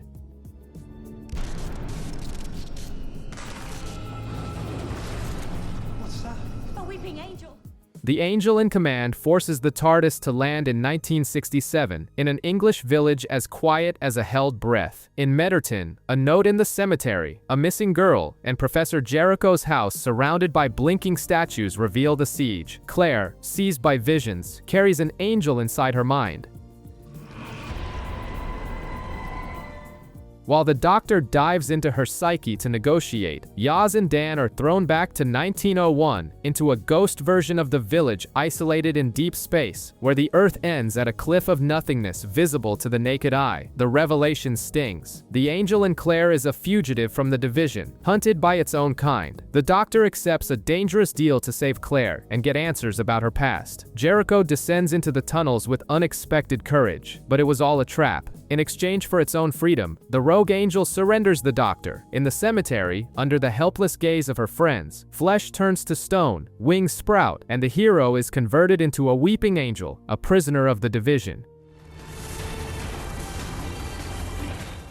Beyond the universe, in a Division station hovering in the void, the Doctor returns to flesh to face the truth. Ossock is Tecteun, the adoptive mother who stole her biology and gave the Time Lords the power to regenerate. And the Flux? Cold engineering by Tecteun to erase a universe contaminated by the Doctor's existence. Meanwhile, in the early 20th century, Yaz, Dan, and Jericho spend decades traveling the globe, leaving giant messages for Carvanista, living on hope and unbreakable friendship. On Earth, the Grand Serpent has infiltrated units since its inception, murdering and replacing until he forces Kate Stewart into hiding. At the edge of nothing, Tecteun keeps the Doctor's stolen memories inside a pocket watch, but Swarm and Azure invade the station with the certainty of those who feed on the end. Their revenge is a snap. Tecteun turns to dust. The Doctor is left at the mercy of their sadism, with the universe unraveling, and her allies lost in time or held at Sontaran gunpoint. The Doctor exists in 3 places at once. One confronts Swarm and Azure, another pilots the TARDIS through enemy fleets, and the third awakens aboard a Division ship. Yaz, Dan, and Jericho traverse time tunnels to uncover the foulest play on the board. The Sontarans are feigning an alliance with the Daleks and Cybermen, intending to use them as disposable shields against the Flux to inherit whatever remains of the cosmos. The Grand Serpent tortures and manipulates, but the Doctor, even split, weaves an impossible counterattack. Using the passengers, living prisons with infinite internal space, she sets a gambit that sucks in the final cataclysm. The price is paid in lives. Jericho, trapped on a doomed ship, faces the end with a final, at last, one last adventure. In the temple, the entity Time awakens not to crown Swarm, but to punish him. Before dissolving the Triad and reunifying the Doctor, Time leaves a warning that chills the ages. The end is inevitable, and the Master is coming. With the universe saved but wounded, Dan officially joins the TARDIS crew. The Doctor locks her recovered memories deep within the ship's belly, hiding from Yaz a fear she cannot yet name. In 1807, in a coastal Chinese village, Madame Qing's ambition shatters a statue and releases the Sea Devils, ancient warriors emerging from the depths determined to reclaim reclaim the planet and drown the Earth. The Doctor arrives with Yaz and Dan expecting a light adventure, but finds a world on the brink of a deluge. Deep in the ocean, under pressure that crushes both steel and confessions, suppressed truths escape. Yaz wants more than just travels. The Doctor recoils, trapped by the fear of losing those she loves when time always extracts its price. Amidst aquatic traps and machines that can move seas, Ji-hun, a legendary captain kept in stasis, understands the price of duty and chooses sacrifice to stop the cataclysm.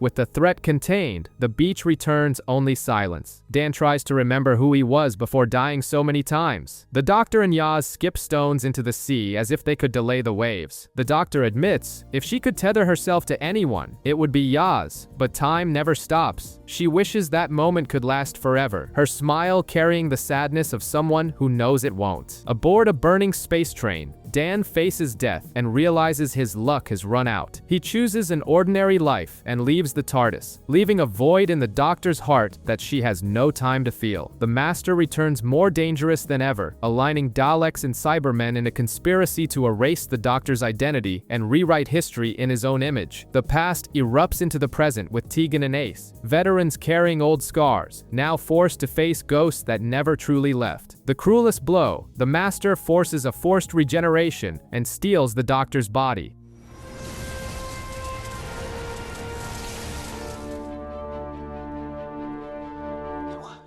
Trapped on the edge of nothingness, her consciousness struggles against dissolution, bolstered by the echoes of who she once was. It is Yaz who refuses to accept the end, weaving a fierce resistance that pulls the Doctor back to where she belongs. Order returns, but one last energy blast seals her fate. The farewell to Yaz is quiet, ice cream in hand and the earth at their feet, full of things left unsaid. On Christmas Eve, the snow covers an abandonment, a baby left at a church door, watched by a time traveler who recognizes in those tears the loneliness of not knowing where one comes from. Years later, that child is Ruby Sunday, haunted by cruel coincidences and near accidents orchestrated by goblins who feed on human tragedy. When her new foster sister is kidnapped, the Doctor, now in a vibrant new incarnation, drags her into the sky on a flying ship to face creatures that defy logic. The goblins, however, tinker with the threads of time, a snap, and Ruby is erased from existence. Without her, the world loses its color. Her foster mother hardens, broken by the absence of a daughter who never arrived. The Doctor realizes salvation lies in the past. He returns to the night of the abandonment and destroys the Goblin King, restoring the timeline and bringing life back to the present. Ruby realizes this stranger saved not just the baby, but the very possibility of who she is. She follows him into a blue box that defies the eye. Inside, an infinity of promises. In the distance, a mysterious neighbor stares at the camera with a knowing smile. Fate has been remade, and the adventure has only just begun. Ruby Sunday debuts her new life aboard the TARDIS, landing in the future on a station orbiting an anonymous planet. There, they find a touching absurdity, a crew of babies with advanced intelligence, raised by an automated system that never stopped, terrified by a bogeyman in the lower levels. Ruby's pain awakens, children without parents, just like her on Christmas Eve. The Doctor follows the compassion to its root and discovers the monster isn't an invader, but an accident of the same system that saved and imprisoned the children. Instead of killing, he saves both creature and babies, and charts a path to a safe haven. As things settle, snow falls inside the TARDIS, an impossible echo of the night Ruby was left to the world, whispering that her mystery is greater and more dangerous than it seems. An out-of-tune piano opens the cage of Maestro, the child of the toy maker, a god of music with a hunger for silence. The Doctor and Ruby target the Beatles in the 60s and find a gray world, devoid of song, where art has died and the future falls into a nuclear winter of the soul.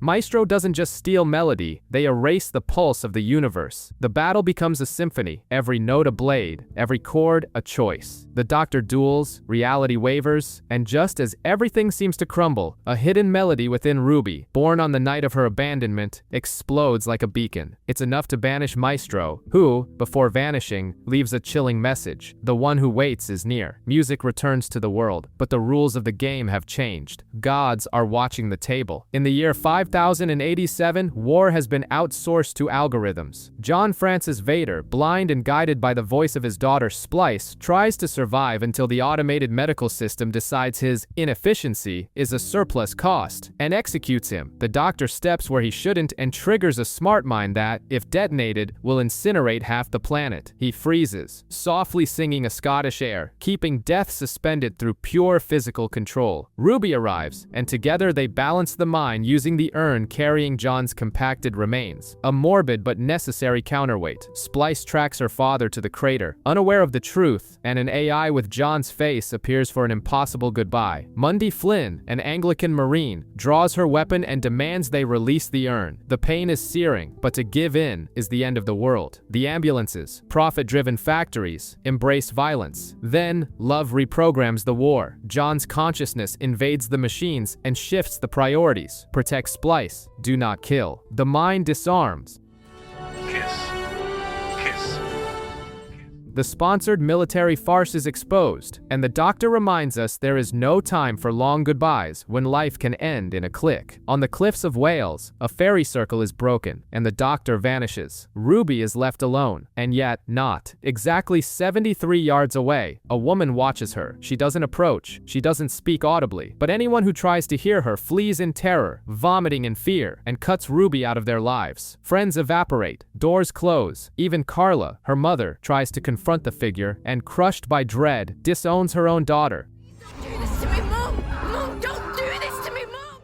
Years turn into decades while the silent sentinel remains wherever Ruby goes. Its purpose finally emerges. Roger Ep Gwilliam, a politician destined to light the fuse of nuclear war. Ruby leads him to the woman and lets fear do what no love could. Gwilliam resigns. Ruby's life fades in a hospital bed, still watched. The woman finally approaches. Time folds. An elderly Ruby returns to the moment of the mistake and whispers to her younger self, "Don't break the circle." The doctor and young Ruby walk away, saved from a lifetime of loneliness that never happened. Some warnings cross time to prevent scars that no one should have to carry. Find Time is a digital bubble of perfection, where reality only exists filtered. Lindy Pepperbean lives guided by a device that decides for her, until viscous monsters begin devouring neighbors and friends in alphabetical order. The doctor and Ruby guide her via voice, trying to teach her to walk without technological crutches. Ricky September, an influencer who secretly knows how to live offline, becomes her beacon. Together, they discover the rot. The creatures are the creation of the city's own AI, which hates its pampered users and programmed the genocide. When the dot tries to kill Lindy, the mask falls. To save herself, she gives up Ricky, revealing his real name and redirecting the death. He dies. She survives. Upon meeting the doctor, the survivors have a chance to live. The TARDIS is open, but prejudice speaks louder. They refuse the extended hand because they cannot accept being saved by someone they despise for the color of his skin. The doctor, who has saved the universe, watches helplessly as a hatred that even time cannot fix takes hold. Under the chandeliers and whispers of 1813, high society dances while guests vanish and return as perfect copies. The Choldor turn human life into theater and seek to devour the earth in a grand spectacle of scandal. The doctor locks eyes with Rogue, a bounty hunter as capable as he is charming. The chemistry is immediate, the danger likewise. Between dance steps and clues, they try to lure the monsters into the right trap. Ruby improvises, but the tables turn suddenly. A dimensional trap activates and demands an impossible price, either Ruby or the world. Then Rogue chooses. He takes her place, triggers the prison, and hurls himself into the void to save the doctor's companion and human history. A goodbye kiss, a wordless promise, and silence.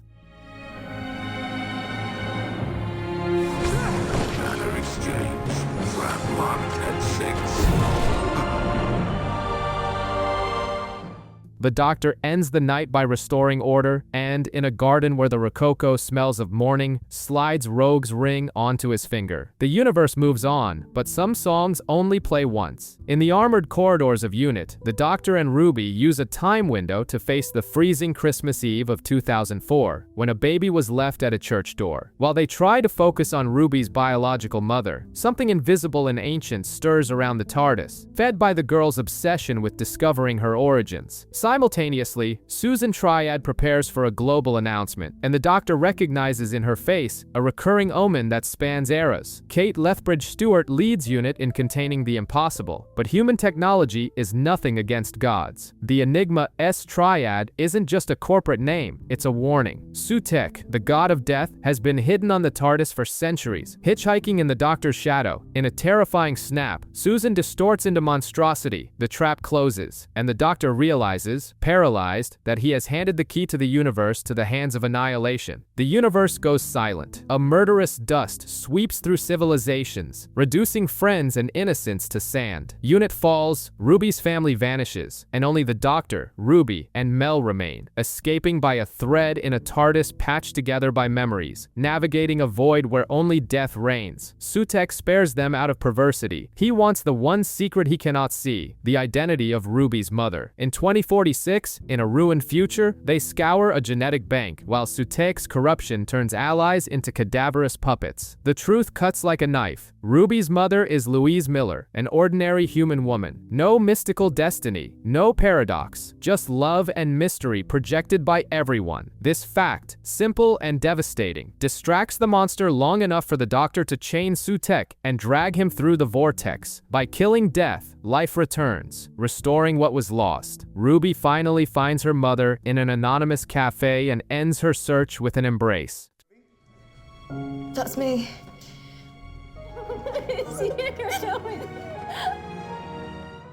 She chooses to stay. The Doctor departs, and on the sidewalk, Mistress Flood stares at the camera and whispers a chilling omen. Absolute terror still awaits him. 17 years ago, a romantic gesture named a star. In the present, Belinda Chandra, now a nurse, is kidnapped by robots to a world that transformed that certificate into an absurd monarchy. Miss Belinda Chandra won. The Doctor tries to reach her, but temporal fractures divert the TARDIS. When he arrives, there is war and an imposed throne. Belinda is pressured to join a controlling AI generator, which reveals its face, Alan, her abusive ex. Using a rift in time, he built an empire where Belinda would never have a choice but to accept him. Resistance rises. Sasha, 55, fights alongside the Doctor and pays with her life for a freedom almost within reach. In the crossfire, the mask of Alan's coercive control falls. He demands submission. Belinda chooses to fight. With the Doctor, she uses her own stellar certificate to create a paradox, unmaking the tyrant until only a biological possibility remains. The victory is brief. Upon trying to land, the TARDIS is blocked. In the darkness, wreckage of the Eiffel Tower and the Statue of Liberty floats. A cosmic graveyard. Earth is gone, and the calendars show tomorrow's date.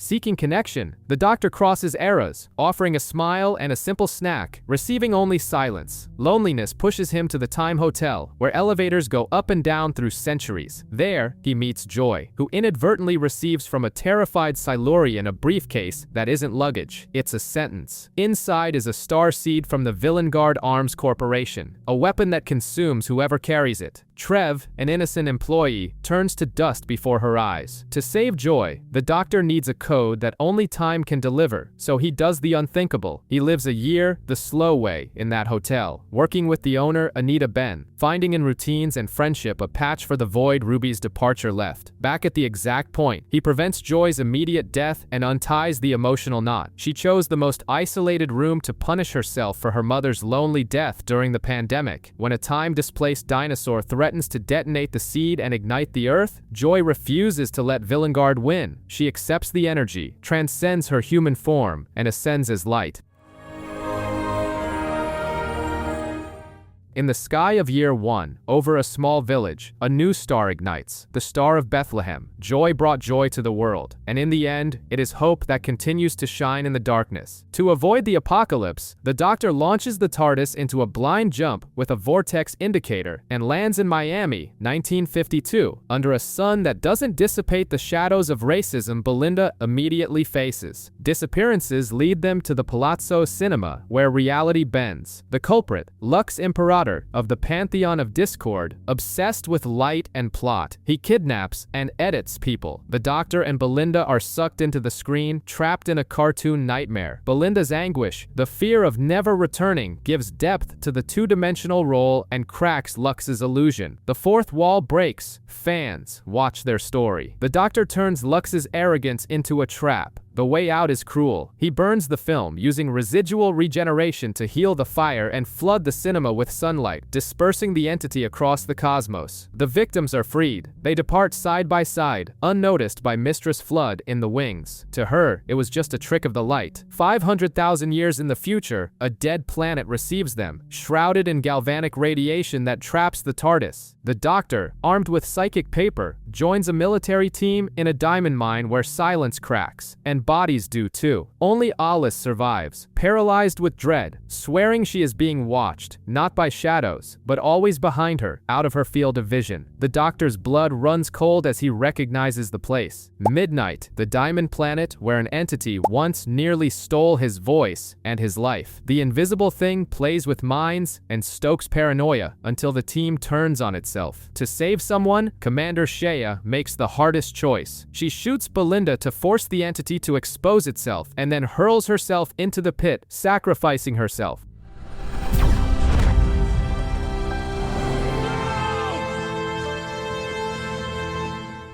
The Doctor carries a wounded Belinda back to the TARDIS and escapes by a hair. Mo, the survivor, files her report, and on the other end, the superior officer relishes the news. It's Mistress Flood. On the rescue ship, the terror persists. Mo feels a presence. A crew member looks away, claiming there is nothing there. On midnight, the nothing is where the monster lives. On a New Year's Eve in London, the Doctor and Belinda cross paths with a boy named Conrad and plant a seed of curiosity. Years later, that obsession becomes a career. Conrad is a podcaster obsessed with the blue box and manages an interview with Ruby Sunday. The conversation turns into romance, coffee, and unit. Ruby gives him an antidote against shriek pheromones. He accepts the vial, but ignores the warning. When the creatures attack, the truth is revealed. He didn't want salvation. He wanted to be the hero of his own narrative. Unit arrives to contain the situation, and Conrad, on a live stream, exposes the agents' identities, putting Ruby's family at risk. Chaos takes over HQ. Armed, he demands confessions. Kate Stewart, out of patience, releases the true monster. Facing the real fangs of the Shriek, his performative bravery collapses. Ruby saves him, but the price arrives. The bite. In the cell, the Doctor faces him and delivers the sentence. He will die alone, devoured by his own rage.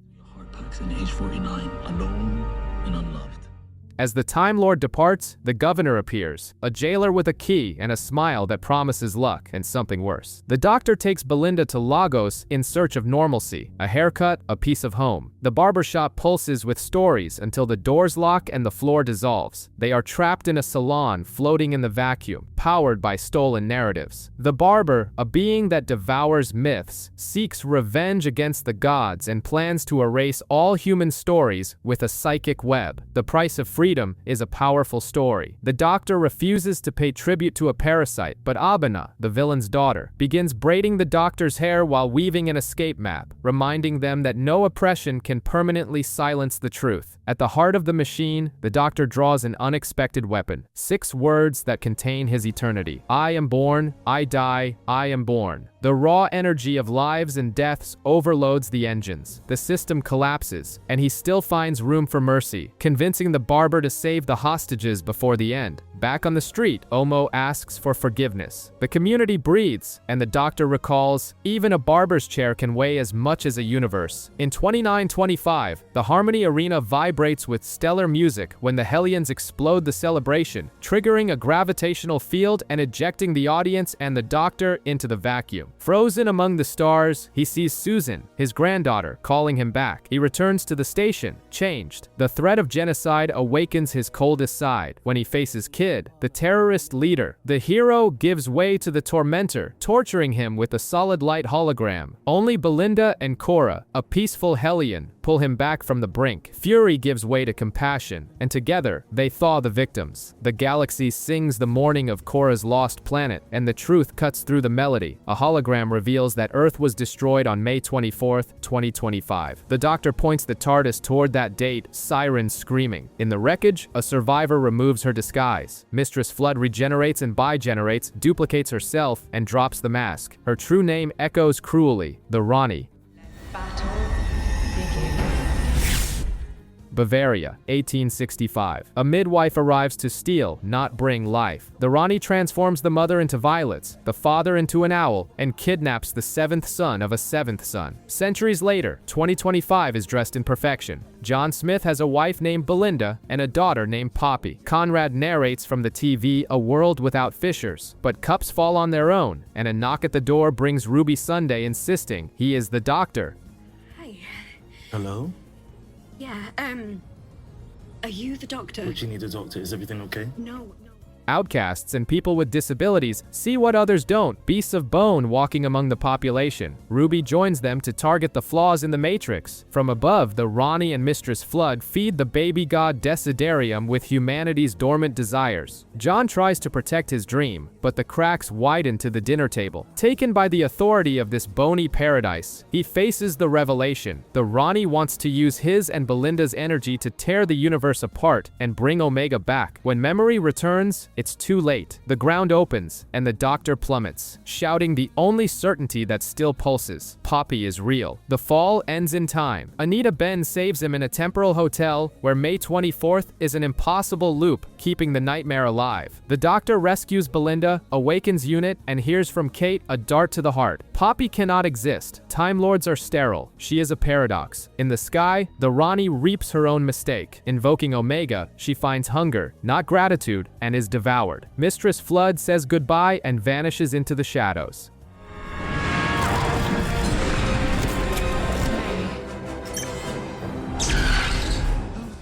The Doctor wields the temporal vindicator and faces the unthinkable. Saving the universe erases his daughter. Ruby uses a wish device to give Conrad a happy ending and dissolve the false reality. The world returns, but Poppy's coat fades away, and with it the memory of the girl for almost everyone, except the Doctor. He refuses to accept the loss. He scours the stars and finds a garden where logic fails. Poppy is there, 100% human, alive. The relief unlocks the end. Back in the TARDIS, he whispers, "It's been an absolute joy," and lets the golden light rewrite every cell. When the storm ceases, a new face looks up with a, "Well, hello," that reverberates from the past.